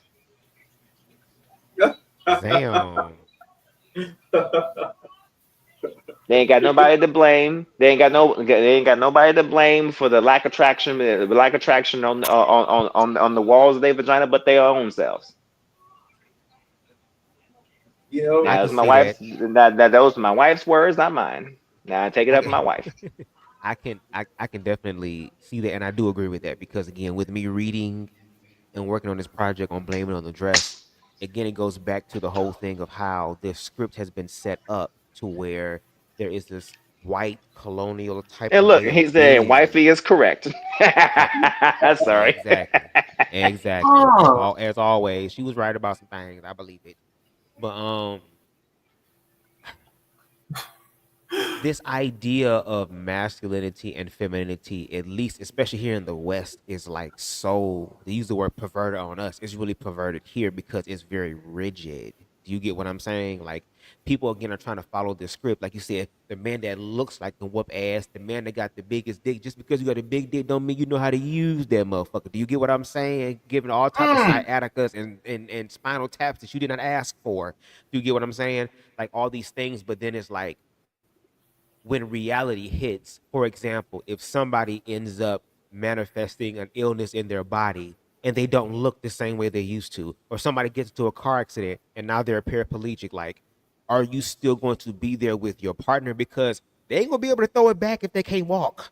No shade, we're just being honest. But is the love that you have for them, will that still be there? And then on top of that, fuck your partner being that.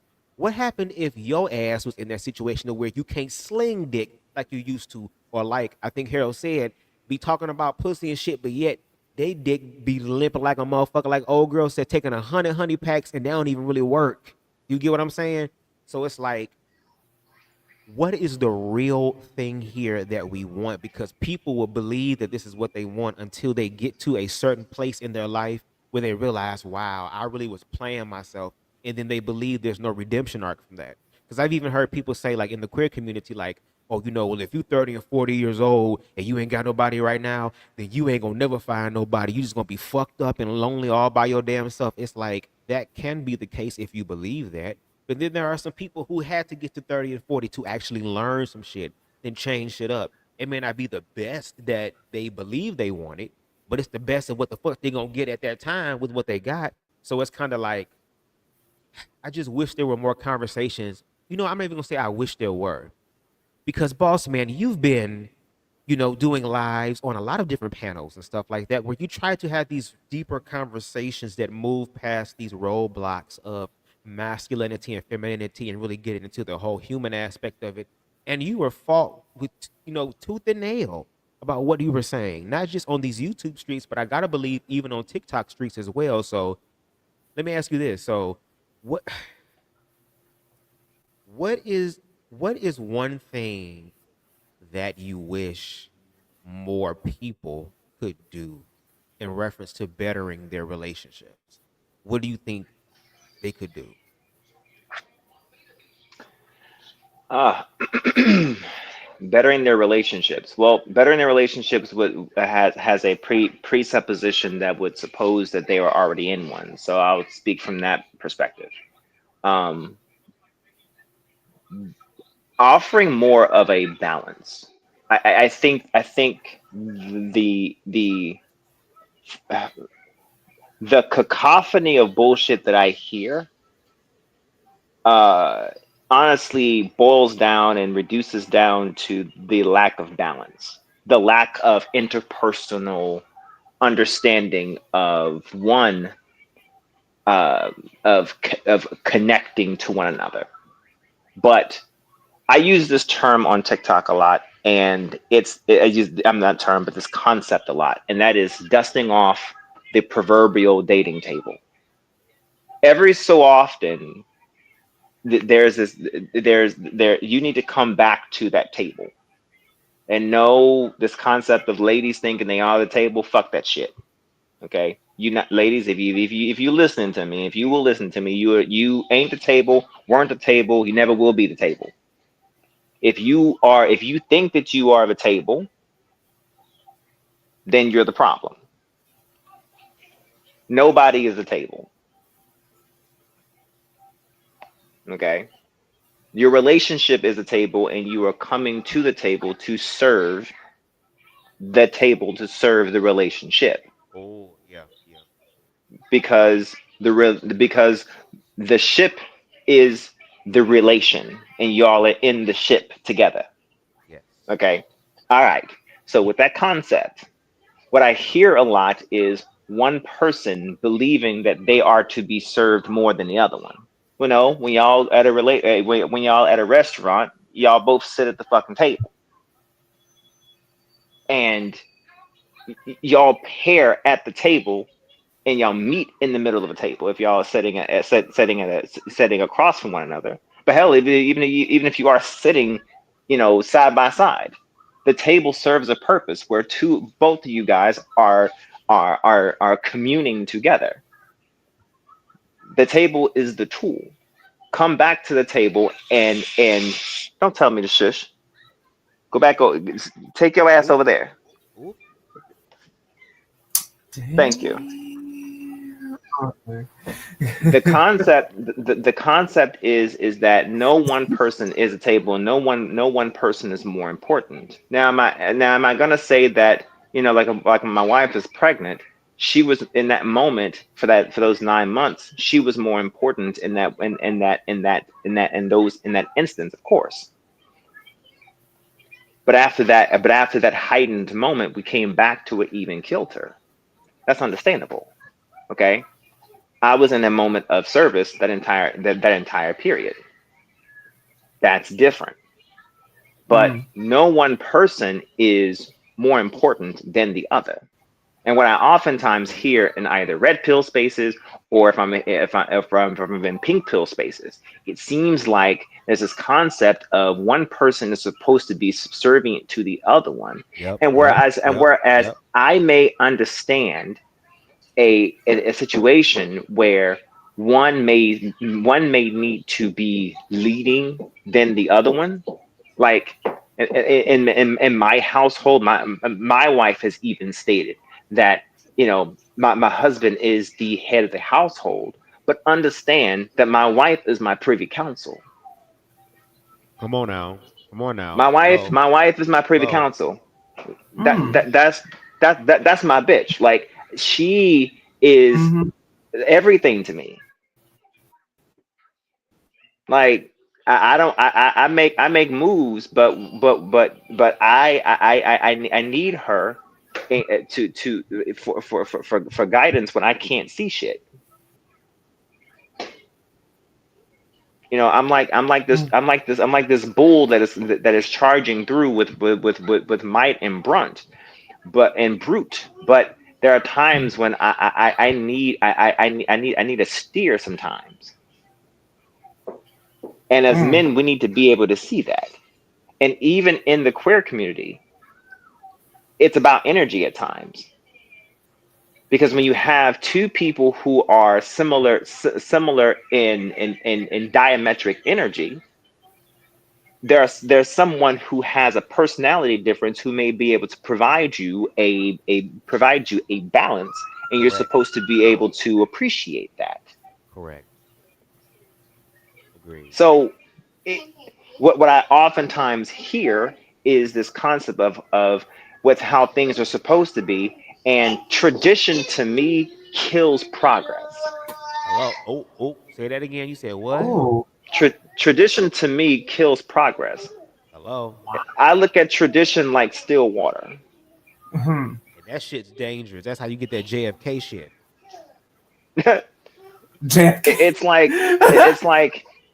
It's like you can use tradition to yes, you can use tradition as a way of learning, sure, but are you growing with it? Or are you using it as a reason not to grow? To me, so to answer your question in general, in conclusion, I hear the lack of interpersonality, the lack of balance, the lack of consideration, and this clutching, this gnarling gnashing of in this rootedness to tradition, when it's unnecessary to do so. Yes, like an arrow, reach backwards to learn from tradition, but arrows are useless if they're not perpetually moving forward.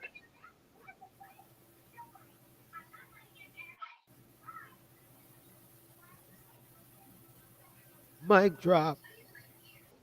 I agree. I agree. How do you feel about it, Alvin? What are your thoughts? Yeah, I agree with I agree with him. I don't get into the the hierarchical part of it where you know whether the man is the head of the household or the female is the head of the household. It's like whoever I know in traditional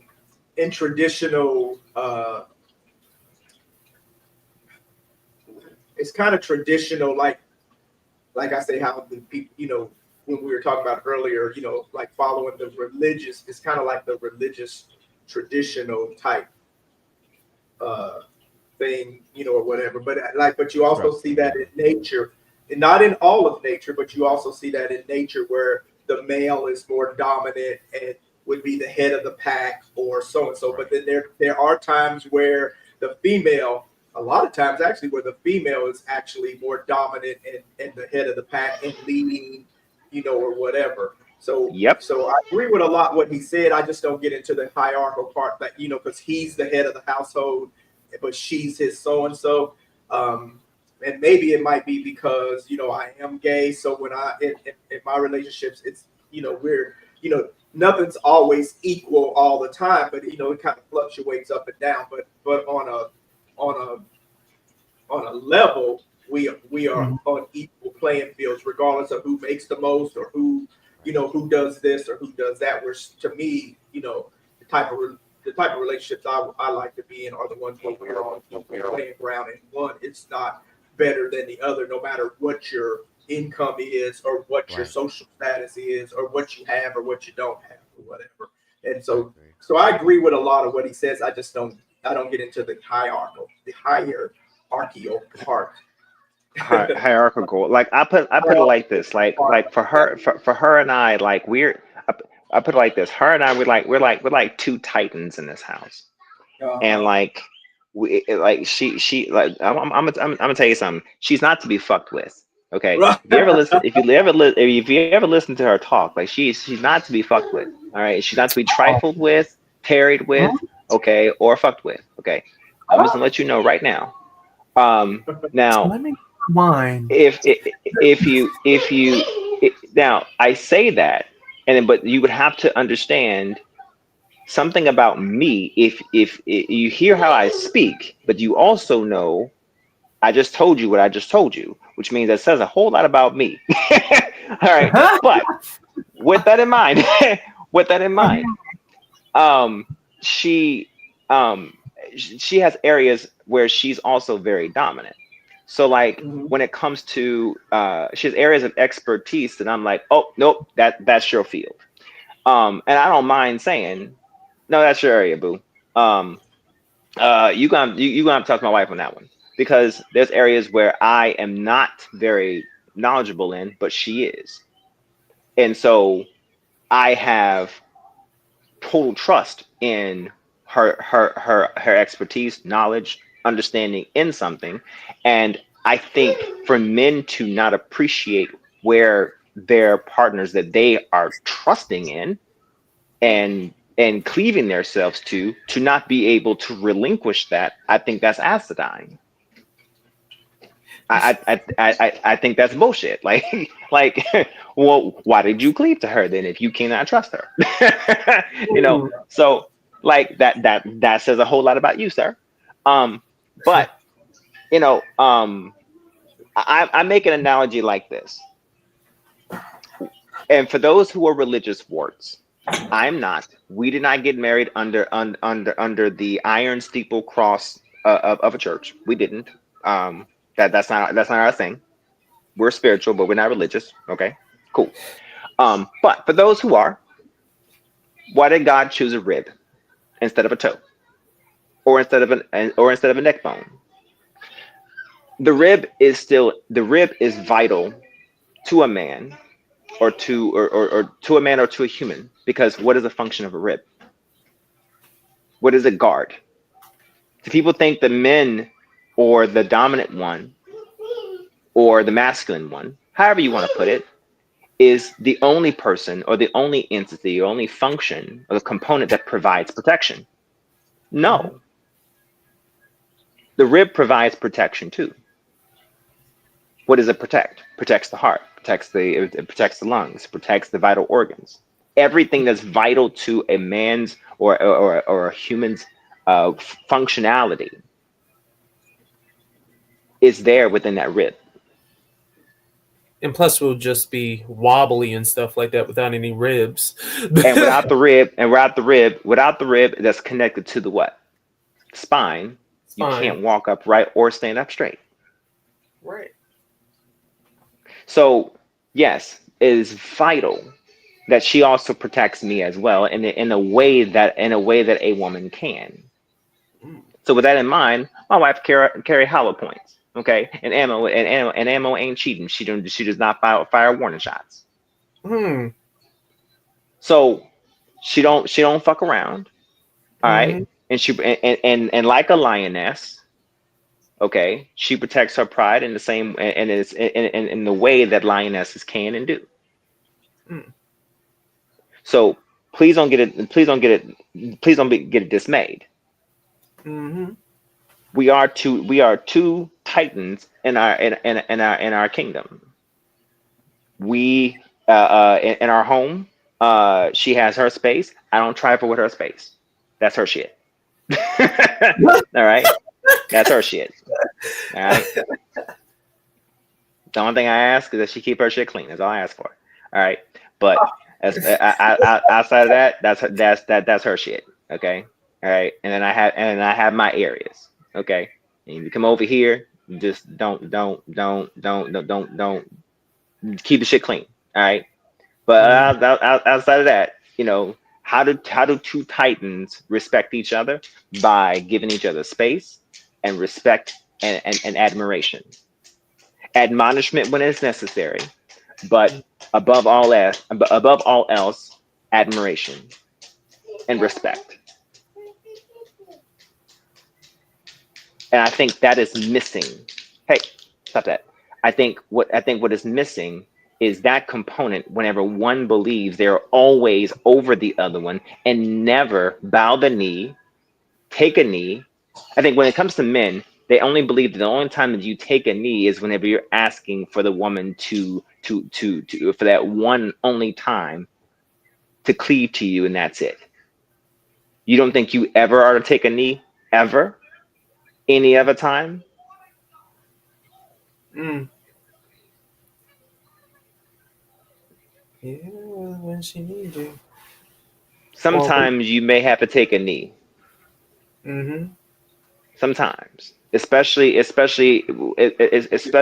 whenever you have to acknowledge that you are wrong about something. Consent, right? Well, yeah, but not just consent. How about contrition? Ooh, I like that one. Yeah. Contrition is important. So for her, it's consent, and her and condoning. But for the man, it is all those things too. But contrition, acknowledging that when you are wrong, acknowledging when there's a misstep, especially when you are supposed to be the steer. If she is supposed to be in the feminine, or is she supposed to be in the lesser role, if that's what you believe, and she's trusting you, and then you steer in the wrong direction, turn around and acknowledge, I fucked up, but we're gonna get this right. You would expect her to do so if you're trusting her. Yeah. Okay, so it's no different if you are two friends and one friend fucked up. You would expect the same thing. It doesn't change because you are now because you are now in a relationship. It's still a relationship. It's just a different type of shit. I think people treat things differently because there's a ring involved. It's still a relationship. Yeah. It's still a relationship. No matter what it is. No matter how you change it, no matter how way you try to think of it, it's still a relationship. So with that in mind, sorry to be surreptitious in my answer and circuitous in my answer, but Bubs, I hope I answered your question. Yeah, you did it. That was pretty spot on. Just pretty spot on. I mean, if a lot of people could have that, whether you're heterosexual, queer, whatever, you could find that in a relationship. It's we all are looking for, kind of that. I mean? We're looking. Well, not all of us, but we're looking for that different ways. Yeah, stability and stuff. So, Deshaun, before you leave to go to bed, didn't you say you're getting ready to go? Yeah, because we're gonna go. Yeah, we're about to sign up here too in a bit, but I wanted to play your this and see if you want to sound off on it real quick, because you sent this and asked me to put it in here, and I just want to see if you want to sound off on this before you. I don't know what happened to it. All right, let's see. Yeah, anyone don't forget mine. who's a parent or anyone who just has a heart, any human.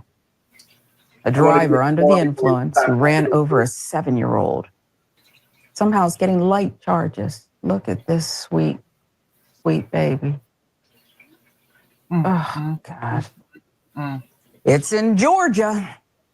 7-year-old Logan Sharp was struck and killed by Dalton Kassan, 26-year-old white man who was under the influence of fentanyl and cocaine, according to a toxicology report from the Georgia Bureau of Investigation. But Pierce County prosecutors have refused to charge him with vehicular homicide, which would be the appropriate charge under state law because he was driving while under the influence of drugs, according to a Georgia criminal defense attorney.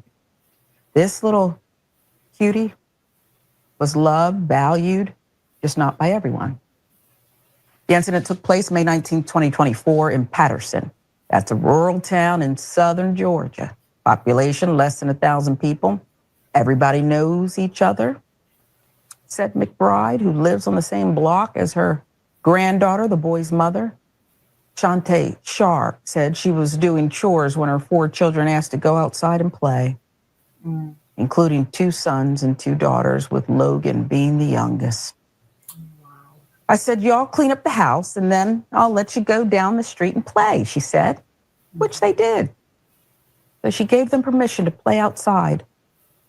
Minutes later, her oldest son, Keyshawn, came running into the house in a panic, telling her that Logan had just been struck by a truck. She ran out of the house down the street, saw her son lying face down in the street. I run straight to Logan and I'm screaming, she said. I get to him and the first thing I do is check for a pulse to see that he was still with us. But the moment I touched his neck, I couldn't feel anything. And my heart just broke. Oh my gosh. That'll never be repaired. That will never be repaired. He had a gash on his head. His arm was broke. There was vomit and a little bit of blood on the road. His hip was split, like you could see the white meat. So I'm screaming, and the crowd starts to gather. She said she was in a daze, but eventually walked up to Kassan, who was standing outside his truck further down the street with a white man and woman, possibly his father and wife. I looked at Dalton and said, I know you did not mean to kill my child. At least apologize. Say something to me that you acknowledge me. But he did not acknowledge me. He stayed looking forward and didn't say anything. He didn't look at me one time. The incident report filed by Trooper Middleton stated Kassan not only moved his vehicle prior to investigators arriving, he was also given the choice to do a blood draw, which he agreed to do. It also appears the Georgia State Trooper who responded to the scene lied in his report to protect Kassan, twisting the words of an eyewitness who later provided a signed statement contradicting what the deputy had attributed to him in his report. So if that's true, I'm no lawyer, but that smells a lot like obstruction of justice, probably tampering with a witness. I don't know. It sounds like it's corruption. Let's just leave it at that. Georgia State Trooper Chase Middleton claimed the 81-year-old black man who was sitting on his front porch where the truck struck the boy had told him the boy was standing in the street when he was killed in an apparent effort to blame the child for his own death. Get the heck out of here. The black man wrote a signed witness statement saying he had told the cop that Locke had been walking on the sidewalk when he was struck so hard that his body flew in the air and landed on the street. Wow. How could you mistake that detail? Because you probably didn't. Indicating that Kassan had driven upon the sidewalk when he struck the child. Another witness who showed up after the crash wrote a witness statement saying that Logan's older brother, Keyshawn, was very distraught, repeatedly saying that the truck had driven on the sidewalk. He came on the sidewalk and hit my brother. He came on the sidewalk and hit my brother. She quoted him as saying in her signed statement. Another witness signed a statement saying she overheard the black man telling the cop the child was on the sidewalk prior to being struck by Kassan. Middleton, though, whose wife is Facebook friends with Kassan, claimed the opposite in his report, which is why Kassan was never charged with vehicular homicide. Well, probably one of the reasons. Family also accuses Middleton of turning off his body camera during the investigation, which may be true considering there has been no mention of body cam video in any of the reports. Damn it, we just want justice. Accidents happen. Are we trash? It's rhetorical. I know what some people think, not as much as your baby's worth, huh? Middleton submitted Kassan's blood to the Georgia Bureau of Investigation on May 28, 2024. The results came back October 29, 2024, showing he tested positive for cocaine, fentanyl, benzoyl ligonine. I can't pronounce it, but I can tell you it's a metabolite of cocaine. However, the family did not learn of the results until December. Why the delay?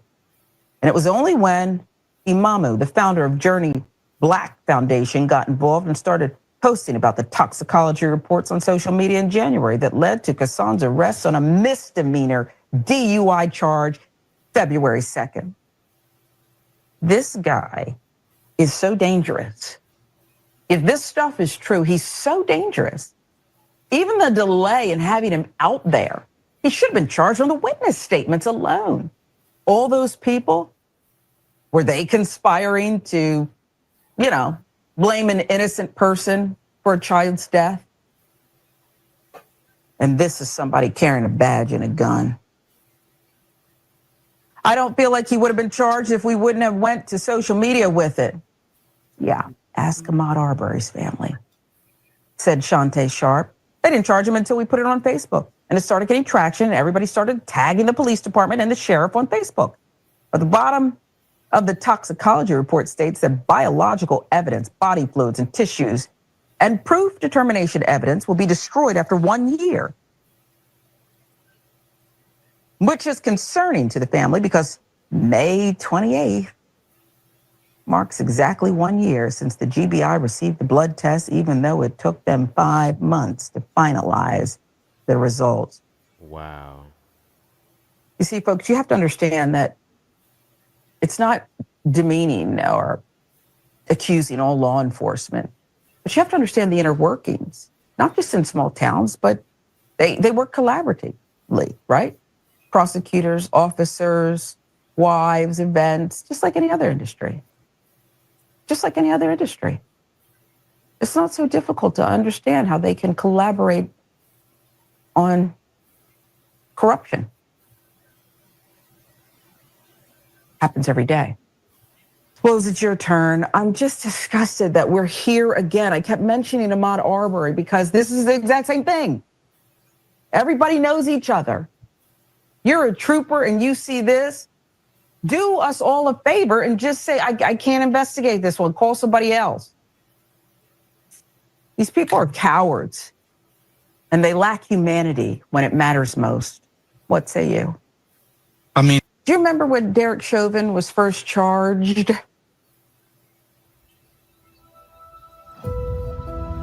EVE Online is a vast... And Ellison had to take over the case. It was like, third-degree murder. For 9 minutes, you're kneeling on Mr. Floyd's neck. You killed him and lied about it, and you want to charge him with some ticky-tack. They didn't want to charge him at all. This delay tactic, we'll just wait on, the blacks, the activists, they'll get tired. They'll get tired. And by the way, we're not worth as much because we don't feel pain, which is why they operated without any anesthesia, any painkillers on young black women to kind of figure out how reproductive systems work. We are less than human in the eyes of certain people. If that were a 7-year-old white boy laying there, that Trooper Middleton, probably would have been in tears. But the blacks up and down that street who witnessed the horror and loved just like white people do, can you imagine? We love our children too. Who had to see all that. Their witness accounts weren't reliable. He lied on them, lied on the boy. I didn't see anything here about comforting the mother. And then let's slow walk this thing. I don't care if the GBI, troopers, I don't care who's involved. They're all capable of this twisted inner working where there's tiered, it's not just 2 tiers, justice system that works for some, like reality trash box TV stars who steal from everyone and giggle and get out of it with their plastic surgery daughter on television, thanking the president for making America great again. Or Logan. We wish the family the best. This is one we'll follow, of course. Thank God for independent media. Right, Deshaun, before you get out of here, what's your rant? That was really, really pathetic of what that white boy did to that 7-year-old, and for that freaking cop that actually tried to create, some kind of something to put together so that that freaking white boy can get off. It's really sickening to me. Absolutely, very, very fucking sickening. Absolutely, because that means that blacks are worth nothing. They're not, because the thing is, white people to white people, they still don't think that black people are worth anything. We're disposable. Oh, you can get another baby. You can do that. You have no emotions anyway. So, like I said, we can run you over, and You know what it reminded me of? It reminded me.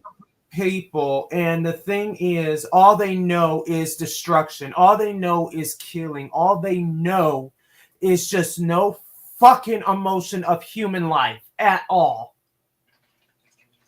Well, if it was white, it'd be different. If it was a white child, then the outcome would have been different with the police. It reminded me. It took me back to Trayvon Martin. Because even with Trayvon Martin, we didn't find out any of that happened for I guess it was almost 6-7 months to a year or something when we found out all of that happened. And then when his mother went to the social media and stuff like that, because before the police covered all of that up also. And even though it's a different situation, but it's still, how it was handled is still similar. And they've been doing this to us forever. Since they brought us here from slavery, we don't get that. We don't get the, the same rights and shit as legal. We don't get the same legal. I don't even know what I'm getting ready to say. Shit, never mind. It doesn't apply to us. What that's a shame. Like that. They just, it's just crazy. It's just crazy how they continue to do this type of shit, and we don't find out about it till months and months later or something when they take it to social media and it goes viral. These police and courts and stuff, they're constantly covering this stuff up, and then they lie and they lie and they lie. But if that was a little white boy or even a white grown adult, because we see how they take them to McDonald's and shit when they're even serial killers. Yeah. And then but if that was a little white boy, then that white man would have been held accountable and probably in jail on manslaughter charges. Mm-hmm.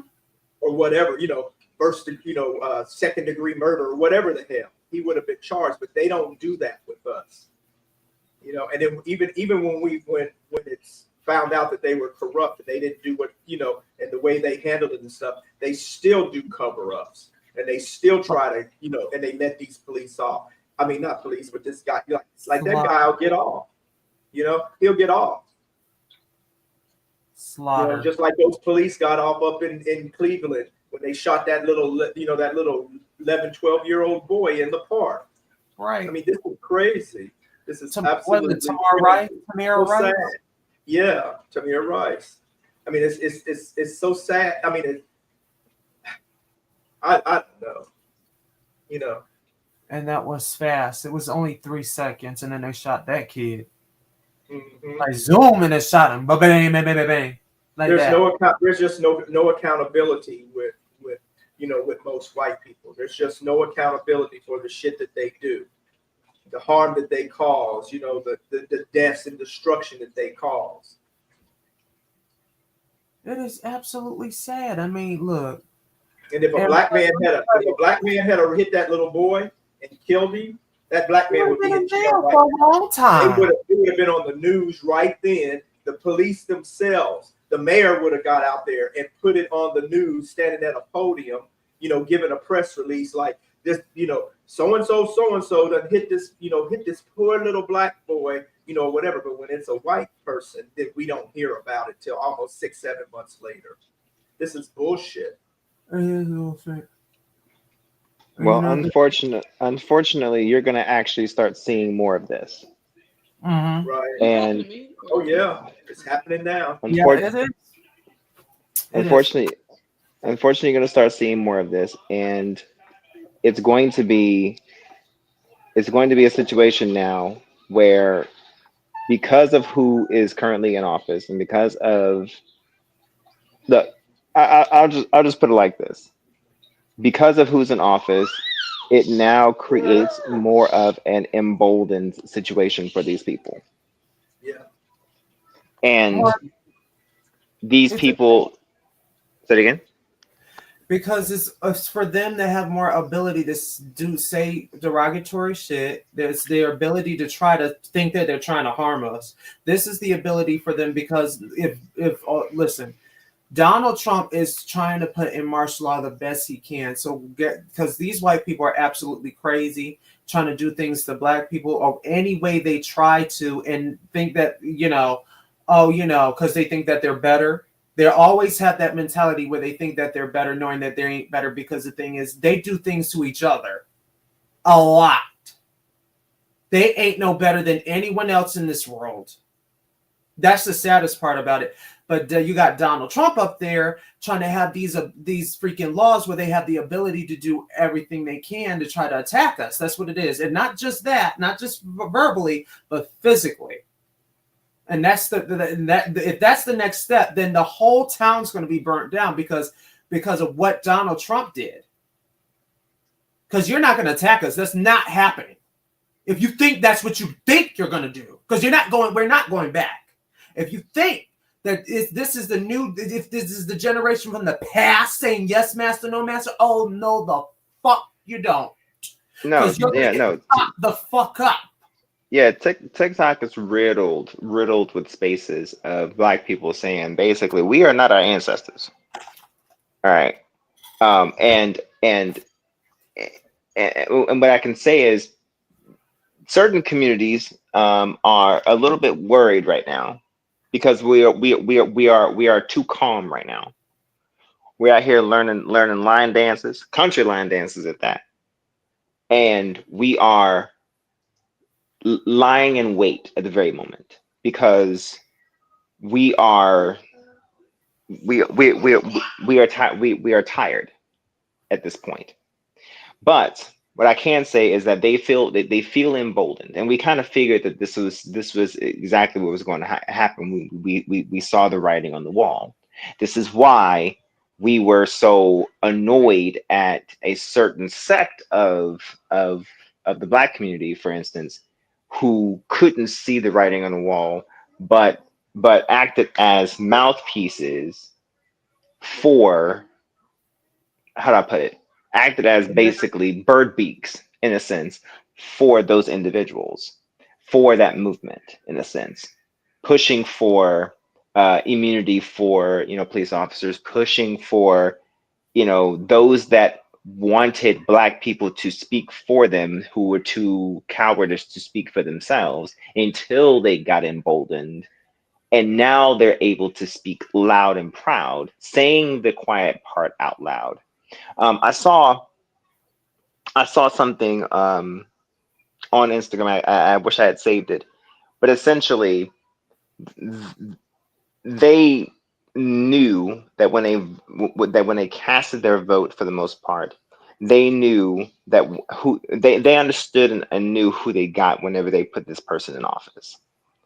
Right. They knew that he was going to be a person who, ignored the Constitution. Like everything he basically warned, Yeah. they understood what they got. The majority of them, I would say probably about 80 to maybe 90% of them understood what they got. Yeah.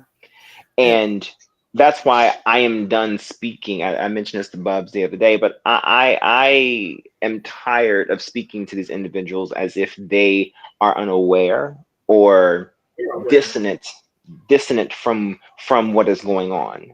Yeah. You are aware. You are aware that he's going against the first. He's going against the fourth. He's going against the fifth. He's even going against the 7th Amendment. And he's going against the 14th Amendment. Pick your amendment, and he's going against it. So you are aware of that. What I'm now concerned about is Why can't you just say it? What are you afraid of? What is it? What's more insidious to me is that you are willing to use what I like to say is you're willing to use the mask of cognitive dissonance to appear as if you're stupid, but you're not. You want autocracy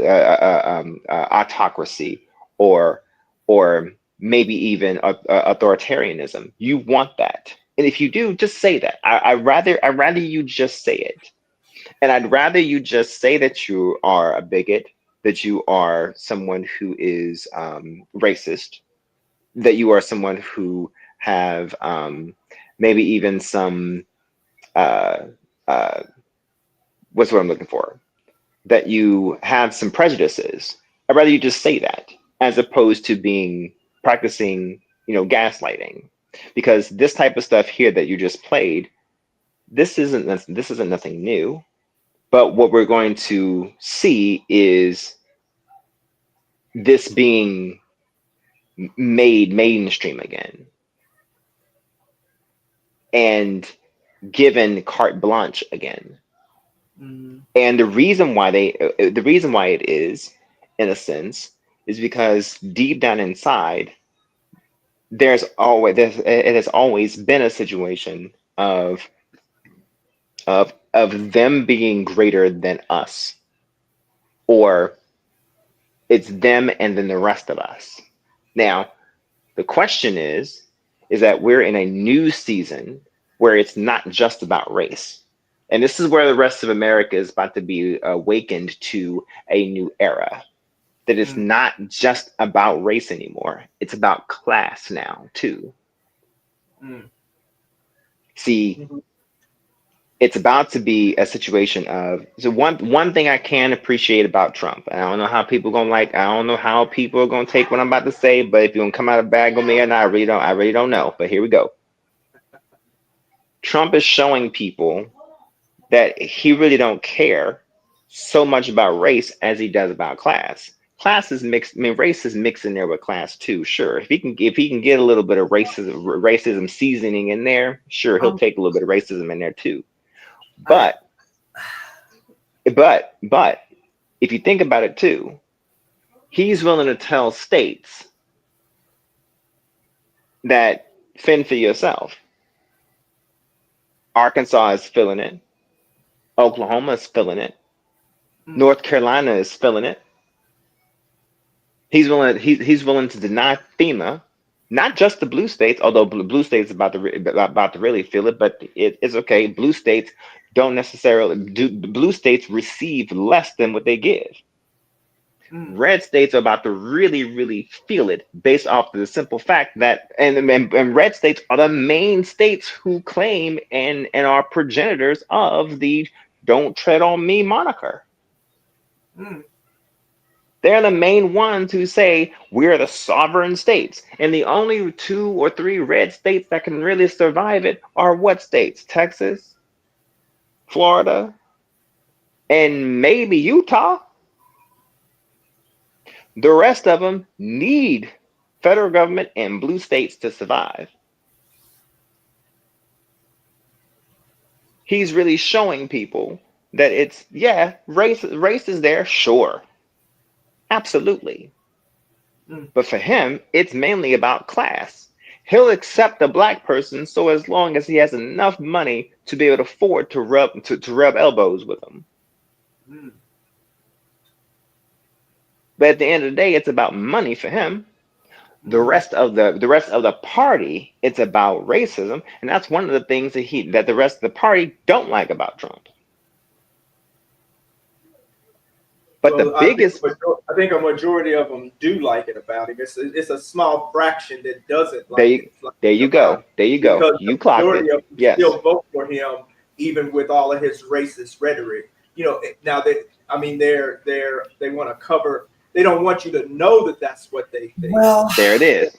There it is. You know that, but a majority of the conservative, the conservative Republican, just like with the vote, the majority of the white folks have those racist power, caste system views. There's a good 30% that don't, but there's a good 70 or so percent that buy into that, and they don't want you to call them a racist. That's the worst thing, is to call them a racist or whatever, but secretly they are. Let it be known, they really are, and they really are. They buy into that. They buy into that power structure. They really are. What's funny is that the majority of the people who voted for him, majority of them are I'll put it like this. The poorer you are, it seems like the more racist you are on that side of the fence. And the more money you have, the more classes you are, it seems. Interesting. Because because you don't have to really worry about race or what color skin you are, because you're worried about someone being next to you and around you that shouldn't be there, based on the fact of the money and the affordability of the people in your space. But when everybody around you is poor, then what do you have to create delimiters between you and the next person beside you? Race. What makes you better than the next person, beside you at that point? Culture. So yes, the majority of the people, as he said it, I love my uneducated voters. Those people who are uneducated, which is majority of them, which is the majority of his base and majority of the Republican Party, if I may just be so inclined to say, because that constituency voted for him because they believed in two concepts. One, getting rid of what is poisoning America, which are the brown people. You can't get rid of the black people because they're just ingrained. Okay, so you can't really do that. Okay, and plus they have no place to really send us. But they got a target to send the not so dark colored brown people. Right? And then, of course, the next target are the other are the not how would they put it? We'll just say the pride community. They feel that the pride community is another stain on the red, white, and blue.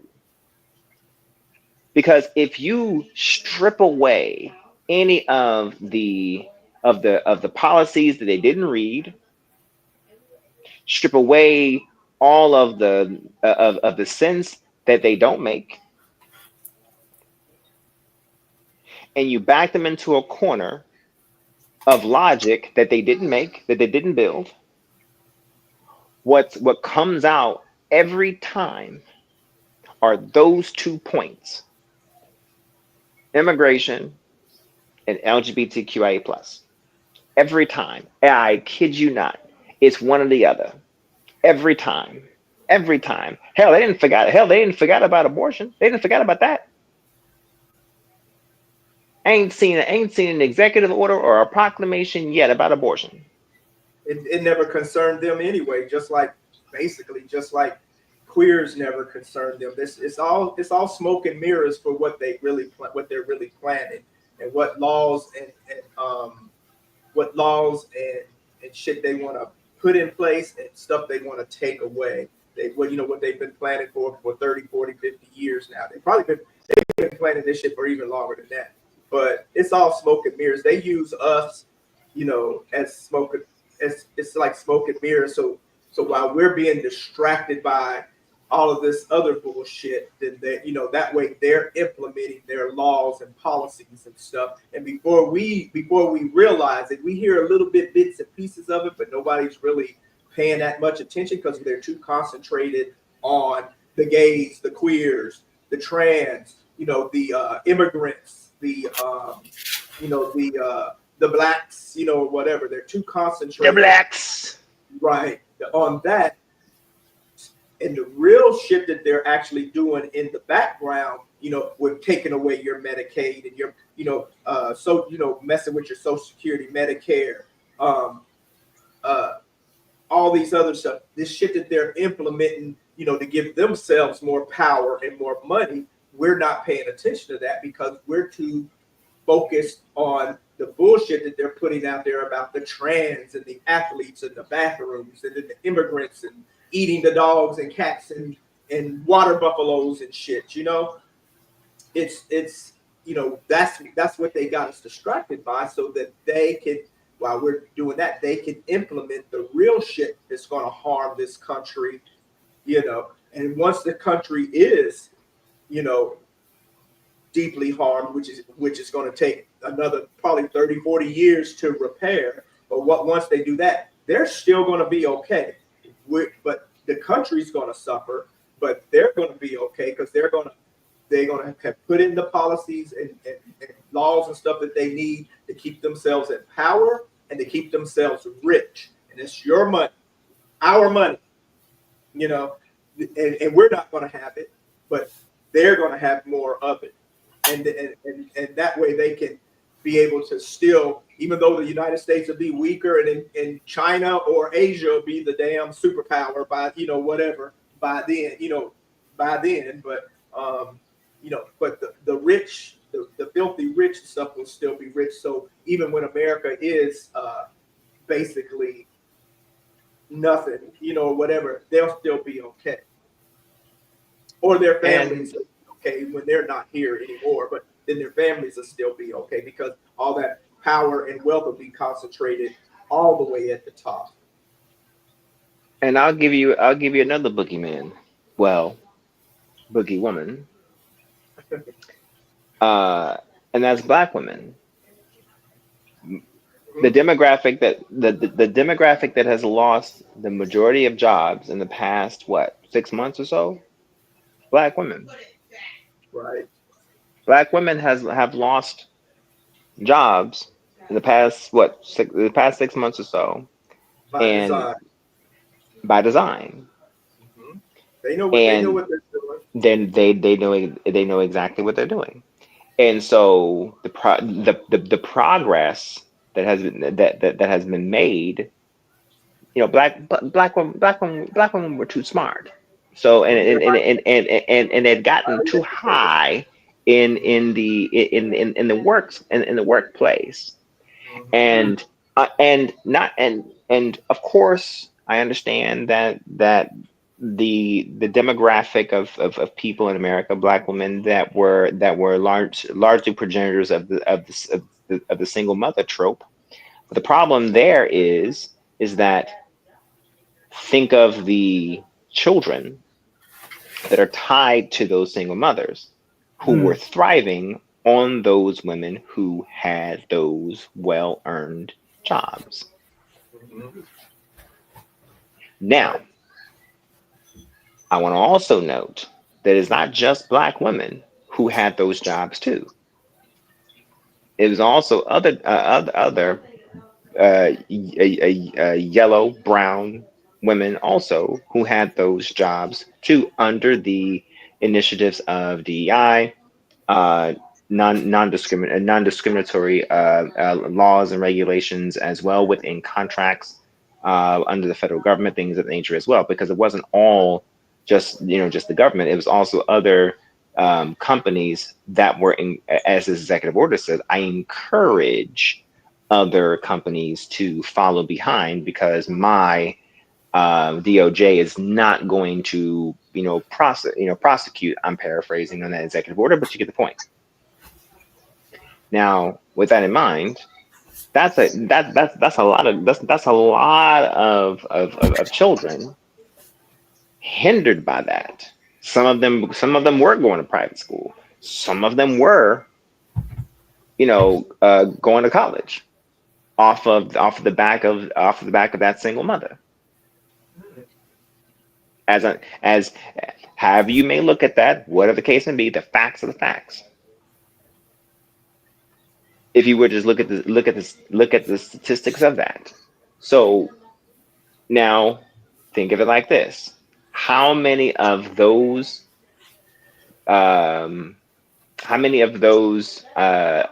minority women voted for that?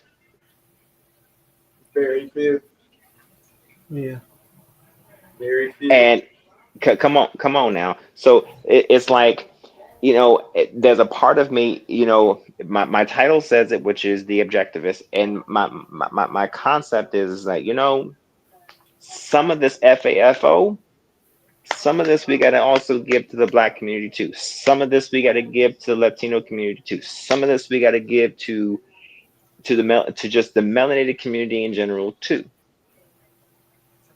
Because if you look at the numbers, yes, 80% of us in general voted for Kamala, yes. But if you look on the other side of the fence, look at how many of the minority set voted for him. Voted for the bronzer in chief. That and didn't vote, so and that which helps. And didn't vote. Didn't register to vote, voted for Jill Stein, voted for themselves. Like Jill Stein, bitch? Jill Stein? Jill Stein, really? Yeah, they didn't give a shit what happened to anybody else. It was like, well, it's me, or whatever. Oh, I'm not going to vote or whatever because I don't get anything out of it, or that it never helps me, or whatever.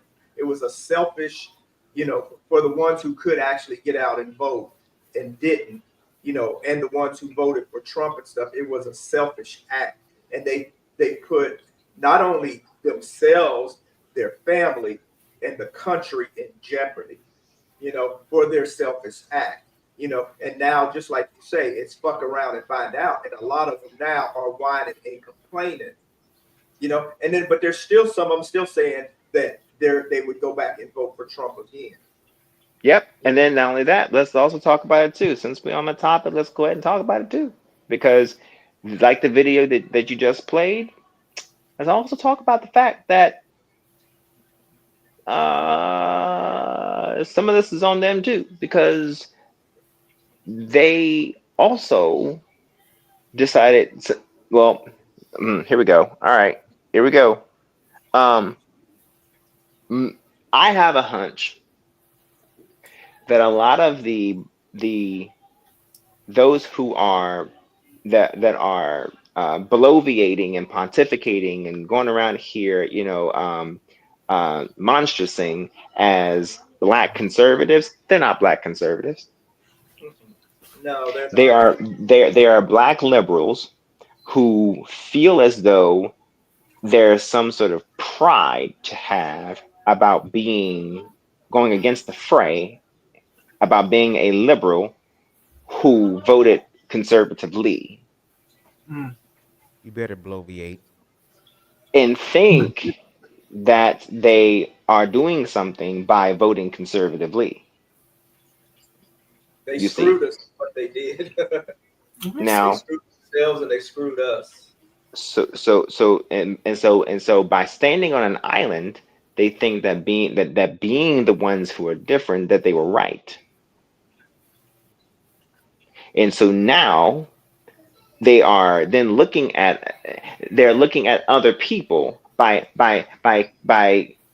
castigating themselves away from everybody else and pointing the finger and saying, y'all are wrong, y'all are stupid, y'all are ignorant, y'all are, what's where I'll use recalcitrant part of the population because y'all don't see what I see. And we're like, you know what? You right, boo. We don't see what you see, but you gonna find out. Right. That part of the population is going to be the same part of the population who wants the NAACP, the DCCC, the DNC, and all the ABCs to come back and say, "Help me." Whenever we see things like you just say that you just showed. Comes out and comes into full fruition when we see people in Ohio going around here with red and black flags and shit, backward swastikas and shit. Mm-hmm. Okay, doing practice marches, and I can't help but think as to why one of the first things this man wanted to do was do what? Free his people as his own paramilitia. I can't think of any other reason why he'd want to do that. While his minions decide to go ahead and submit a House resolution to amend the 22nd Amendment to allow for him to run again in 2028. I'm just saying, to me, y'all asked for this. And this is why the rest of us are sitting back here learning line dances. I done learned 2 new ones this past weekend. Yeah. Now we know exactly not why. Bobby.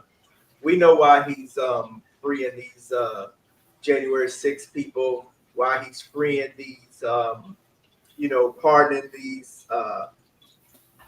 these criminals and even the black criminals and stuff, because it ain't like he really cares about them or whatever, but he's getting all these people on his side, because once he does something for them and frees them and pardons them and stuff like that, which I said this earlier, it puts in their mind, because they're even easily led and manipulated, it puts in their mind, okay, well, he let me out of jail, he pardoned me and stuff, so I'm going to be, it just adds somebody else to his camp, to, when he gets ready to deputize and puts his militia together, along, to help him, to help go against the rest of the country when we rise up, because we are going to rise up, because Americans just ain't going to stay oppressed for too long, but still it might be too late, but by the time we feel the pain and suffer enough before we rise up, but then he'll have his militia in place, so he's doing a lot of this stuff, to get these people on his side, to help him when him and the Republican coalition when they actually go against the country. That's my conspiracy theory. Well, it's not a conspiracy. It's definitely a conspiracy, but it's not a theory. I put it like this. It's something to be said. I ain't seen Al Sharpton. I ain't seen. Listen, this has got to be the lowest I've seen black people, and that should worry people. Right. It really should. It really honestly should worry people. And I will say this. What I'm starting to see are white people start to become angry. Yeah. And 100%. that is because of 2 things. One, of what I said earlier, they are included in the extirpation of Trump's plan. They're included. For now. Well, when I say included, I mean they are collateral damage. Okay, Yeah. if you're poor, you just include it. Okay, if you are on SNAP benefits, you are included. If you are receiving Medicare, Medicaid, then you are included. If you don't qualify, you are included. It doesn't matter. Right. You are included. And so if America showed white people that they were included in the plans of this tax slave ship, Right. okay, during the welfare state. It's just that black people didn't get the memo whenever we thought that they were getting something that we weren't getting. Right. We should have left that poison with them when they were destroying the nuclear family, and we thought, ooh, that looks great. We should get some of that too. No. What they were doing was basically they looked around and said, you know what, there's too many, there's too much deer in the fields, and we need to get rid of them.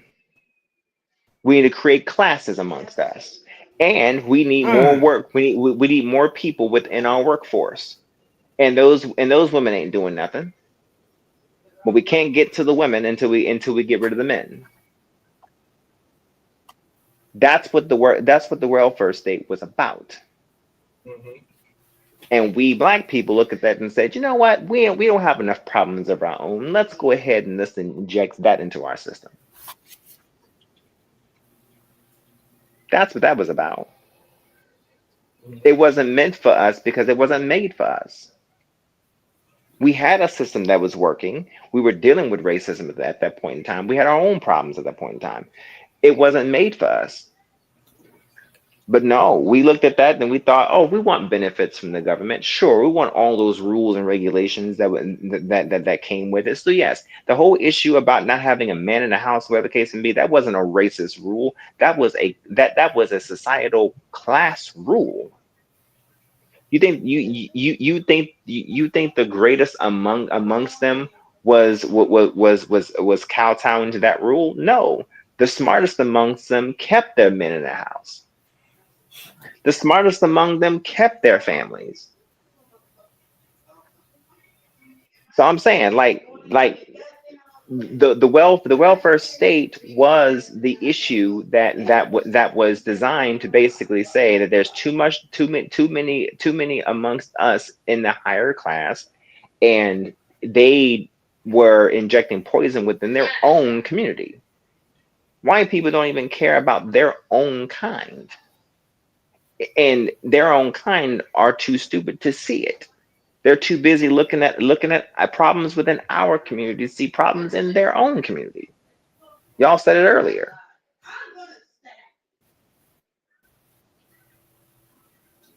Your wife got me screaming in the background.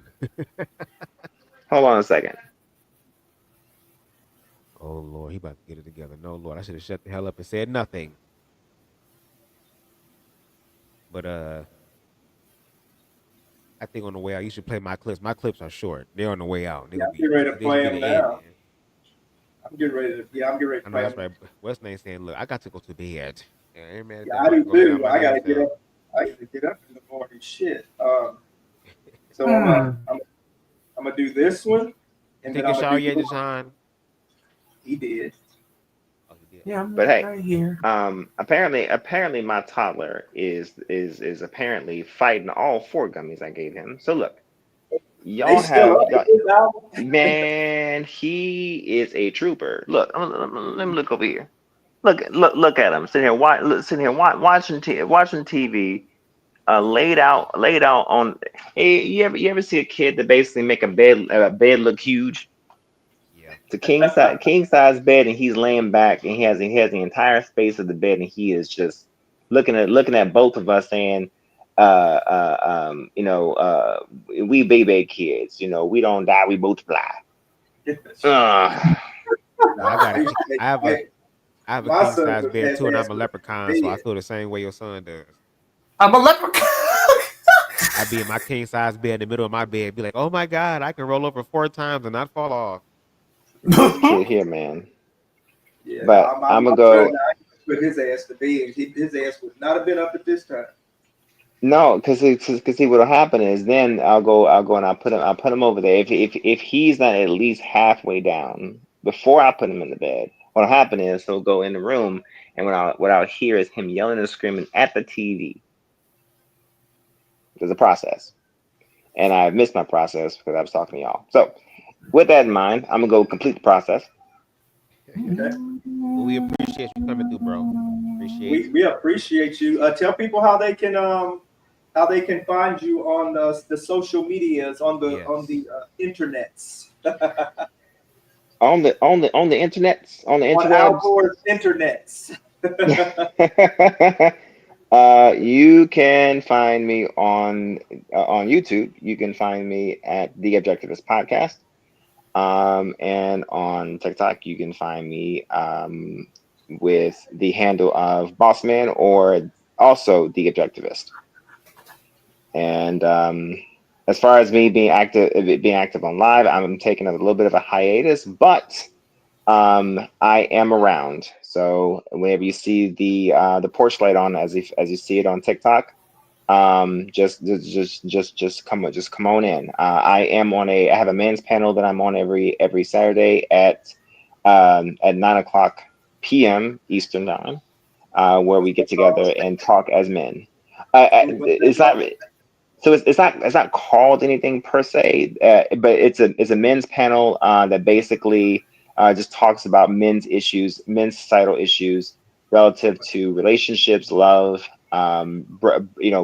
brotherhood, fellowship, and just it's the women are in the panel. I mean, I'm sorry, the women are in the chat. So no women allowed. It's just men on the panel and fellowshipping and talking about So the women men's can shit. come in the chat. They just can't come on. Yeah, the chat. you can come in the chat, but you cannot come on the panel. All right. Okay, so feel free to tap your acrylics on the damn keyboard, but you cannot come up on the panel. All right. Thanks for joining us tonight. Boss. I just love the way he sound like he got the class. All right. I appreciate the invite. All right. Y'all be good people. You have a good night. All right. Peace. All right. You too. Salute. Okay. I'm gonna play this one real quick, Now, Bubs. play the TS Trump one last. Play the first one first, then the TS Trump one last. Yeah. I got 2 TS Trumps. Huh? I got 2 of them here. That says. Oh, TS so they did pop up. So this showed up in the present aspect. I'm talking about the ones I had sent you as far as the email. Oh, I'm looking at the ones. Well, just go ahead. Just play the TS Trump. That's fine. We got to worry about the other one. You just play that. Okay, I'll play the other one too. But they're the same one. They're the same one. Oh, this is the exact same one. Yeah. Oh, okay. You just play that one. That's cool. Okay, I'm gonna play this one right here first, and then I'm gonna pop over to the TS Trump. Okay, no problem. Okay.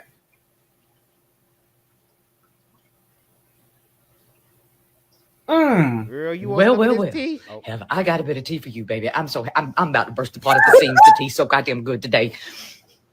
Did you see the press conference with Alonia Muskrat? This is too fun. Supposedly he's stepping down from Doge in the White House, but he's really not stepping down from Doge in the White House. Did you notice something? Did you? Let me show you, baby. I'm so excited about this tea. Oh, it looks like Alonia caught one. Is that a black eye I see?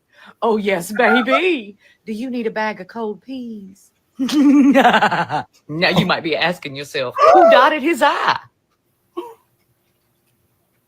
This guy, Mr. Scott Bessett, dotted Alonia's eye. The Secretary of Treasury. Now, I know you remember over the past couple of weeks, there's been lots of reports about him and Scotty going at each other's throats up there in the White House. Well, apparently, Alonia shoved Scotty the other day, and Scotty hit him right in the goddamn eye, honey. Now, this tea is being brought to you by, of all people, out on bail, Steve Bannon dropped the tea. He said they've been going at it heavily, and the other day, Alonia pushed Scotty, and Scotty fucking pounded his ass. Now, what makes me so happy about this particular cup of tea, honey?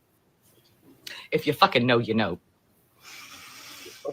Alonia Muskrat has a serious problem with the Rainbow Coalition, baby. Yes. He does not care for the queer community. No, he is not down with the alphabet community, baby. Not at all. He disowned his own daughter because of his hate for the Rainbow community.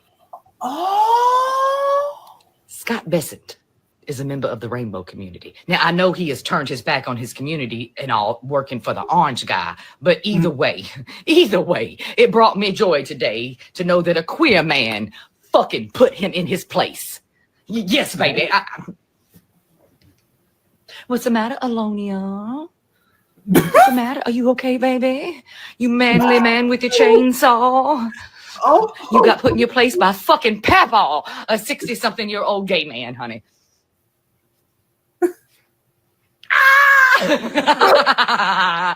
Oh, I just fucking love it. Let me get off the floor. I'm so damn excited. I'm gonna come apart at the seams. I need to take a drink and calm down, honey. Why does they? Hey man, why does she remind me of like a modern version of Blanche from the Golden Girls? She was around the gays talking, Right. spilling the tea. She looked just like a young. I was like, oh, is that Blanche? That's that. You remember last week when we were doing the panel discussion on colorism, and then the stare. The stare. That's that lady that I was telling y'all about that I really like, who has that rich, thick, deep Southern accent. Oh, I can hear it. Yeah, that's her. That's the one I was talking about. And then Deshaun goes and sends it in the chat, so I put it up here. How you feel about that, Alonia? You want to come by my house, be my maid?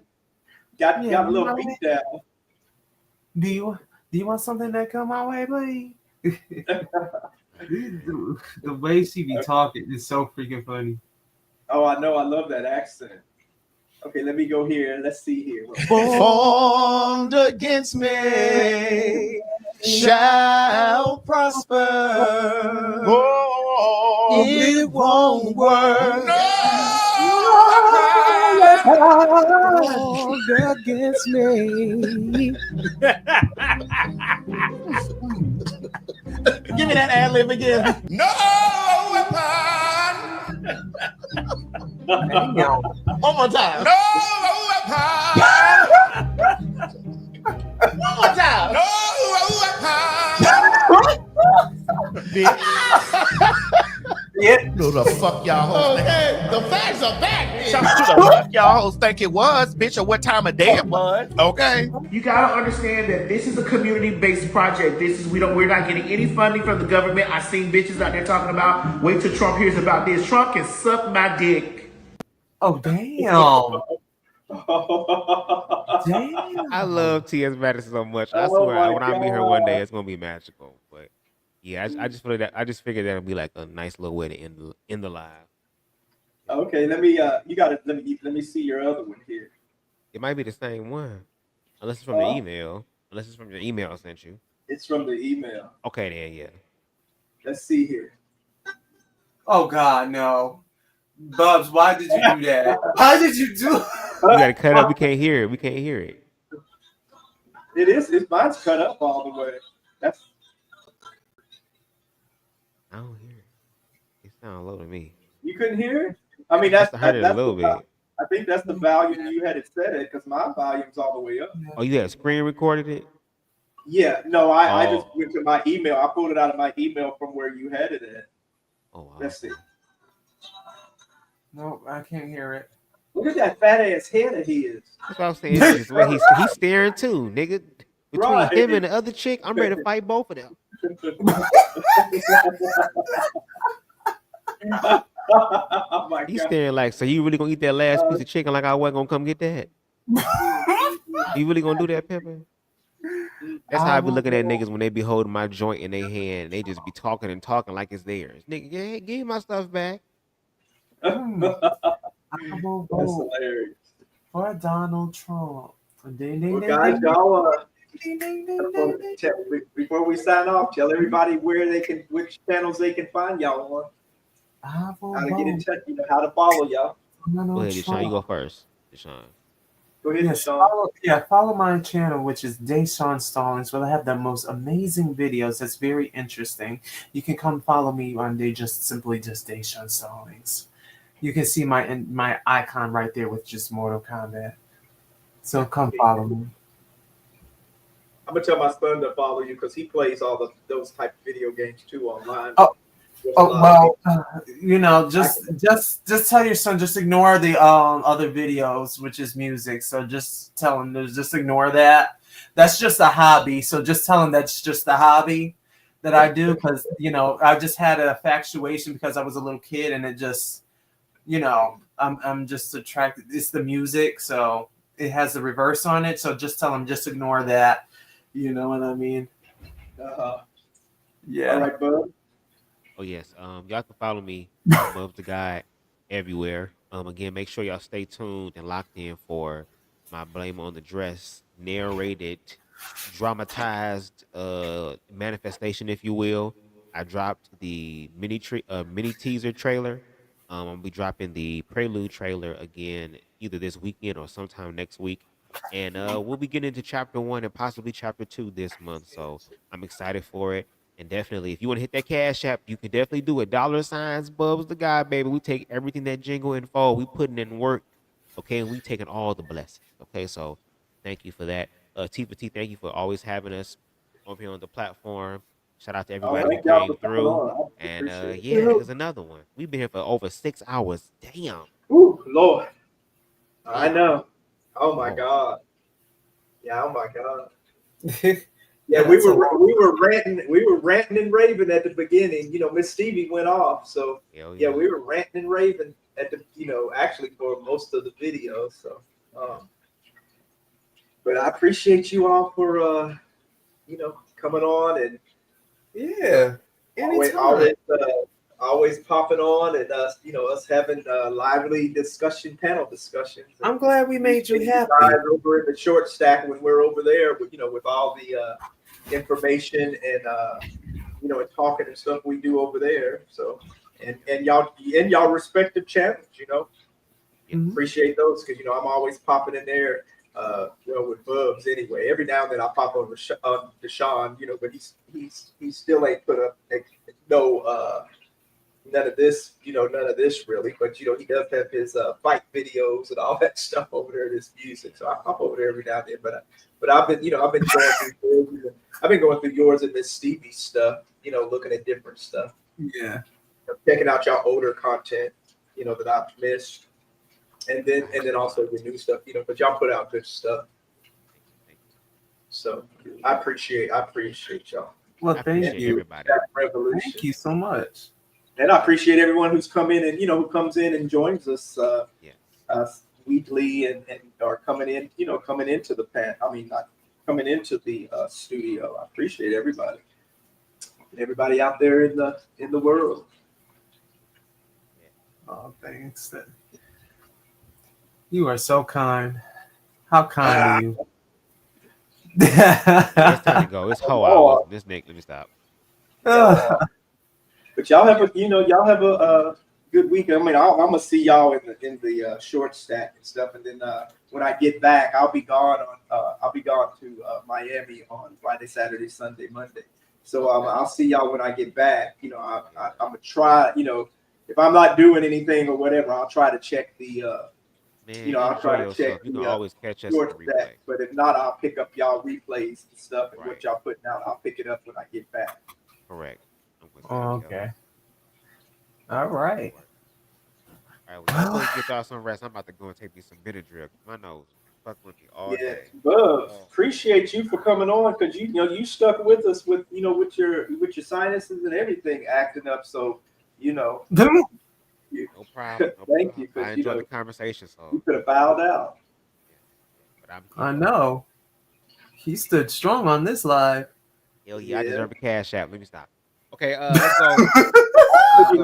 I'm just playing. Unless he gonna send it. I'm just playing. No, unless he gonna do it.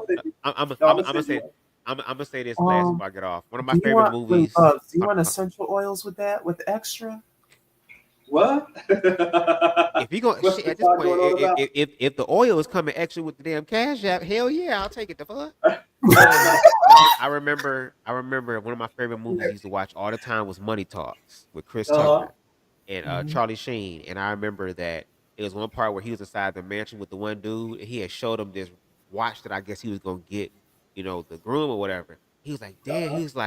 He said, well, I don't know if I want to give it to him. He was like, well, you can give it to me. Well, I'm just playing. Unless he's gonna do it. No, I'm just bullshit. Unless you're thinking about it. So that's what I'm saying. Like, if you want to send something to a nigga, I ain't gonna stop you now. But I'm just saying, if you want to, go ahead. But yes. All right. Yes, let's go out of here. I'm ready to go too. About to go blow my nose, bitch. My nose about to become a whole power bottom, and trade is 30 seconds away from the door. So, let's go. Gotta blow.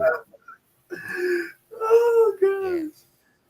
Oh damn, trade. I don't know how y'all do it. Like I said, but people who like trade, God bless y'all. I like feminine men. I like a little bit of a drowsiness. I kind of like that. I'm not saying I'm not against it. I haven't had, I guess, the right nigga come through and be like, "Hey, what's going on, bro?" type shit. I've never had that. What if the trade was like feminine and masculine? I'm cool with that because I With don't the mind. I app don't with a mind. cap on the side. I don't mind butch queens. I don't mind butch queens. They just have to be a bottom. That's it. Yes, because people You know try to what? put That's that kind of damn what bottom that. spirit on me. I'm like, bitch, leave me alone. Damn. Well, Bubs, But you what if never What I it's know. like. like, You I know, will I like a never little. I like a know. little. I like a but little. I like a little masculine femme. I mean, probably leaning more on the masculine side, but I Mhm. still like a little Hey, femme shout in out to there you, T for also T. Oh, too. he really but did it, y'all. Hey, shout out to him. I'm sorry, go You ahead. know, but Bubs, I like a What? little bit of that, but you know, but the type of guys that like a lot of ones I meet though, they tend to be like we were talking about. They tend to be down low or either really masculine, But I actually like for relationship type. I like a little bit of both. nice. That's balance. I like But the balance. Bubs, what? Huh? I like the balance. Bub, I just sent you. Oh Cash yeah, I App. said thank you so much. I appreciate it. I didn't know you was gonna do it for real. Shout out to you. Hey, I appreciate it. Thank you. Yeah, I told you how the universe works. Shit. that's how it works. You know what I'm saying? Sometimes you just Some gotta some shit remind from me I my want to be trouble. thinking No, about. you good. You good. You is good. Look, anybody who sends, I appreciate. I really, really do. They didn't have to, but I do appreciate it because it does go towards like funding my project because these Right. contact lenses I got, I hope they come in time because I'm trying to get this shit recorded like either next week or the week after. I don't want it to be too long, so I'm gonna have to order some other type of contact lenses if they don't come through. So When they I still supposed got to to be figure it there? out. When are they Well, supposed to be there? I don't know. I ordered it from this website because I did my research and everything as far as the reviews and stuff, but they said they had contact lenses that are in the US and they also have some that's in fucking Hong Kong. I guess I got the ones that's in Hong Kong. So now I gotta wait to see what's going on because I don't know if the tariffs is going to affect this shit or not. What color did you get? I got the Or you ones wanted to be a they're surprise? no, no, I'll tell y'all they're all white, but they have like red blood splatters on it. Oh, okay. Those are ones So Harold liked. yeah, I think they're different than the ones that I showed inside the group chat Oh, they or are. whatever. I went Oh, somewhere different, but yeah, I looked at them, I was like, oh, these are nice. But if I have to order some new ones, I've been looking at some on my phone or whatever as far as an idea, unless I need a backup or whatever. But those yep. ones that you had in those ones that you showed, the ones you showed us in the chat. Them suckers were scary as hell. Those ones with the white, they would look like they had no eyeballs. I thought I was looking at the damn living dead walking into my damn living But room. that's what I want. Like my project is gonna be very dark. It's gonna be very scary. It's gonna be like Tales from the Hood. It's like very graphic, but it has a deep message to it. So, and I'm excited to show y'all my acting range and all other type of stuff and editing. I don't know how it's gonna turn out, but it's gonna be something. But yes, I'm looking forward to it. But I thank y'all so much, and I'll be looking forward to these lives. 'Cause like I said, I like going to people's platforms and chilling without having to do anything as far as There it is, clicking or whatever. animals. So yeah. Yeah, I like having y'all on here. I actually don't want to do it when y'all ain't even if y'all y'all have always been on since we've been doing it. So, but I probably wouldn't even do it if y'all weren't on here. Oh well, I mean, hey, and we got more people joining us. We had your friend. I think your friend name. What Right. was his name again? Jay. Was that his name? Yeah, Joseph in New Oh York. yeah. You had Yeah, Jay here. his You had thing. S for S here. His name is So Jay. S He and was S. here. And Oh. I was talking to this I was talking to a guy who lives in Nigeria today. He wants to come on. And he actually lives in Nigeria. Nigeria, but he wants me to show him how to do YouTube and stuff and how to get on, how to come on and join in. So, I'll probably show him. So, he might come in and talk to us from Nigeria because he was talking about the oppression and stuff that the government is doing to them over in Nigeria and how, gays have to be DL over there. Oh Otherwise they'll yeah, I be. would definitely love to have a He was conversation telling me with that him. today, huh? So I would definitely like to have a conversation with him because I was even talking to Right. Deshaun. I think Deshaun said he knew somebody that was over in Uganda because that's where they were doing the the anti-gay kill the gays bill or Uh whatever. huh. So yeah, I definitely want to hear what their experiences are because they're experiencing what it is that we're possibly going to experience. Uh huh. So yeah, yeah. Yeah. Yeah, Yeah.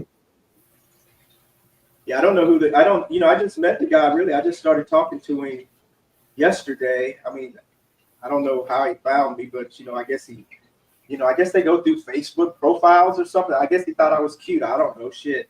But he hit me up through my messenger, and then and he was over in Nigeria. He's in Nigeria. He just started talking to me. I just started asking him questions about how gays are, if they're out, gays, bisexuals, and straights and stuff. And he started telling me a whole lot of stuff. So, so he said he would like to come on. We might have Add a discussion. him. Huh? Add him. Let me see. Hold on. You mean Hold on, at Sean. him or add, like ADD? AT or ADD? Who is that? It's kind of Wait. blurry. What is that? Are you telling Bubs to add him to the short stack? Wait, hold on. I think I can. Oh, this is the one you sent me. This is the one you sent me in my text message, right, through my phone. Oh yeah, I saw that. You sent some videos I saw that in my text message. You want Bubs to add him? Is that what you're talking about? Yeah, he's from Uganda. What, Huh? add him on Twitter or on What do X you or mean what? add him? On Twitter or on WhatsApp, but I got his WhatsApp. So you talk about when we do another panel discussion, you like put one of his discussions in here, put one of his videos in. Is that what you're talking about? Yeah, one of his videos. Yes. Okay. Yes, most Yeah, definitely. I watched the two that you sent me. And he was talking about the oppression. Because he's saying that in Uganda they're starting to kill people over there because they're gay. Oh, they're starting to? They're starting to. They passed that law. But They're I'm talking about, getting I ready. want to be able to see like I also want to see like what's actually going on too, because like as far as what their tactics and how they're doing it, because it might give us again an idea of what we might experience. Yeah, we need to find out because this is it's just getting out of hand. It's one of those freaking people that's in power that's doing that shit. Like those are the ones that's always so focused on the LGBT. It's always that one, and that's when it brings on fear. It's always that one. Okay, guys. Well, I'm getting ready to sign off here and throw myself in this bed.